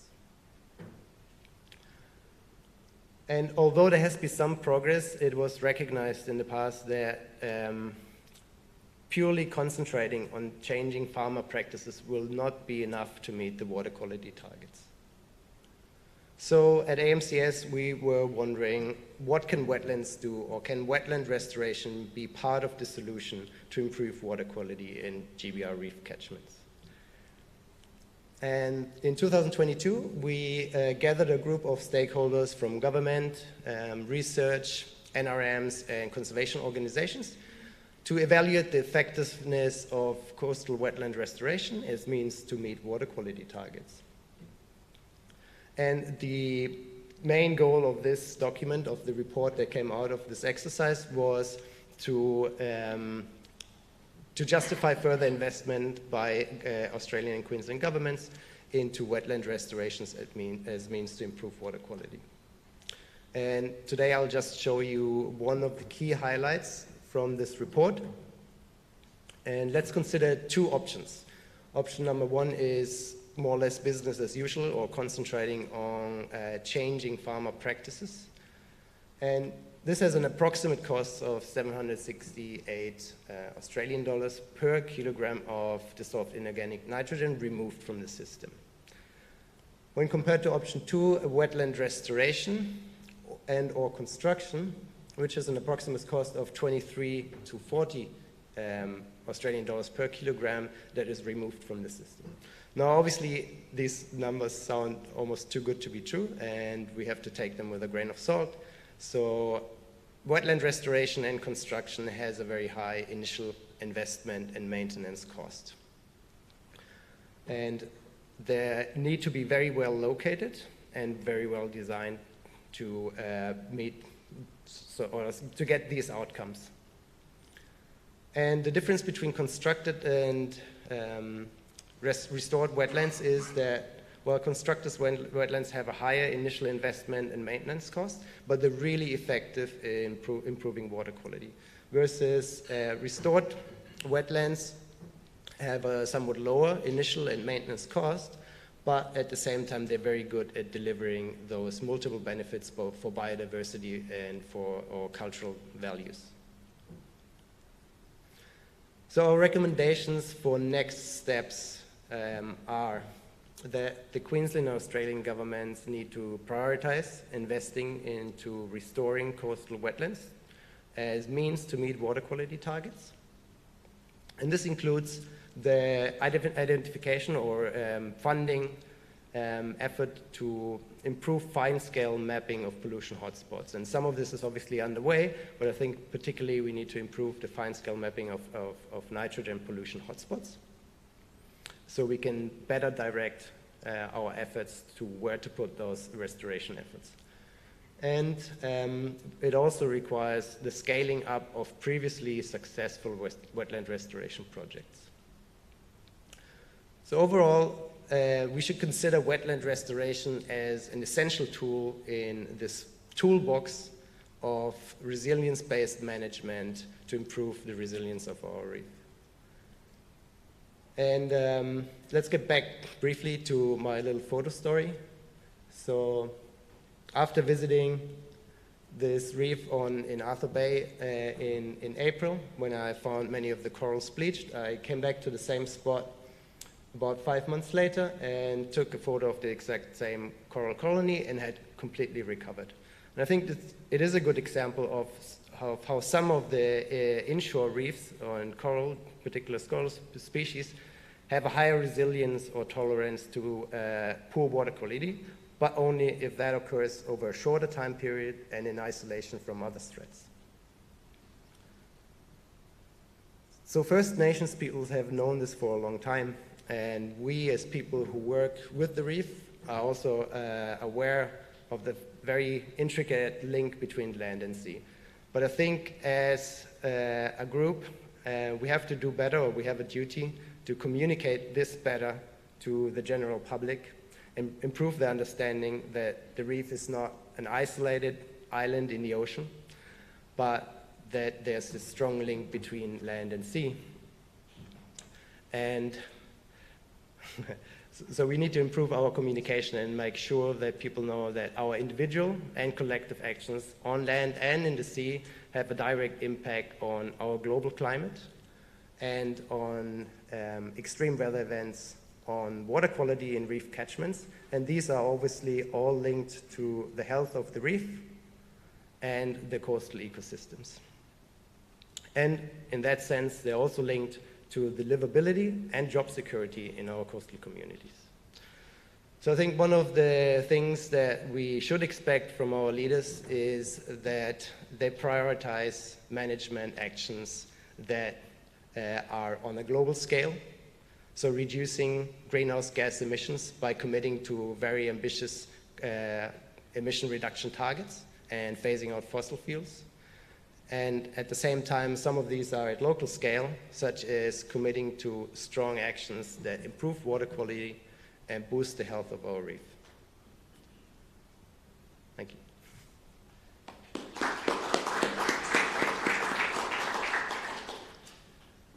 Thanks, Max. Great presentation. We've got time for one question. Bob.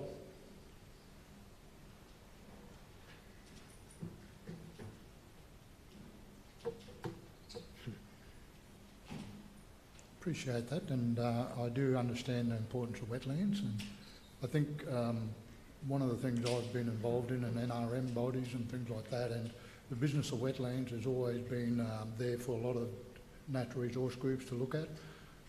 But my issue is that, and I'm not trying to pick on you, it's more about the whole process, but when it comes to wetlands, there's no funding there for cultural surveys, and basically you are in a very cultural sensitive place, and hopefully, you know, those sort of things will be changed in the future. Because at the moment, you know, I've seen the Biodiversity Act virtually override the Cultural Heritage Act in a way where they're bulldozing fence lines along rivers without cultural heritage. So I just thought I'd raise that point, that it's something where there's a mismatch, and I think if there was that process involved, you'd have a lot more traditional owners involved. Thank you very much.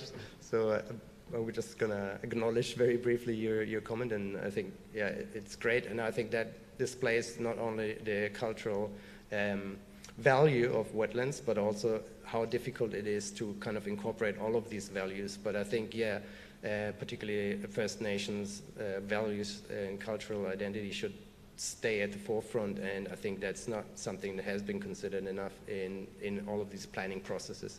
And obviously I was talking specifically just how we can improve water quality targets, but I think all of these values are essential and all of these should be considered, and ideally they should be considered when we look at cost effectiveness of these things. Thank you. Thank you.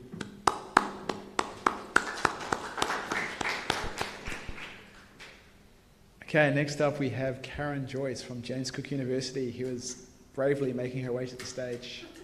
Yeah.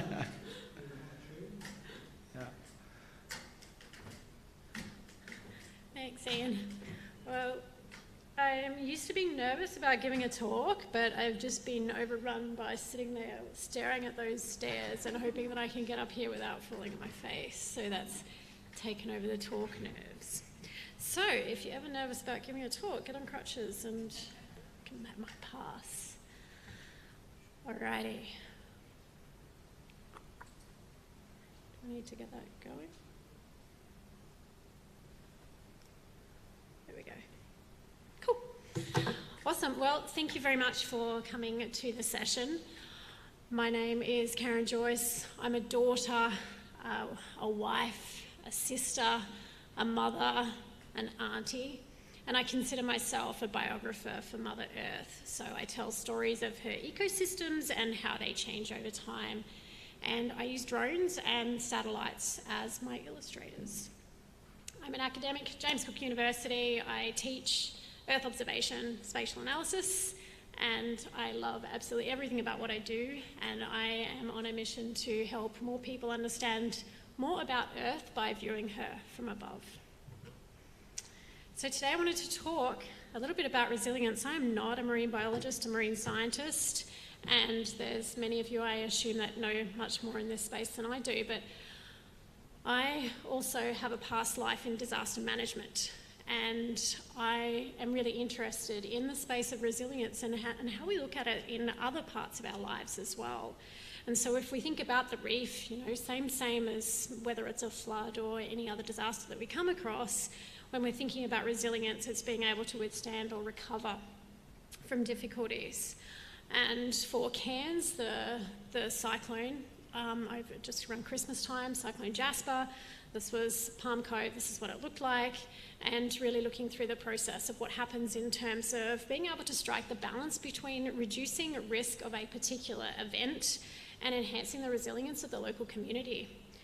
And so what I like to do, I'm really a framework person, so I really like looking at what frameworks already exist in different parts of our lives and how we can actually apply them to other areas as well. So what I've done is to take the disaster management cycle, which is a framework of how we provide support in disaster management, and then have a think about how that can actually apply within reef resilience. So there's 4 phases of the disaster management cycle. We've got reduction, readiness, response, and recovery. So briefly what that means is reduction, we're always talking about how do we prevent the next flood or cyclone? What do we do when we know that it's coming, right? In the 2 days or so prior to Jasper, what did we get out and do? And how do we build resilience in the community based on what we do there? What happens in the actual event? What do we do to get out, deploy aid? And then really critically, what are the interventions that we've done and how do we monitor the recovery of that? So what I'd like to do, and I'm going to need a bit of help here, because what I'd like to do is actually to apply that to, it's been so much about COTS for this symposium. What I'd like to do is to apply the disaster management framework to an outbreak of COTS, and hopefully you can help me with it. So if we think about reduction in terms of a COTS outbreak, what are some of the activities that go on, assuming that there are some activities that go on that help prevent an outbreak? Can anyone give me an idea of something? And you may have to yell given the size of the room. Is there anything that we actually do to prevent the outbreak of COTS? We do nothing. We just sit there and wait. I don't know, like I thought in the plenary this morning, I can't remember the speaker's name, but he was talking about looking at the management across broad scale and making sure you keep numbers to a relatively low level before it reaches outbreak, right? Is that something that happens? I'm no COTS person, right? So maybe not so much. Yeah. Maybe that's, yeah? Okay, and then when we realise, wow, you know, we're actually at the breaking point, you know, this is about to hit an outbreak here, what can we do to reduce the impact? Is there something that we can do in the ecosystem, or is it actually just need to get out there and kill as many of them as possible? I don't know. Can anyone think of anything that we do at that point, that inflection point where it's, yeah, there's kind of stasis in the community, and then bang, it's going to hit outbreak? Any ideas of things that happen there? Maybe there's space for something there. I don't know. In response, we absolutely know what happens in response, right? There's an outbreak, teams will go out they go with their injection stuff. And this is also, when we think about disaster management, this is also the part of the cycle that we're really, really well aware of. That's what we see on the news. We get the SES out, the police out, all that sort of stuff. That's the sexy stuff, I guess, if you like, of disaster management, but it's only one part of the cycle. And then the final part is looking at how do we support those communities, in this case, how do we support the reef to recover once an outbreak has occurred? What are the types of things that we do? Maybe it's replanting some corals, maybe it's doing something so that the cots can't back or something like that. So that's how we can look at applying the disaster management cycle into the reef resilience space. But one of the key things I think for management is, how do we know that we're successful in any of the interventions that we put in place? What's critical?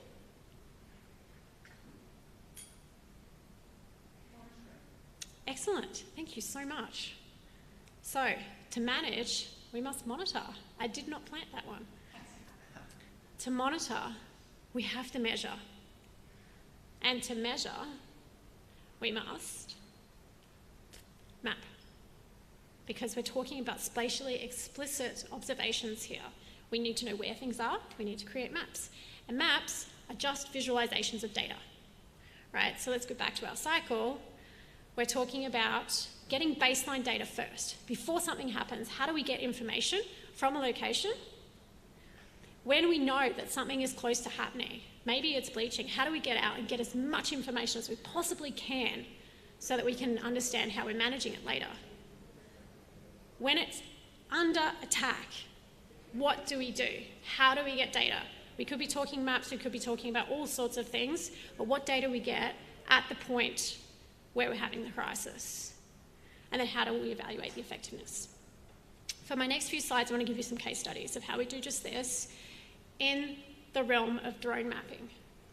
So I'm going to take you up and down the Great Barrier Reef, range of different spots we see here on the yellow dots, and talk about some studies. All right, so first of all, from Heron Reef, drone data. We can look at individual coral colonies. We can use AI to detect where those colonies are. We can count them, we know the area of them, we know how much live coral there is. Hastings Reef, just off Cairns here. We've got beautiful, beautiful data sets where we can look at sea stars, sea cucumbers, clams, all the coral, whatever it is that you like. We've got that information.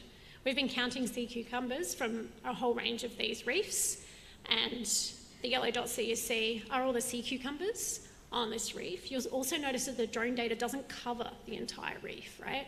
So you can't get everything, but it's a scale step from your in-water stuff to your satellite. There's also some turtles and clams that are counted there as well. Speaking of clams, Orpheus, the clam garden, for anyone that's been to Pioneer Bay, where there's the JCU research station, it's amazing, the clams are super cool. Again, developing algorithms to detect the clams, map them. Then, picking up those algorithms, tweaking them to count seabirds on Michaelmas Cay. 17,000 seabirds. And there's no way you want to go individually picking them. So this is why we use artificial intelligence. And then we can look over time. So this is not dodgy data. This is a cay just off Townsville that moves, which is super cool and totally unbelievable, but absolutely believable. So we are looking here at a shift of about 40 metres over a 6-week period. We can also look at the volume of change as well.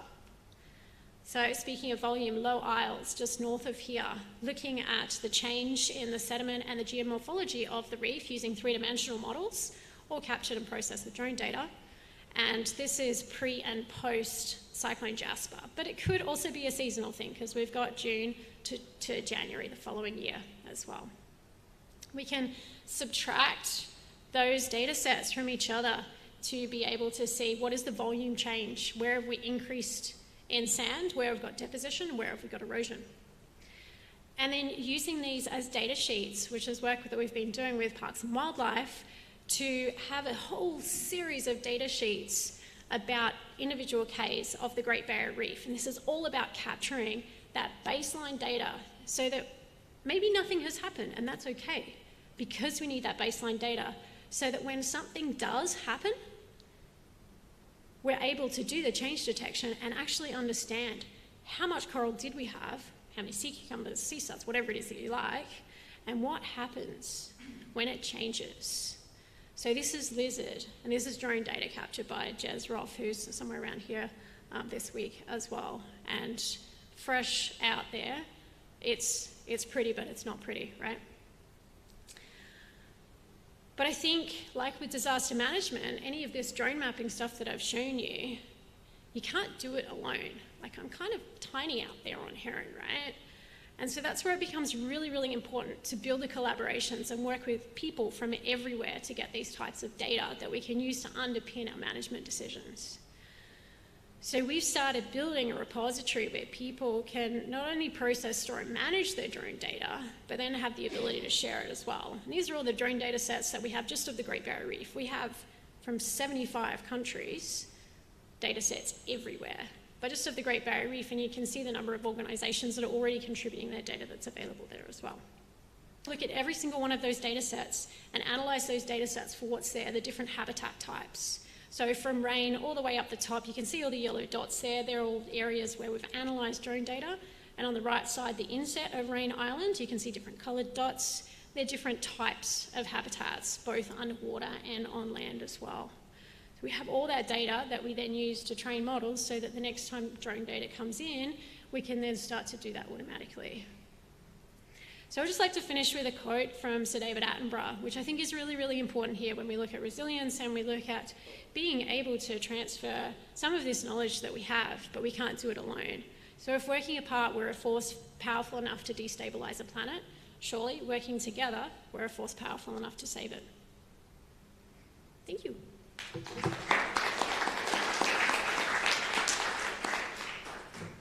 Thanks for that fantastic talk and those beautiful pictures. Does anyone have a question for Karen? Everyone wants afternoon tea? Okay. Yeah. Do you mind coming up the front? So sorry, just for the microphone for those people who are watching online.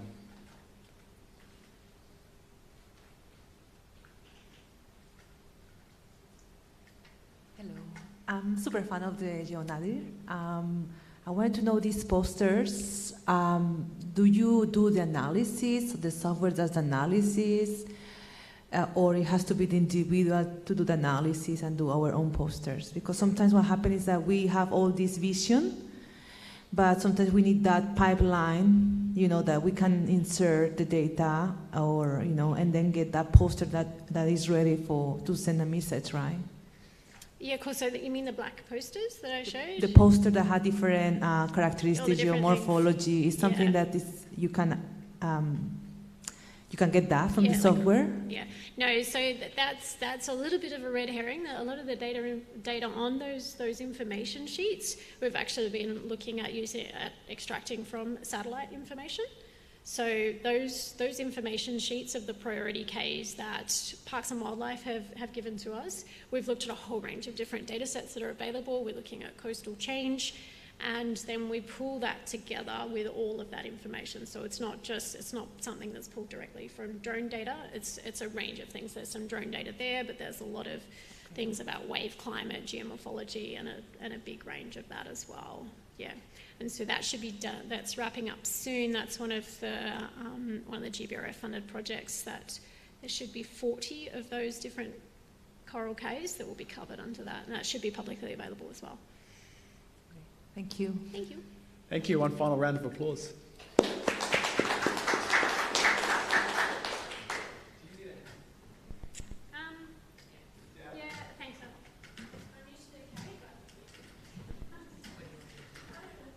So I'll just give one more big thank you to all our presentations. we're in a time of crisis now with another mass bleaching event, but I heard messages of hope, and I heard messages of success. And the things that drove that success were a lot of hard work, a lot of collaboration, prioritisation, making good decisions, and also embracing new technology. So, that was a really, I guess for me, a really wonderful session with some really great presentations. So please enjoy your afternoon tea now, and then back into this room to hear more about the amazing COTS control program, which has been a big global success story. Thank you.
Good afternoon.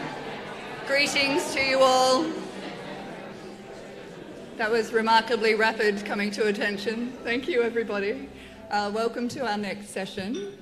Hope you've all had a fantastic day. I'd like to acknowledge Senator Nita Green, Special Envoy for the Great Barrier Reef, attending to hear the latest updates about COTS control and innovation. It's my great pleasure to introduce our next two plenary speakers, again co-producing, sharing their knowledge and partnership about recent science in COTS control and innovation. Firstly, Dr. Mary Bonin from the Great Barrier Reef Foundation and Dr. David Williamson from the Reef Authority. Thank you, Mary and David.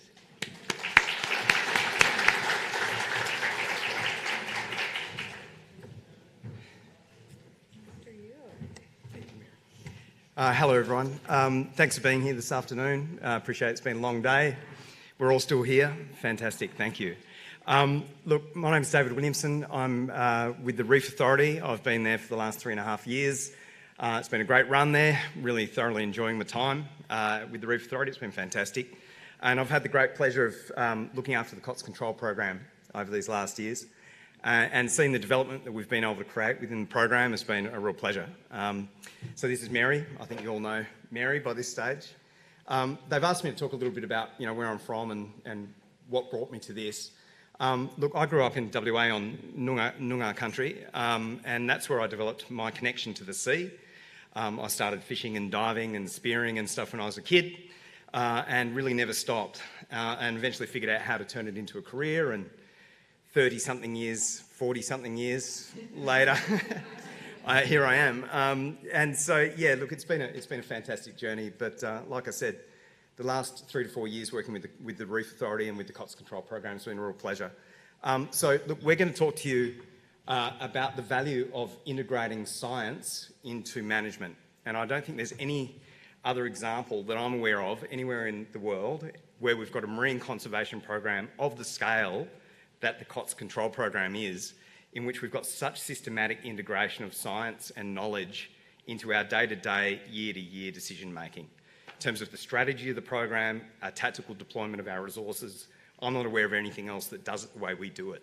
So fundamentally, the research that underpins this program stretches back decades. But we're continuing to double down with that research now, and we're continuing to invest in research that really is applied and focused on delivering outcomes that integrate into improved management decisions for the reef. Okay, this is the go button. Before we get right into it, I'd obviously like to acknowledge the traditional owners of the land and sea country on which we live, work, play, pay my respects to elders past, present and emerging, and shout a special thanks to Gudju Gudju and the Yirrakanji, Yidinji traditional owners who've given us such a warm welcome to their country this week and facilitated such a successful symposium so far. I think it's been a great week, so thanks very much to the local TOs for welcoming us to country. Appreciate it. Okay, look, either I stole some of Roger's slides or he stole some of mine. But look, so I deleted a few bits off this one, but essentially, you know, the story is that climate change impacts are ramping up pretty quickly now. We're seeing it and it's unfolding in real time right now. We obviously need to double down and do everything we can at local scales to keep more coral on the reef right now. Number one is protect what we've got. And when we look at the three major drivers of coral dynamics on the park, across the park, it's cyclones, storms, bleaching events and COTS. The only one of those that we can actually manage or control at scale is COTS. Now, in recent years, I don't know if any of you saw Sam Matthews' presentation just a little while ago in this room, but we've got some really clear coral protection outcomes to the program. And I'm actually a strong advocate for transforming the name of the COTS control program to the Coral Protection Program. And I think that's something we should do moving forward. So protect what we've got, allow natural adaptation processes to occur, restore where we need to, adapt again, and keep it moving forward over these next decades. I think that's the path. So without labouring that too much, I think obviously COTS, they're highly evolved. They've been around for millions of years. They're native to the Great Barrier Reef and there's several species across the Indo-Pacific region. They are highly voracious, highly effective coral predators, as you're all aware.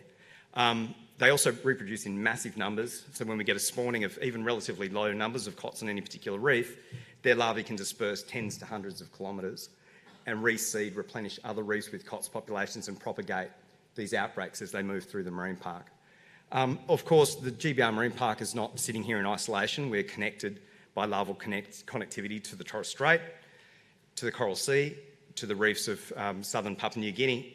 This is operating on a broader scale than just the GBR. So increasingly, as we move forward, we need to think about the scales over which we're managing and work with our partners nationally and internationally to do more. So obviously, when cots reach outbreak densities, they become a real problem for reefs. We lose coral very, very quickly. We degrade reef condition, obviously productivity of the reef, and everything drops. We lose not just coral cover, but also species. And that's a paper that's published. That figure on the left is a paper that Morgan published back in 2010. And essentially it shows that we lose coral and we lose species as COTS density increases. So it's not just about the fast-growing, shallow stuff that obviously drives recovery that we've seen in recent years. It's not just the acropora corals that these things are targeting, particularly when coral starts to drop. They will be much less selective in what they're feeding on. And obviously, if we lose a coral that's been sitting there for 40, 50 or 100 years, it's going to take us 40, 50 or 100 years to grow another one of those. So yes, they do preferentially feed on acropora and some of the other faster growing species, but they eat other things when those faster growing stuff is not around. So some interesting pictures there. Recently come across that PPE was not what it is now. But obviously traditional owners have known about COTS outbreaks for generations. People would have observed them up on reef flats back in the days when many reef flats were covered in coral. So they would have observed COTS, they would have seen that the numbers were booming, and they would have seen that coral was going down when numbers boomed. For whitefellas and Westerners, the first documented outbreak on the reef was in the 1960s, right out here at Green Island and places like that. And people obviously realised straight away that these things are eating coral, we need to do something about this, what can we do to protect our important tourism sites and places where we all go on the weekends and enjoy our time. So they put a fair bit of effort into trying to figure out what they could do about it, right? So it started off with people just spearing the things, pulling them out of the water, realising they were really venomous and awful to deal with, taking them to the beach, burning them, burying them, trying all sorts of stuff that really wasn't particularly effective, but could probably keep them suppressed at pretty small scales.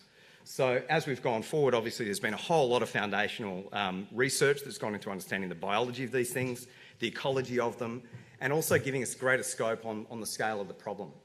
Us understanding how outbreaks actually move through the park. AIM's long-term monitoring program has been absolutely pivotal since the 1980s in understanding these outbreak dynamics and how that relates to coral dynamics across the park as well.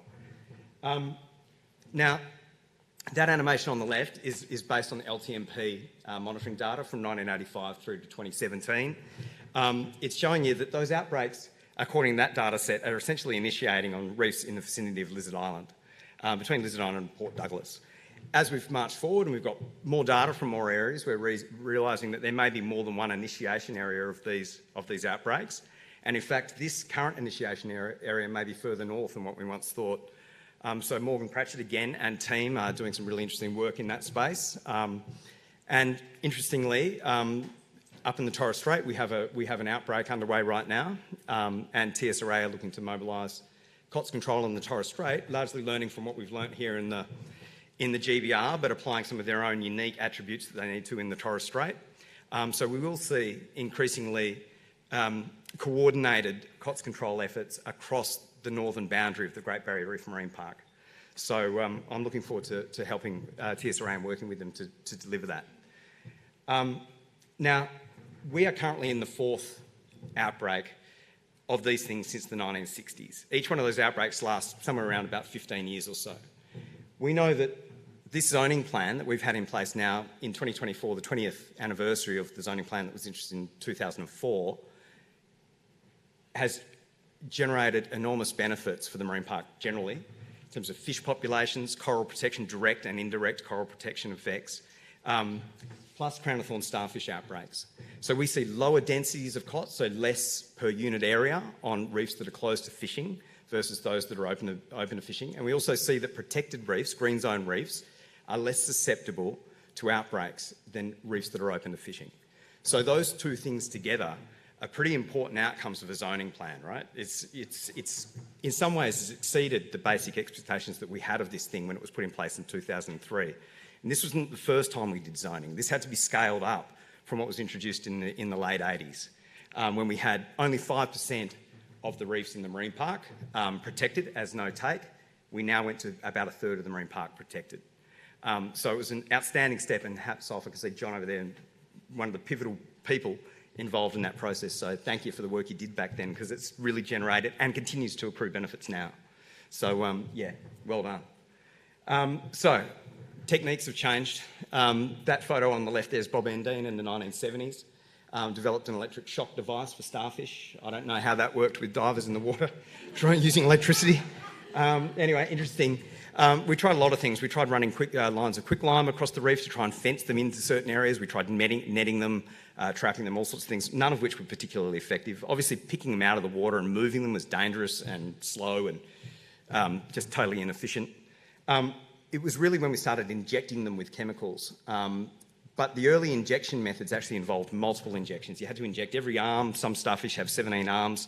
It's a lot of time. For every extra seconds and minutes that those divers having to work on an individual starfish makes it less and less effective.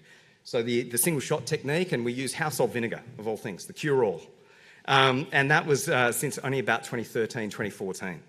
As well as that, ox bile salts in solution is another chemical equally effective. And that photo, that ugly looking blob of beige you can see at the bottom there, is a starfish that was injected with 20 mils of vinegar on a reef offshore Townsville last year, and that's within 24 hours of being injected. So very quickly they go into shock, I'm sure, and start to die and decompose very, very quickly. They're then eaten by crabs, fish, and all sorts of other things that like to get into them.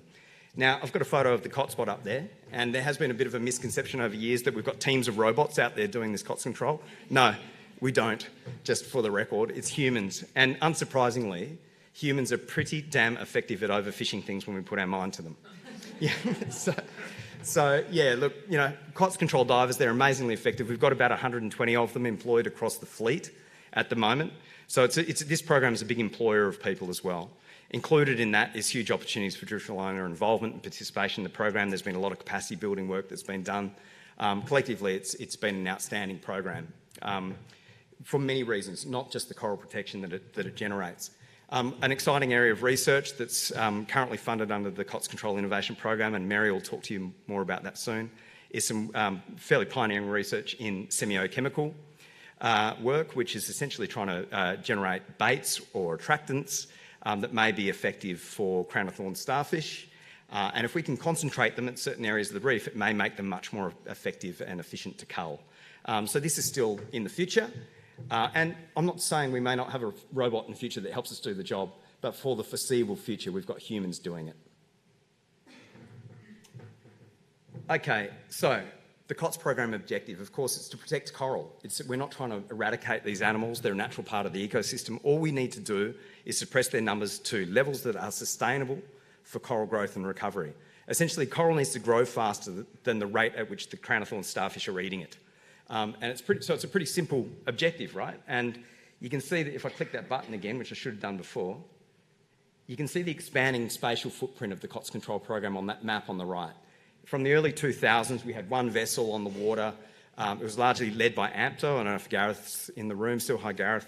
But yeah, it was led by AMPTO, and they were really focused on high-value tourism reefs. And it expanded slowly, and they worked reefs offshore Cairns, Port Douglas, and down in the Whitsundays.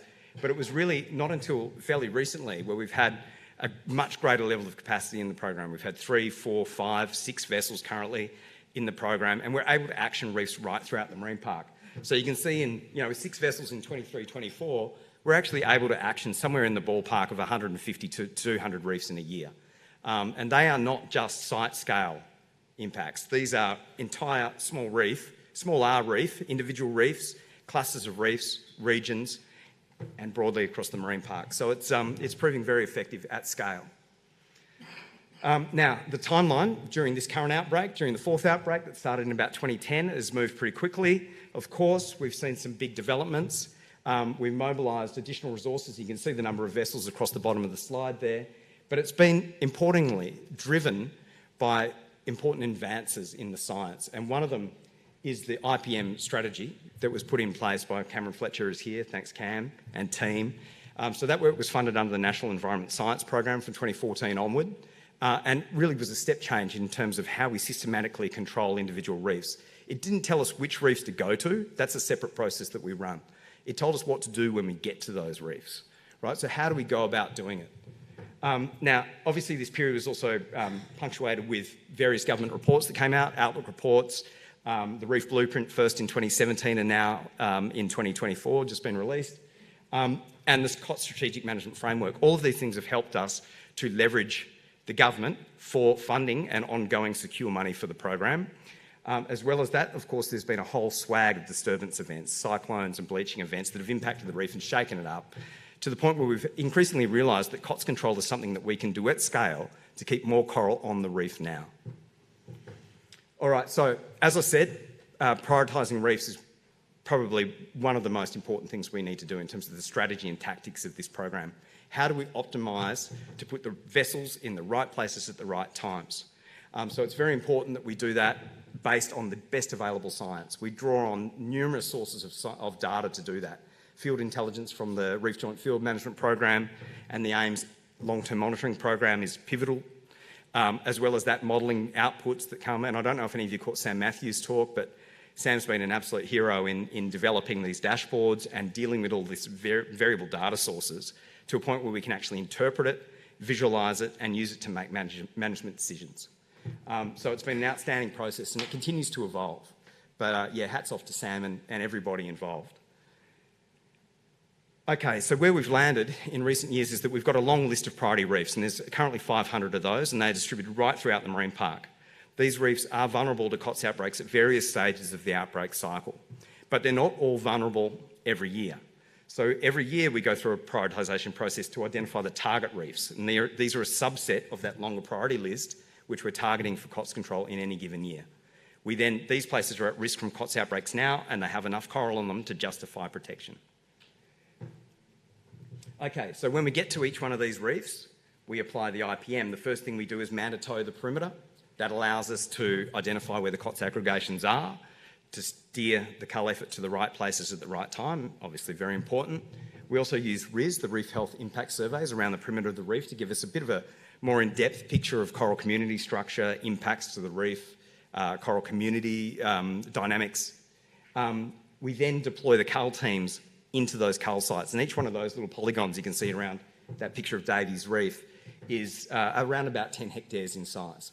So we put teams of typically 8 divers. They systematically move through those cull sites in a line.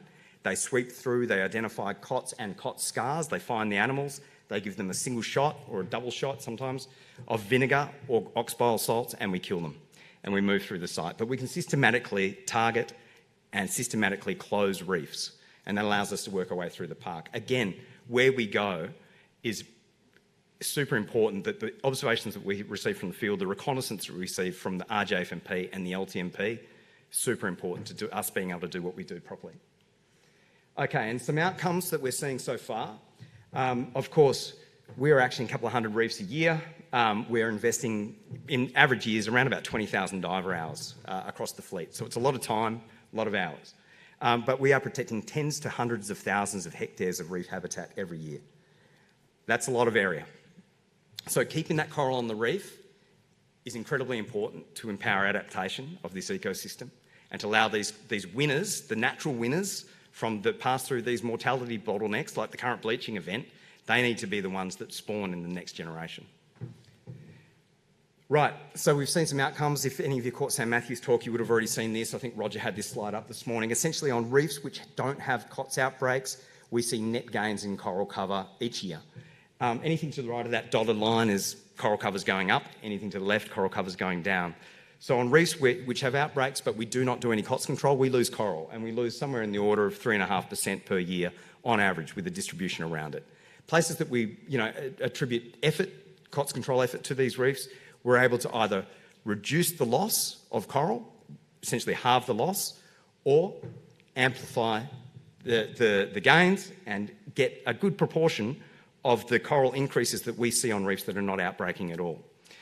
It's a pretty convincing result. I'd ask everybody not to tweet that or repost it because it's still under embargo. Next week, we're all good. You can tweet it to your heart's content.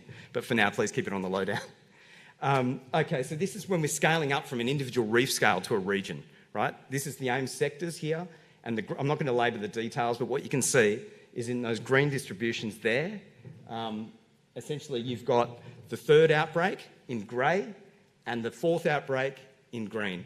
In the third outbreak, we had some control, but it wasn't particularly systematic. It wasn't particularly effective across this sort of scale.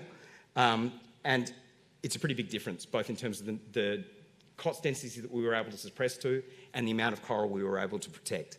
So over the 6 years, from the start of an outbreak at a sector scale to 6 years past, we can see 50% increase in coral cover across that period, noting that this last 6 years or so has been a particularly good time for coral growth and recovery.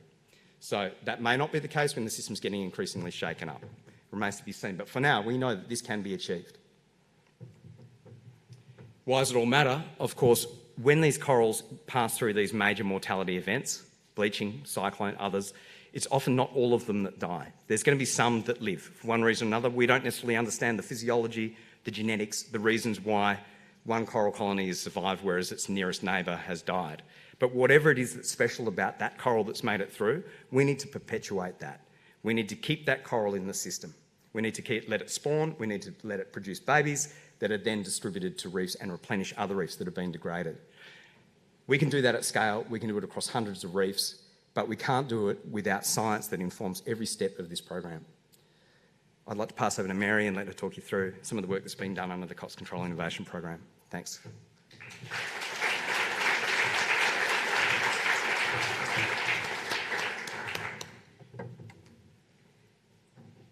All right. Hi, everyone. So following on from that great deep dive from Dave. Yeah. I'm going to try to stick to my notes so I get us back on time. I'll do my best, but I don't want to race through it either. So I'm going to transition into talking about some of the really crucial science that underpins all the incredible work that Dave has just talked about. So you've heard Dave mentioning IPM, and you've probably heard that in reference to the COTS control program.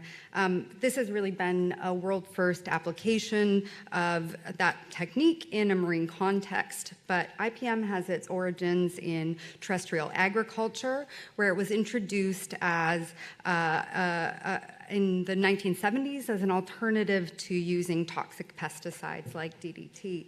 It's a process-based approach that really has 5 key steps, which you see there on the wheel. You need to understand the pest and its biology, things like its life cycle and natural enemies. You need to monitor the pest and its impacts on the environment, develop action thresholds and plans for when and where you'll take action when those thresholds are exceeded. You need to implement controls, and usually in IPM programs, that's a combination of manual, chemical, and biological controls. And then you need to monitor and evaluate the outcomes, assess cost and benefit, and look for ways to improve efficiency. So this is, as you can hear, a pretty information-intensive approach and really requires science to inform every step of that process. Now, as Dave mentioned, under the NESP Tropical Water Quality Hub, that initial research to develop an IPM approach to COTS control on the DBR was undertaken, and really want to acknowledge the really important roles of people like David Westcott, Cameron Fletcher here, and Sheridan Morris in leading that charge. And so with those excellent foundations in place, the COTS Control Innovation Program has really picked up the baton and continued to move forward in advancing all of those aspects of IPM. So CSIP, I'm sure you've heard about it already as part of some of the talks throughout the symposium, but I'll give you a run through of a bit of an overview. It's a collaborative partnership. Collaboration is a key theme of this conference, and ours is a collaborative partnership between GBRF, AIMS, CSIRO, JCU, and UQ, those key research institutions, along with others that have been brought in through an open call. Importantly, it's governed by a steering committee that includes stakeholders in decision-making, traditional owner, tourism industry, and management representation. It's funded through about a $10 million investment over 4 years from the Reef Trust Partnership and has some quite sizable co-contributions from our research partners. And so we started out in 2020 with a design phase to determine the investment priorities, and then launched into an R&D phase, which is coming to an end in just a few months. So that's an overview of the program structure. We had 3 early investment projects which we invested in while we were doing the design phase, and then the R&D phase of the program is structured with 3 subprograms with 24 projects. The prediction subprogram, led by Professor Morgan Pratchett from JCU, is focused on delivering new empirical knowledge that underpins that first step in the IPM. So things like understanding the life cycle and natural enemies of the pest. The detection subprogram, led by Emma Lawrence from CSIRO's Data 61, is focused on developing tools and technologies for detection, so focused on improving the data that underpins the monitoring and the evaluation steps of IPM. The response subprogram, led by Cameron Fletcher, is really multidisciplinary. It delivers innovation in the tools, models, and methods we use in response to outbreaks, so focused on improving the planning, implementation, and also the evaluation steps of IPM. So as you can see or hear from that, the program is pretty multidisciplinary. We've got, ecology and genetics, modeling, robotics, decision science, and social science all working together.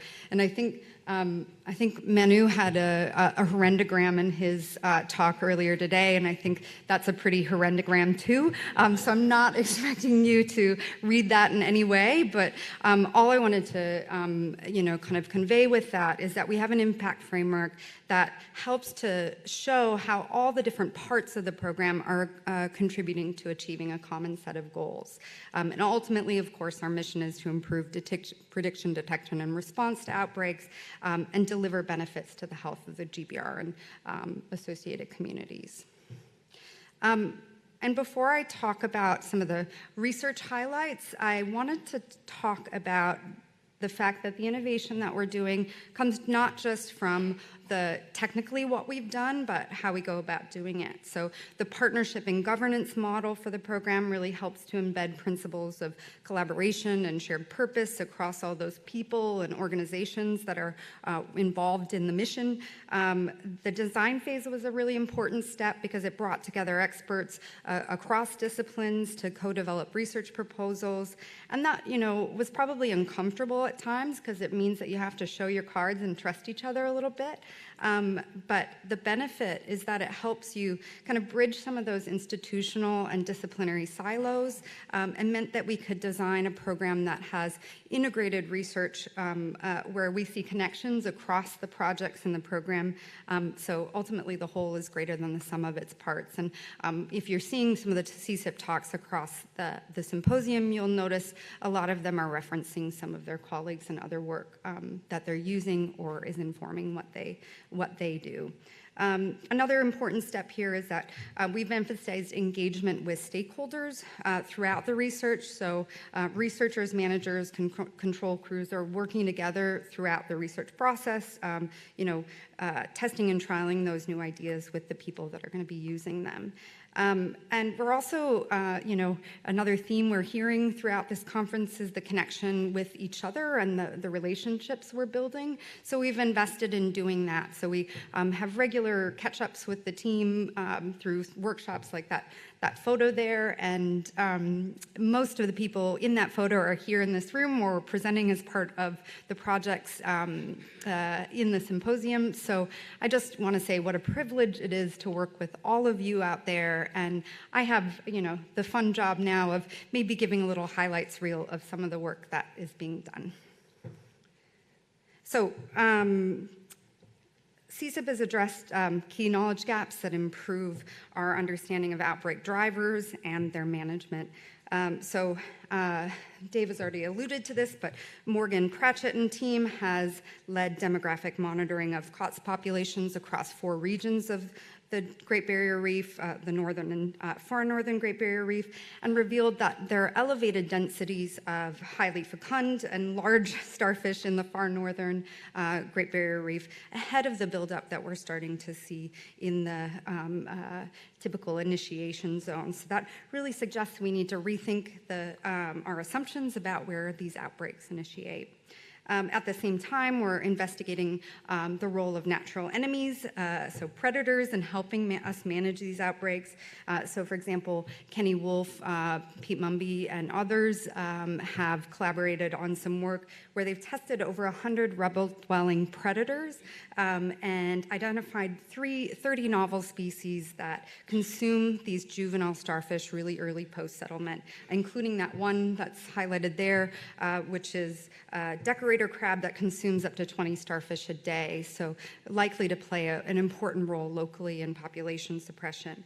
We've also advanced modeling to explore how protection of key predators, of fish predators, things like grouper and emperor, could help us manage starfish populations, and that points towards potential synergies between some of the management levers we have, like zoning, commercial fisheries management, and culling, and Scott Condy presented on that work on behalf of the collaborative AIMS and CSIRO team yesterday.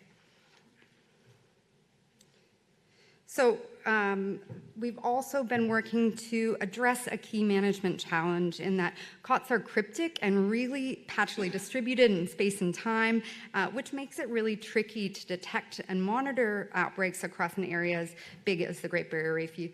So we are investing in development of tools and technology to help improve detection and provide better field intelligence for the control program. This work includes work by Sven Utica and the team at AIMS to develop eDNA monitoring for COTS, which provides a really highly sensitive early warning of COTS on a reef through field sampling that can increasingly be done by citizen scientists and management partners. At the same time, we're investing in development of an end-to-end COTS surveillance system that uses robotics and machine learning to provide geotagged locations of COTS and their scars to control crews for follow-up action. And Zishan Haider presented on that work on behalf of the AIMS and CSIRO team yesterday. And we're investing in calibration across all those monitoring tools in our toolbox. And Emma Lawrence, who's leading this team, outlined the plan for that coordinated deployment, so we have the best possible data to guide the control program's actions at scale. We also have a whole raft of decision support and modeling work, and I'll just highlight a few bits of that here. Cameron Fletcher and team has led the development of a new COTS information system that brings together field-derived and modeled data to better inform the strategic and tactical actions made by the control program. We've also evaluated those ecological thresholds Dave mentioned that are used as our targets for culling to ensure they're efficient to achieve our coral protection goals and also robust to changes in coral growth rates that might happen as a result of climate impacts and ocean warming. And Laura Blamey presented on that work yesterday. We've also used a range of models to evaluate at the large scale how best to deploy the control program's resources across an area the size of the Great Barrier Reef. And that modeling suggests that GBR-wide deployment of vessels outperforms regionally focused strategies, both in terms of the coral area gained and the cost effectiveness of those gains. So per dollar spent. And Tina Skinner and Gabrielle Schiffel presented on that collaborative UQ CSIRO work earlier. Finally, we've also invested in understanding the traditional owner priorities and community perceptions of COTS control for the very first time through engagement with traditional owners across 3 regions of the reef. A team led by Vincent Bacchus and Stuart Lockie has co-designed a framework that highlights traditional owner interests and values across COTS research and management. At the same time, national surveys of more than 1,000 Australian residents nationwide, alongside 140 in-depth interviews with GBR community members, has helped to inform and reveal that while there's widespread public support for culling, people grapple with its perceived risks and benefits. And so that kind of really rich social data has informed the development of a novel social license theory that identifies the key domains that are relevant for gaining and maintaining community support for initiatives like COTS control, and Henry Bartlett will be presenting on that work tomorrow. Now, there are lots of other talks across the program that I don't have time, obviously, to highlight, and we're already way over time. So hopefully that gives you a bit of an idea of the breadth of the work in the program. So as we're moving closer to the end of the program, we've focused more and more on translation of the research in a management context, because obviously it doesn't stop when you finish that technical report or paper. So we've developed an output register for the program that details the 100 or so outputs of the program and map those into the control program's processes and systems, whether that's strategic planning, engagement, or on-water activities. And so connecting those dots is really helping us all collectively get an understanding of the opportunities for application, and is also starting to spawn the next kind of new research ideas that we need to invest in going forward. That has really, what we've been focusing on now is working collaboratively with managers to develop some management tools that apply those outputs, like some of those dashboards that bring in some of the excellent work of the CSIP team. Let's see. I'm close to wrapping up, I promise. Now, as we're looking to the future, all these partners whose logos you see across the bottom of the slides here have come together recently to develop a 2030 roadmap for COTS research and innovation, and that work was led by Tim Moltmann, who's the chair of our steering committee. And so all of us agree that ongoing research is essential to continue driving improvement in COTS control out to 2030. We have new challenges ahead of us to face. And we've identified 8 priority areas for investment. Of course, we need ongoing baseline investment in those really applied areas of research, so modeling, decision support, monitoring technology, and targeted ecological intelligence. And all of that work needs to be centered around traditional owner priorities. But to ensure we're future ready, we also need investment in innovative control methods like those Dave mentioned earlier. Things like understanding the outbreak dynamics better, especially as we consider their interaction with climate change. And so we're at $4 million per annum. That cost of that research is likely to deliver pretty strong return on investment and really aligns with those kind of overarching strategies that Roger Beeden spoke about this morning in his resilience-based management talk. So wrapping up, one of the take-home messages that Dave and I really wanted to emphasize in this talk was how important collaboration has been for us to get to where we are today with COTS. it's not really that long ago that it seemed like COTS outbreaks were a pretty intractable problem to tackle on the Great Barrier Reef. You know, there are millions of them, their spawning is incredible, and they do damage at large spatial scales. But despite those challenges, targeted research has really, in partnership with the tourism industry and managers, has really transformed COTS control over the past decade on the GBR, producing some pretty tangible conservation outcomes for the health of the GBR. And it's an exciting time, I think, because we have all these new innovations on the horizon, new opportunities to continue innovating in this space in partnership with traditional owners. And I think, I speak for both Dave and I in saying that we've really loved being able to have a deep dive into some of our apps work over this symposium, and look forward to hearing about the sessions tomorrow and thinking about ways we can all complement each other going forward. So really for, seeing the transformation in this space over the past years has really given me a lot of hope and confidence that if we work together, we can continue to tackle the challenges that come. So thank you to everyone, and particularly all the partners and people in this room that are involved in this work. It's a real big collaborative effort. So thanks, everyone.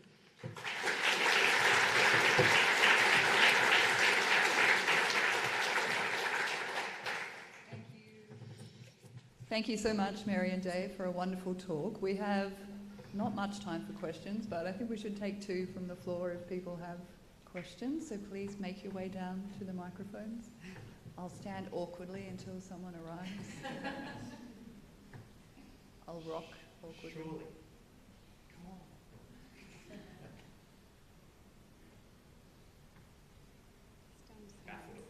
on.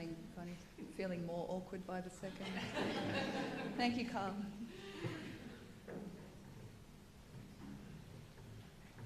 Thanks, guys. I know very little about COTS, but one of the presentations I saw or heard yesterday was around the juvenile COTS, and I was just going to ask is, have we done much work around the juvenile stuff in terms of control, or is it mainly just focused on the adults? Thanks, Carl. Juvenile COTS are a huge area. I would say some people would characterize it as a black box.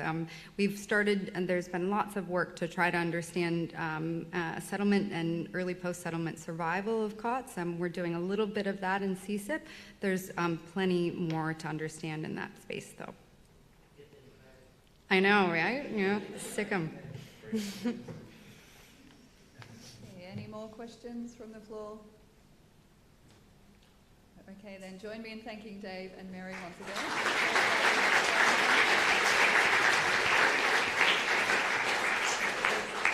Always time for a few questions during afternoon tea, which we're breaking for now. Please return to the room at 4 for our next panel discussion session. Thank you, everyone.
this because there's usually isn't a height on it. Yeah. So I followed up with having a reply, so I'm not going to let up. Yeah, I mean, I think.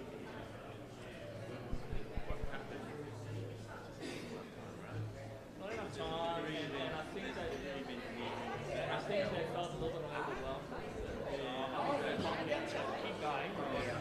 I think there was the young underestimated the engineering. The young fellow who was supposed to do it, he was supposed to go on the reef and organise in 2 days, and I don't know where he is. So I'll follow up. Yeah. And I was recently diagnosed, and now I understand it. I see things. So I have a superpower. So I'm a scientist who has a superpower to see things. People are speculating again, but everybody wants to hear my speculation.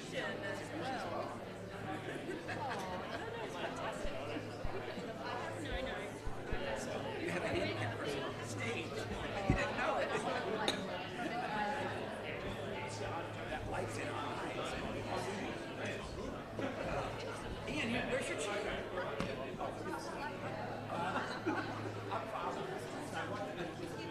It's not letting me go live. Oh, okay. Yeah, we're not ready yet. Okay. I've been briefing. I forgot what I was briefing about.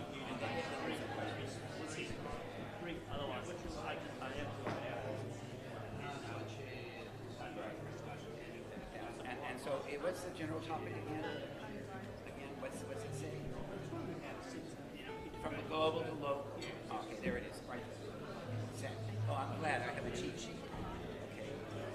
Okay. Excellent. So you've prepared.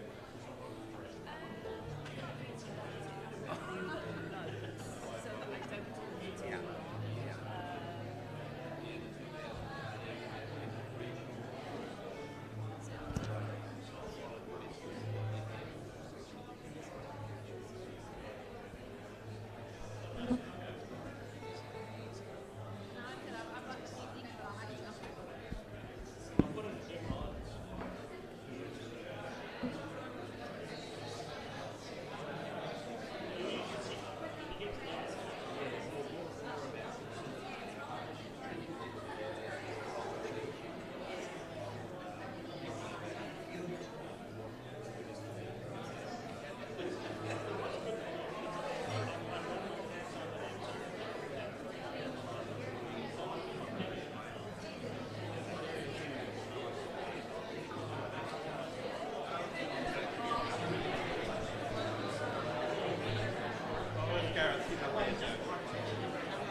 Hello again, everybody. Lovely to see you all again. I hope you all enjoyed afternoon tea and are refreshed for our final session of the day, which is another of our panel discussions. So you might recall from yesterday, the aims of our panel discussions are to help us synthesise different ideas that were raised during each of the 3 sessions of the day, and also for us to share diverse perspectives and use that to start new knowledge and build new partnerships. So the topic of our panel of the day is From Global to Local, Strategies for Coordinating Actions for Reef Protection Across Space and Time. Dr. Ian Poyner, the Chair of the Great Barrier Reef Marine Park Authority, will be the facilitator for this session. So over to you, Ian. Thank you. Thank you, Mia. And thanks, everybody, for coming to this last session of the day, but a really important session where we give this opportunity both to think about what we've heard about today, but also raise some questions with a marvellous panel I'll introduce in a moment. but I was asked firstly to give a bit of some of my reflections from the day, and I think, the things that I came here, what I heard sitting through, sessions jumping around a bit, obviously didn't hear all the talks, but I think the first thing that we all got to, the Great Barrier Reef is a beautiful place and a wonderful place, and I think but it's also one of the best managed and understood ecosystems in the world. I think we need to be aware of that. We also, what I heard and from many places today, it's an incredibly complex place. It's complex from the geography, it's complex from its biology, its ecology, its cultural significance, its social, its industries, and all the other users of the reef. It's and we all know, as we know what's going on there with the current mass bleaching, is that the threats associated with climate change has and continues to impact the world's coral reefs, including our reef, and those impacts are continuing. And so, that just we need to always remember and highlight that, we need the strongest and fastest actions to reduce greenhouse gas emissions, and also to limit ocean warming and atmospheric warming, and that's really a continuing requirement from us, and that's a global and a national issue for us all. But also that situation highlights, and what we've heard a lot today, is the need to continue and to enhance resilience-based management, including novel interventions, and that's to support the health and the resilience of the Great Barrier Reef. I think there's an unquestioned and shared vision around this room about the need to try and ensure the health and the long-term resilience of the reef. And I think, Bill, getting back to what our theme this afternoon is, that I think in Anna Perez's talk earlier this afternoon, Anna made the comment that Australia, or we at the Great Barrier Reef, are in a really privileged position, and that's very true. It's a privileged position, and why we're in that position is because of the many initiatives historically and currently, from our reef managers, our researchers, our traditional owners, our industries, our communities, and all those others involved in the reef, and some wonderful partnerships across those different sectors. And so, and I think that's raises the question then about how we use that knowledge and share that knowledge, but further than that, how we learn from other places too. The other thing I heard today was realistic hope, and I think we need to have realistic hope. But what I'd add to that too is, I think, given all these initiatives and given some of the competing, we're naturally in some competitive environments here, is that we need integrity and honesty around what we're doing and what it's likely to achieve. So with that, this marvellous panel here, we've got, no particular order, we've got Selena Stead, the relatively new now, CEO of AIM. So I'm sure you've had lots of welcomes to Australia, but another one this afternoon, Selena, and thank you for joining us. We've got from Fiji, Austin Bowden-Kirby, who's the Director of the Corals for Conservation, Fiji. I sat through Austin's talk this afternoon, very entertaining, informative and intriguing.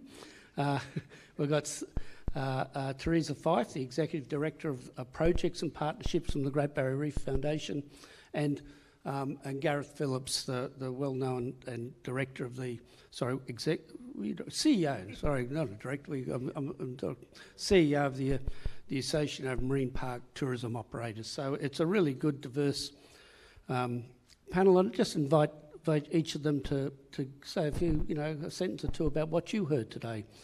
Start with you.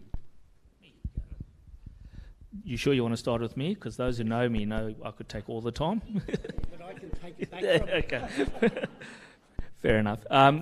Thank you very much for giving me the opportunity to sit on this panel. My takeaway from not only today but yesterday is the amount of work that's actually being done here on the Great Barrier Reef is mind-blowing. I talk about it all the time, and when I talk to school groups and other hats I wear, you try and give the public the reassurance of how much work and diversity of work is being done, but you don't really understand it until you come to a symposium like this and you see and hear what's actually happening, and not only about the amount of work that's being done, the variety of what's being done. I know sometimes we always talk about coral a lot, but there's more to the Great Barrier Reef than coral, and it's just amazing the range of work that's been done across all different fields. So for me to sum up today particularly is multidisciplinary and collaborations or partnership. I remember coming into marine science as a young man, going, to become a marine biologist, you had to know fish and corals and dolphins. It was almost like one-dimensional. It's now a multi-dimensional, multidisciplinary approach to managing ecosystems like the Great Barrier Reef. It's so special, and seeing what's happening in this room and therefore across the reef is just totally inspiring. So for me, the take-home is multidisciplinary and collaboration, and we're seeing that displayed in the symposium over this week, and I can tell you I'm in awe and humbled. Thanks, and it is great to be on the panel this afternoon. I think definitely continuing that vein of collaboration. It didn't matter what session that I was in, whether it was talking about how do we get more finance, that really talked about we need collaboration to build the project pipelines to get the investment that's needed to scale, whether we were actually talking about local stewardship. One of the key themes that came through with collaboration was ensuring, and I think this was fairly consistent, that collaborations were not just of the same types of people. And so how are we centering traditional owners and local communities in the work that we do? How are we actually engaging some of the know-how and insights from the corporate sector? So how are we actually really incubating innovation in a way that's bringing all of the different players to the table? And I think the other really big thing for me, and it was just the wow. I mean, I'm fairly close to a lot of the things that are happening, but I've got to say, even for me, just to be sitting here today, and I was quite exhausted, like just thinking about what you're all doing, because it's huge, and that in itself needs to continue and needs to be communicated. And how do we get and amplify the messaging out there, because it's what's going to continue to drive and fuel hope. So I think they were the key things that I took away. Thank you. And just before I give a summary, I just wanted to actually say a huge, massive thank you to the organisers. I've been to a lot of different conferences and workshops, but this has to be one of the most eclectic mix of people from different backgrounds, different experiences, different sectors. So, you know, it's really a massive well done to the organisers and for all of you for coming and engaging so well. But for me, the take-home messages, I've really been blown away by the amount of empirical data. And by empirical data, it comes in different forms, whether that's been some of the social perceptions, talking what makes a good partnership. I've been really struck by people trying to evaluate, trying to answer that question of, you know, what is effective partnership working?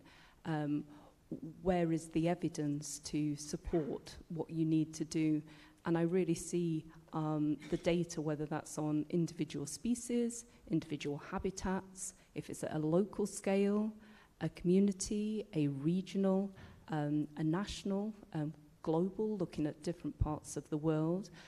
For me, the take-home messages have been, it's about knowledge equity, and I say equity rather than equality, because it's really about, if we're going to have be able to make the actions at pace, you have got to be willing to have that inclusive collaboration, that openness of sharing of data.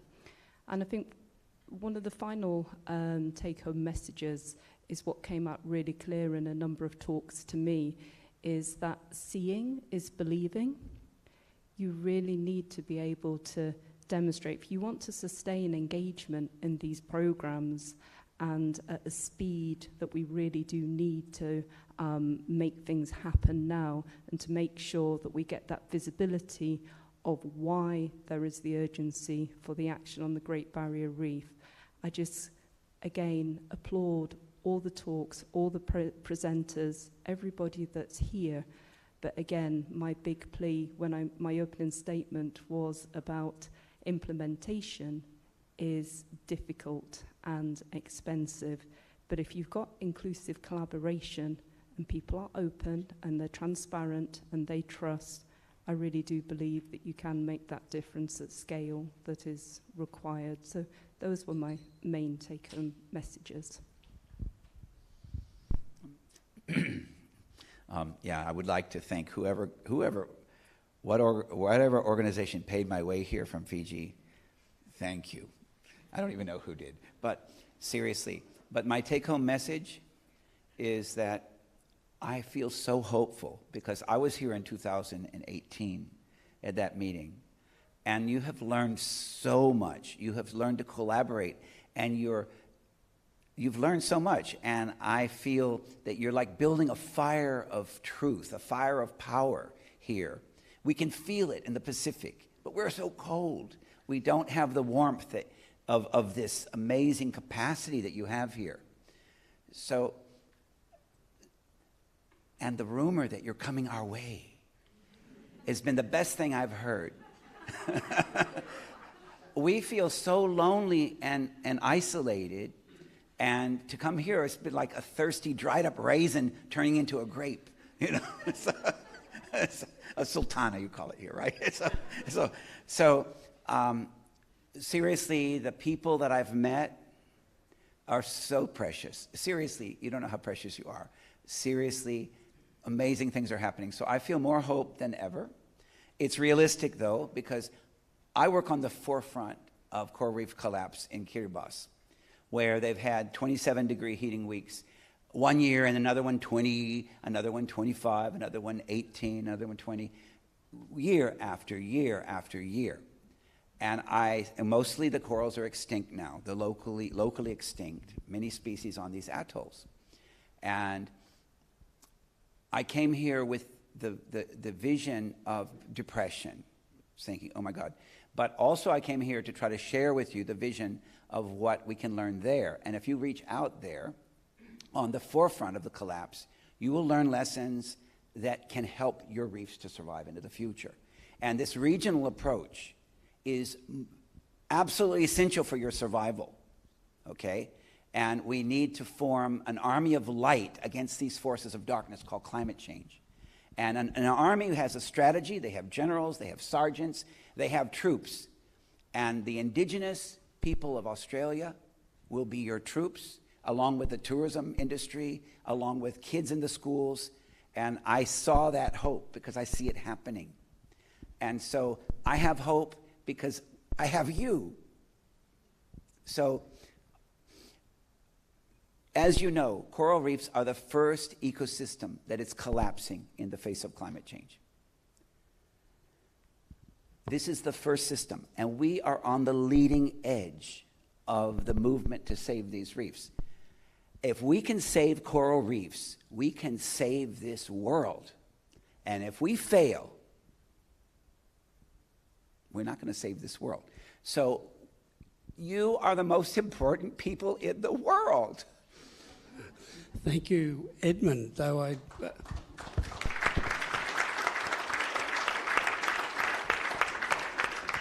Sorry, thank you, Austin. Although my only comment, be careful what you wish for if we're coming, you know.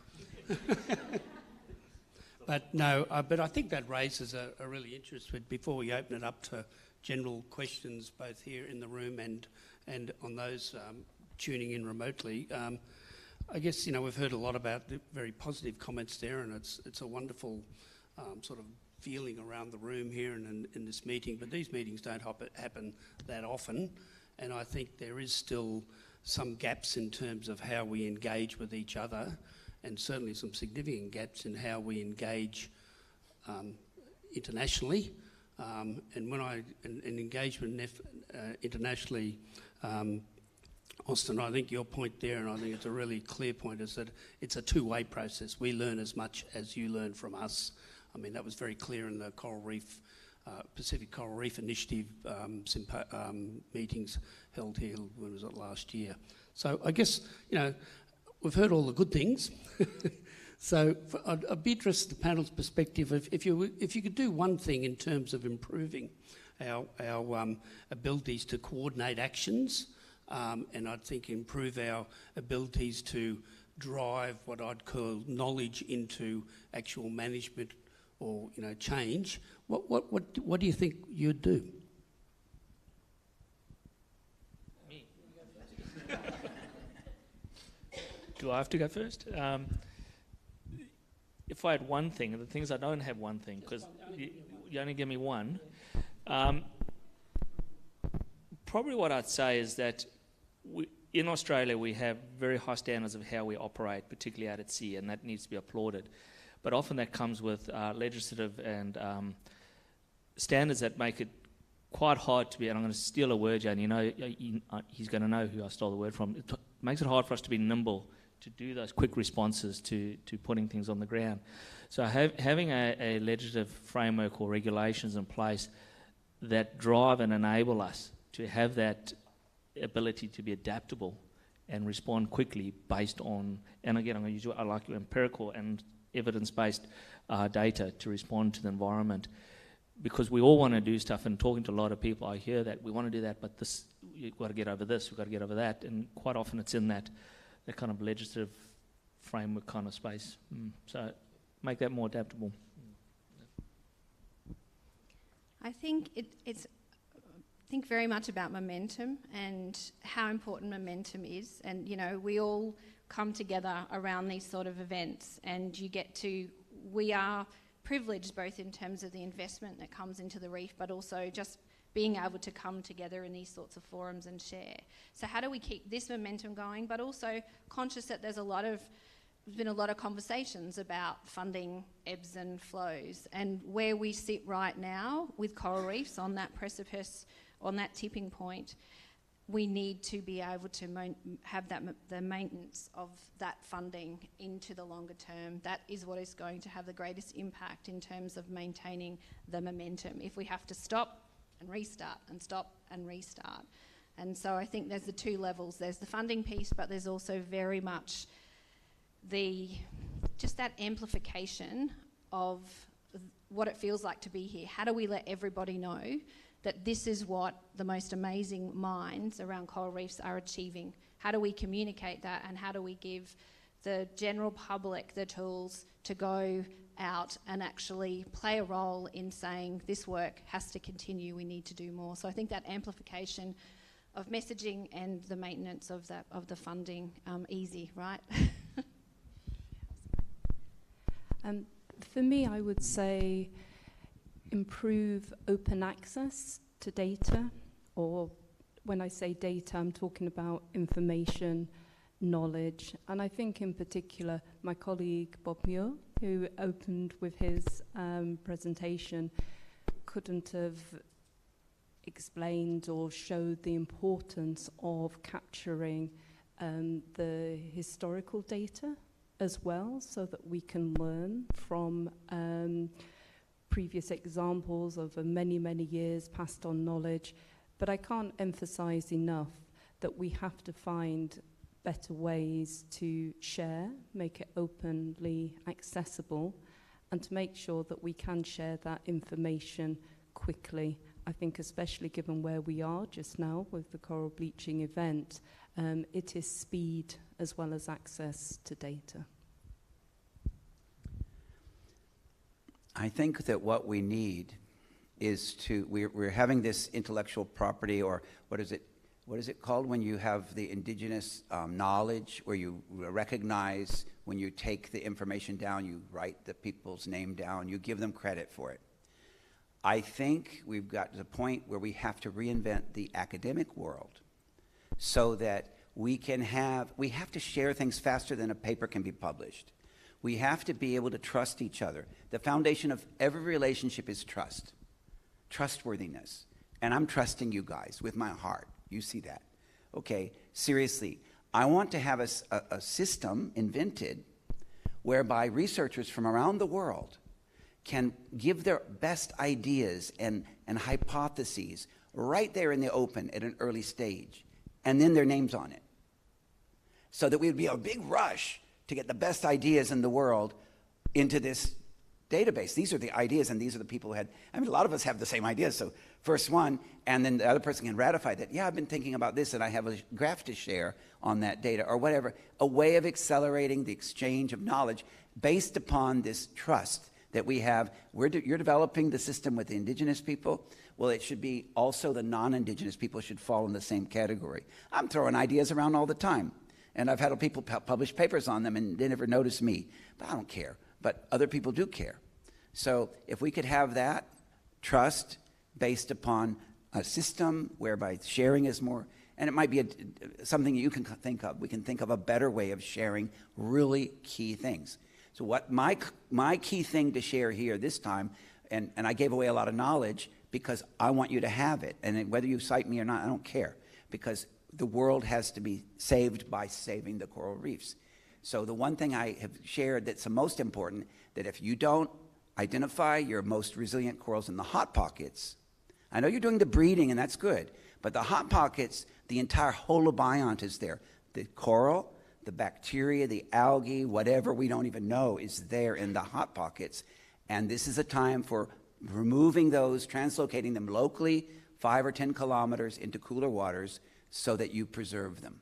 So that's the most important thing I offered as my gift to you. Please don't keep planting corals that are not, they're not going to make it, okay? And so what I've learned all over the world, and some of other of us have had the same problem, and don't put all your eggs in one basket. So once you collect them, you divide them, you put them, far enough apart from each other so if one nursery dies, they're still there. So anyway, I'm just talking too long. Thanks, Austin. I think now we've got about 20 minutes now, so now it's your opportunity. It's opportunity to both in the room and online to raise any questions you'd like or points you'd like to make to the panel. Who's first? And I assume somebody will tell me if there's something on the Slido. Yes. Waiting for someone to make their way down to the front. George, you're making it hard for us, you know. There we go. Ever reliable, ever reliable. Thank you, Carl. When I'm outside, you fellas are all talking. But I suppose my question is, and it's a question that's I can see has been raised for the last couple of days, like traditional owner aspirations have been around for a long time in terms of most of the time when we go and talk to traditional owners, they'll tell us what they want in terms of protection for sea country. So I suppose my question is, how do we turn those aspirations into getting TOs at the table and making some of them decisions along with you guys? I'm happy to have a first crack at that if you like. I think it's it's a really important question, and I think it's a rather complex question. It shouldn't be, but it is. Now, I know from the Reef Authority's perspective, I think the initiatives, I think one of the really fundamental initiatives is the TUMRA programs, and those TUMRA programs started as a focus on traditional hunting, but have become much more than that. Now we have about 45% of the coastline. There's 10 or 11 TUMRA groups, and not only does it provide an opportunity for traditional owners to do things like sea country mapping, sea country engagement, all those appropriate things, but also provides the opportunity, a governance arrangement in there that allows those groups to broaden their perspective way beyond, say, just a Reef Authority perspective, and many groups are doing that, and they will continue to do that. I think the parallel process, well, not a parallel, quite different process, but incredibly important process of the Reef 2050 Traditional Owner Implementation Plan, which has been reasonably well supported, it'll take a couple of years, but also provide a much better way for TOs to take their rightful role in this, and I think that's also happening. And then within organisations like ours and elsewhere, there's a number of initiatives. So we are striving towards, a co-management arrangements. Now, that's a word that's easy to say. It's a bit like a lot of things in Australia, where we're strategy and plan rich, implementation poor, because sometimes those implementation processes are tough. But again, I think there's a step forward there and striving towards that. And there's a lot of other activities in terms of engaging, appropriate engagement with TAs in issues of be it management, be it policy or whatever. Now that is happening. It needs to happen a lot more. I think and it needs to be driven as much from the TAs as from anyone else, so it can't be you will do it this way. It's got to be taking advice of how to do it. And I think there are genuine attempts to do that at the moment, and compared to where we were, say, 20 years ago, where I know I spent a lot of times in Torres Strait and Torres Strait communities, and it was a wonderful time of great friendships, great engagement, but complete naivety around Torres Strait Islander perceptions, and I think so. We have come a long way, and I think that we have some reasonable foundations to go forward, but I think we've got a lot further to go. Just looking at Bob, is it okay if I'm just going to talk about the governance under the Reef Trust Partnership? I'm not sure how many of you are aware, but when the Reef Trust Partnership came to fruition, there was a negotiation very early on from traditional owners who allocated, of the $443 million of that grant, there was a $12 million allocation to traditional owner-led reef protection, and we had a delegation of traditional owners come and visit us at the Great Barrier Reef Foundation and said, given the rights and interests that traditional owners have over more than a third of land and sea country alongside the Great Barrier Reef, that amount should be much greater. And so an amount was negotiated of $52 million specifically for traditional owner-led reef protection efforts. And under that then was an independent traditional owner governance model that was established. So each of the different areas within that program, Crown-of-Thorns Starfish management, integrated monitoring and reporting, reef restoration, healthy water, a traditional owner technical working group was established through an open process. And actually the 20 members of that governance have then supported the co-design working with traditional owners up and down the Great Barrier Reef. So again, it's only an example, and that kind of, I guess, needs to be scaled at a much bigger level, but that has very much put traditional owners into that driver's seat and the decision-making roles around that allocation of those funds and what are the priorities that matter to traditional owners, and how to kind of empower and realise those aspirations that you mentioned. Thank you. We have another question from the floor as well. So, just do it. Can we? Yeah, sure. If I can just expand, it's a really great question, Carl. The short answer is I think AIMS needs to run more of those Indigenous partnership workshops, like did on Monday. That was fantastic. But again, I come back to that point that to get trust, you have to get respect. Respect is not automatic. You have to earn that respect. And so I think starting with the truth-telling, building a relationship with traditional owners, but I think also you have to have those conversations about what are the shared values, what are the shared goals, because it takes time to understand those. And if you don't get that, it doesn't matter which country I've worked in, perceptions influence attitudes and they influence behaviour. And so it's absolutely critical that you get those early stages and that relationship building right at the start. Yeah, Selena, you basically said what I was going to say, because I've been doing that over the last 8 to 6 months, is travelling up and down the coast of the Great Barrier Reef as the marine tourism representative and getting to know the different traditional owners, because, as you say, it's the perceptions or misinformation from what we see or from what traditional owners see. So it's about sitting down with the traditional owners and going, this is who we are, and also being guided by traditional owner mentors that I've included in what I do, who helps me. I'll call them and go, listen, I'm going down to speak to so and so, how to approach it. So it's becoming from that level of respect and understanding. And then through those opportunities, that sharing of information and respect gets people at the table. And I had examples of conversations today where I was talking to a group of traditional owners, and just in the share of ideas, understanding what they wanted and what I knew, it already sparked some information between the two of us in the conversation. And I think that's the important bit. So it's just voicing what you said. It's building that relationship, and those take time.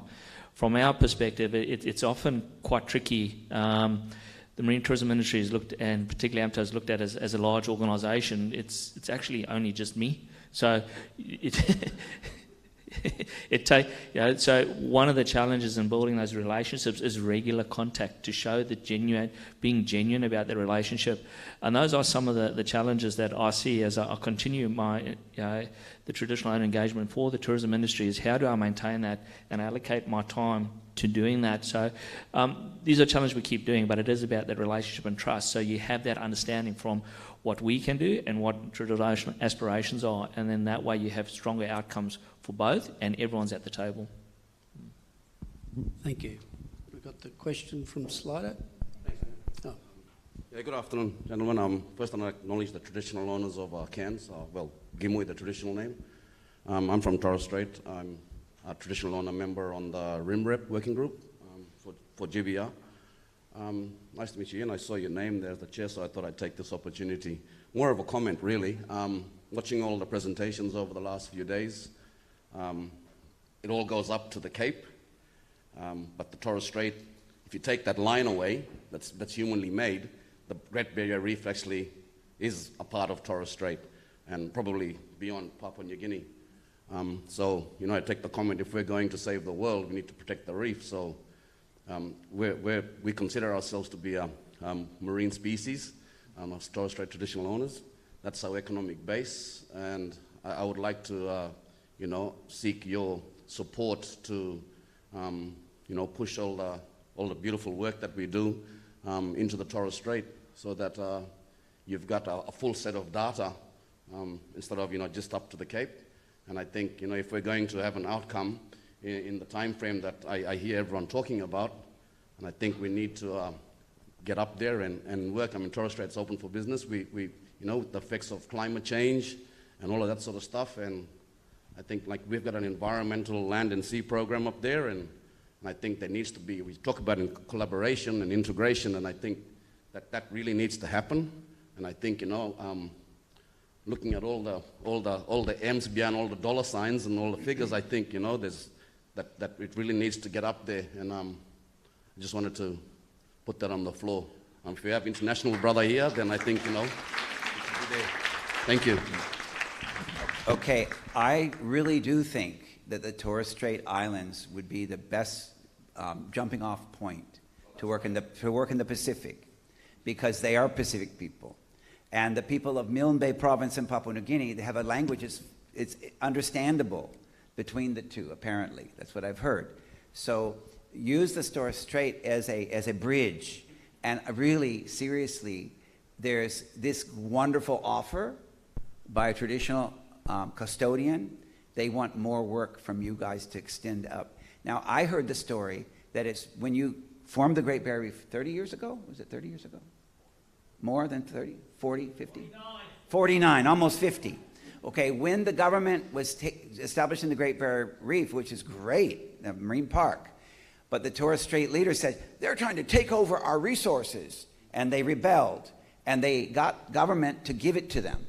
And this was a major change in the indigenous people giving the rights to those waters. Okay, by the Torres Strait Islanders standing up and saying, no, we don't want the government to control our waters. Now they're asking you to come there, but not to control them, okay? But by doing that, it caused a change in all of the native rights of Australia. The Torres Strait Islanders should be applauded for being the first, well, one of the first groups to stand up and actually win. I think you're referring to the Mabo. Yeah. Am I right on the history? Sort of. But I don't think we have the time here to go into. There's a few minor issues like international boundaries and other things. But I think the more substantive point is that Torres Strait is part of the Great Barrier Reef. Torres Strait is a place that needs to be included in this work. Also, having worked a lot in Torres Strait myself in the past, there's a lot, it's one of these disconnects. There's a lot of research that was done in Torres Strait that can inform back into the GBR too. So I think it's a really great opportunity, and thanks for the intervention and thank you for the offer. But we have a Slido question. Yeah, I think Bob has a question or a comment, and also Bill. Yeah. You're on Slido. So, and we've got 6 or so minutes, team. So. Okay, 1, 2, testing. Yep. I suppose for me, there's some really good things that are happening with engagement with traditional owners, and I'd like to acknowledge that between the RAP program and all the powers to be and the foundation, it actually has empowered the Indigenous people in a very special way. I know it's all been negative news as far as the reef, but it actually brought our people together, and we're at the table now. So it is making a big difference, it really is. So I'd like to thank the organisations and all the people for that, because I do believe it is empowering our people. But I am going to give you a challenge. Basically, through the process I work with, as far as working with the traditional owners, we have the free, prior and informed consent, and the way we operate is that we sort of make sure that they have all the information and the process of what's going to happen on their country and get their permission for yes or no, or seek their consent. I'd like to challenge every organisation to look at something very similar and try to change the way you engage with traditional owners and be more meaningful in the way that it's done, and hopefully look at this FPIC process. And also I think what we've been finding is that with the AIMS engagement, it's a breath of fresh air for the traditional owners in a different way. And we've had other organisations approach those traditional owners, and the traditional owners have told them, no, go back to AIMS and learn how to do it properly, basically as far as the Indigenous engagement goes. So it is making a difference, and we are making a difference in AIMS, and the traditional owners are taking that on board. So other organisations walking through the door are going to be challenged like that. Thank you. Thanks, Bob.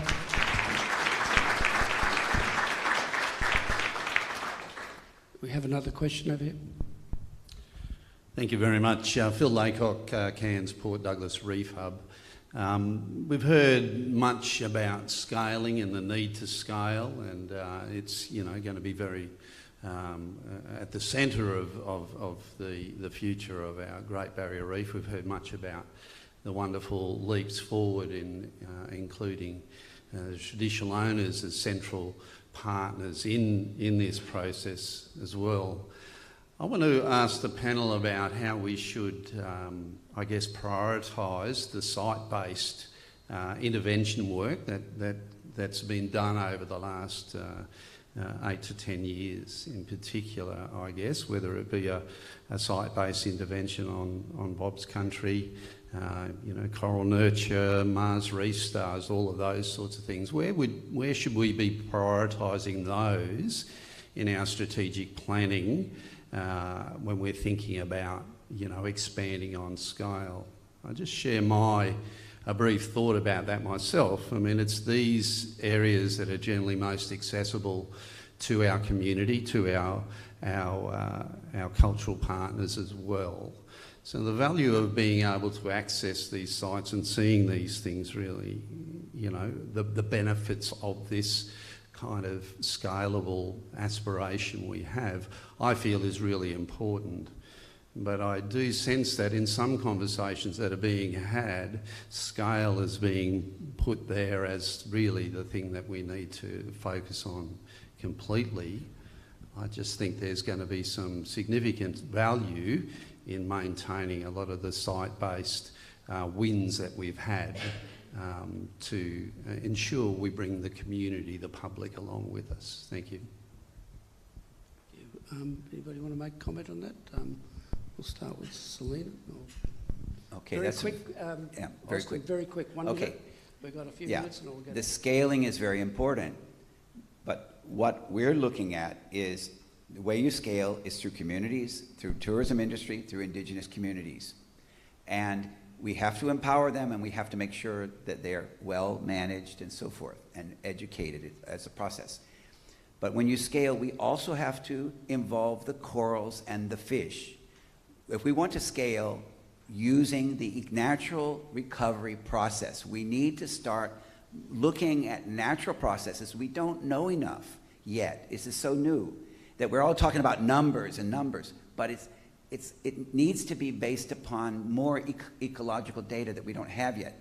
So this thing of if you plant 10 corals in a patch, and bigger corals and 10 big corals in a patch versus 10,000 smaller corals all over the place. Thanks. We need to know the effective Austin, way. we need to share the time too. So, Selena? I completely agree about you need site-specific because you need a range of scales and spatio-temporal studies. The power in site-specific and communities, that's seeing is believing. And once you get demonstration, a small scale, then that can be really empowering and expanded. So you need a combination from my experience. I was going to echo that and just really reiterate your seeing is believing. I had the privilege to go to the International Coral Reef Initiative meeting last November, I think it was, in Hawaii, and Greg Asner from the University of Arizona was in the process of building a joint sort of sexual and asexual reproduction coral hub for communities. And we took the whole of the ICRI panel out, and so basically representing 42 different countries with all different levels of government officials there, and actually seeing a structure, seeing a facility, understanding the number of people that just said, I get it, and I get that actually scale can mean replicating these smaller facilities that can be led by traditional owners and community groups, and I get it, and actually I know exactly which plot of land I can put that on. So it changed the whole conversation from this is out of the realms of possibility, I don't understand what our role could be, to just being there. And it was only half built at the time, and the ribbon cutting I think is week after next, but it was really, really powerful. So we have to have those showcase demonstration sites that are accessible and provide that education and make what feels quite intractable tractable. 15 seconds. 15. Yeah. Just echoing that, it's prioritising has to be based on data, and demonstration sites and seeing is important. But when we're looking in the long-term strategy, it's where in the ecosystem that we can also work with. So it's got to be based on that ecological data, and then access then comes part of that, because we may never be able to get there, but so it has to be a way up. But for me, overall, it has to be based on that data to understand it.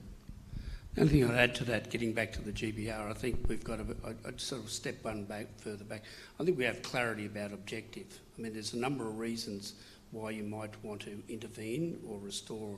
It could be a economic objective. It could be a resilient reef objective. It could be a traditional owner objectives in their countries. It could have been a whole of reef objective where, which we only have one intervention at the moment, that's Crown-of-Thorns control. So, I mean, I think there's that getting clarity about why you're doing it, and that also helps clarity about where you're doing it, so it's the where and why. Then I think in terms of that scale question, I mean, you've got to be really careful here, because I think there's that process of demonstration at one level, which some of it is innovation, some of it is, some of it is research, some of it is operational at that, say a reef site. But then, it's the next step of piloting up to, would it work at bigger scales? Would it even work? And then if that does, if you want to go to implementation and operation, that's that's not a research question. That's about how do you maintain, this as a management tool and a management objective, both in terms of on-water activity, but also in terms of what I call the backroom activity, and that's be it the research, be it the opportunities for continuous improvement, be it being aware there may be some steps in terms of significant improvements at a particular moment. So I think it's really, as well as I agree with what's here, but it's really clarity of objectives of why you're doing it. And you will do these things for very different reasons in different places. Thank you. Thank you, everyone, for your questions. I timed you then, Gareth. That was 24 seconds, not 15, but still quite The people good. that know me, that's the shortest I've ever spoken. Well done. No, congratulate you. That's right, well done, yes. So please join us in thanking the panel for speaking today.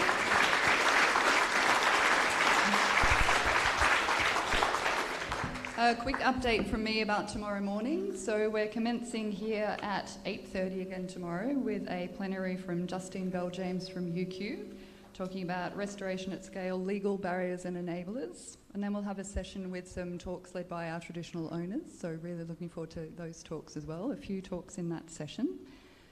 For some of us today, your work here is done, so you're free to go and enjoy your evening.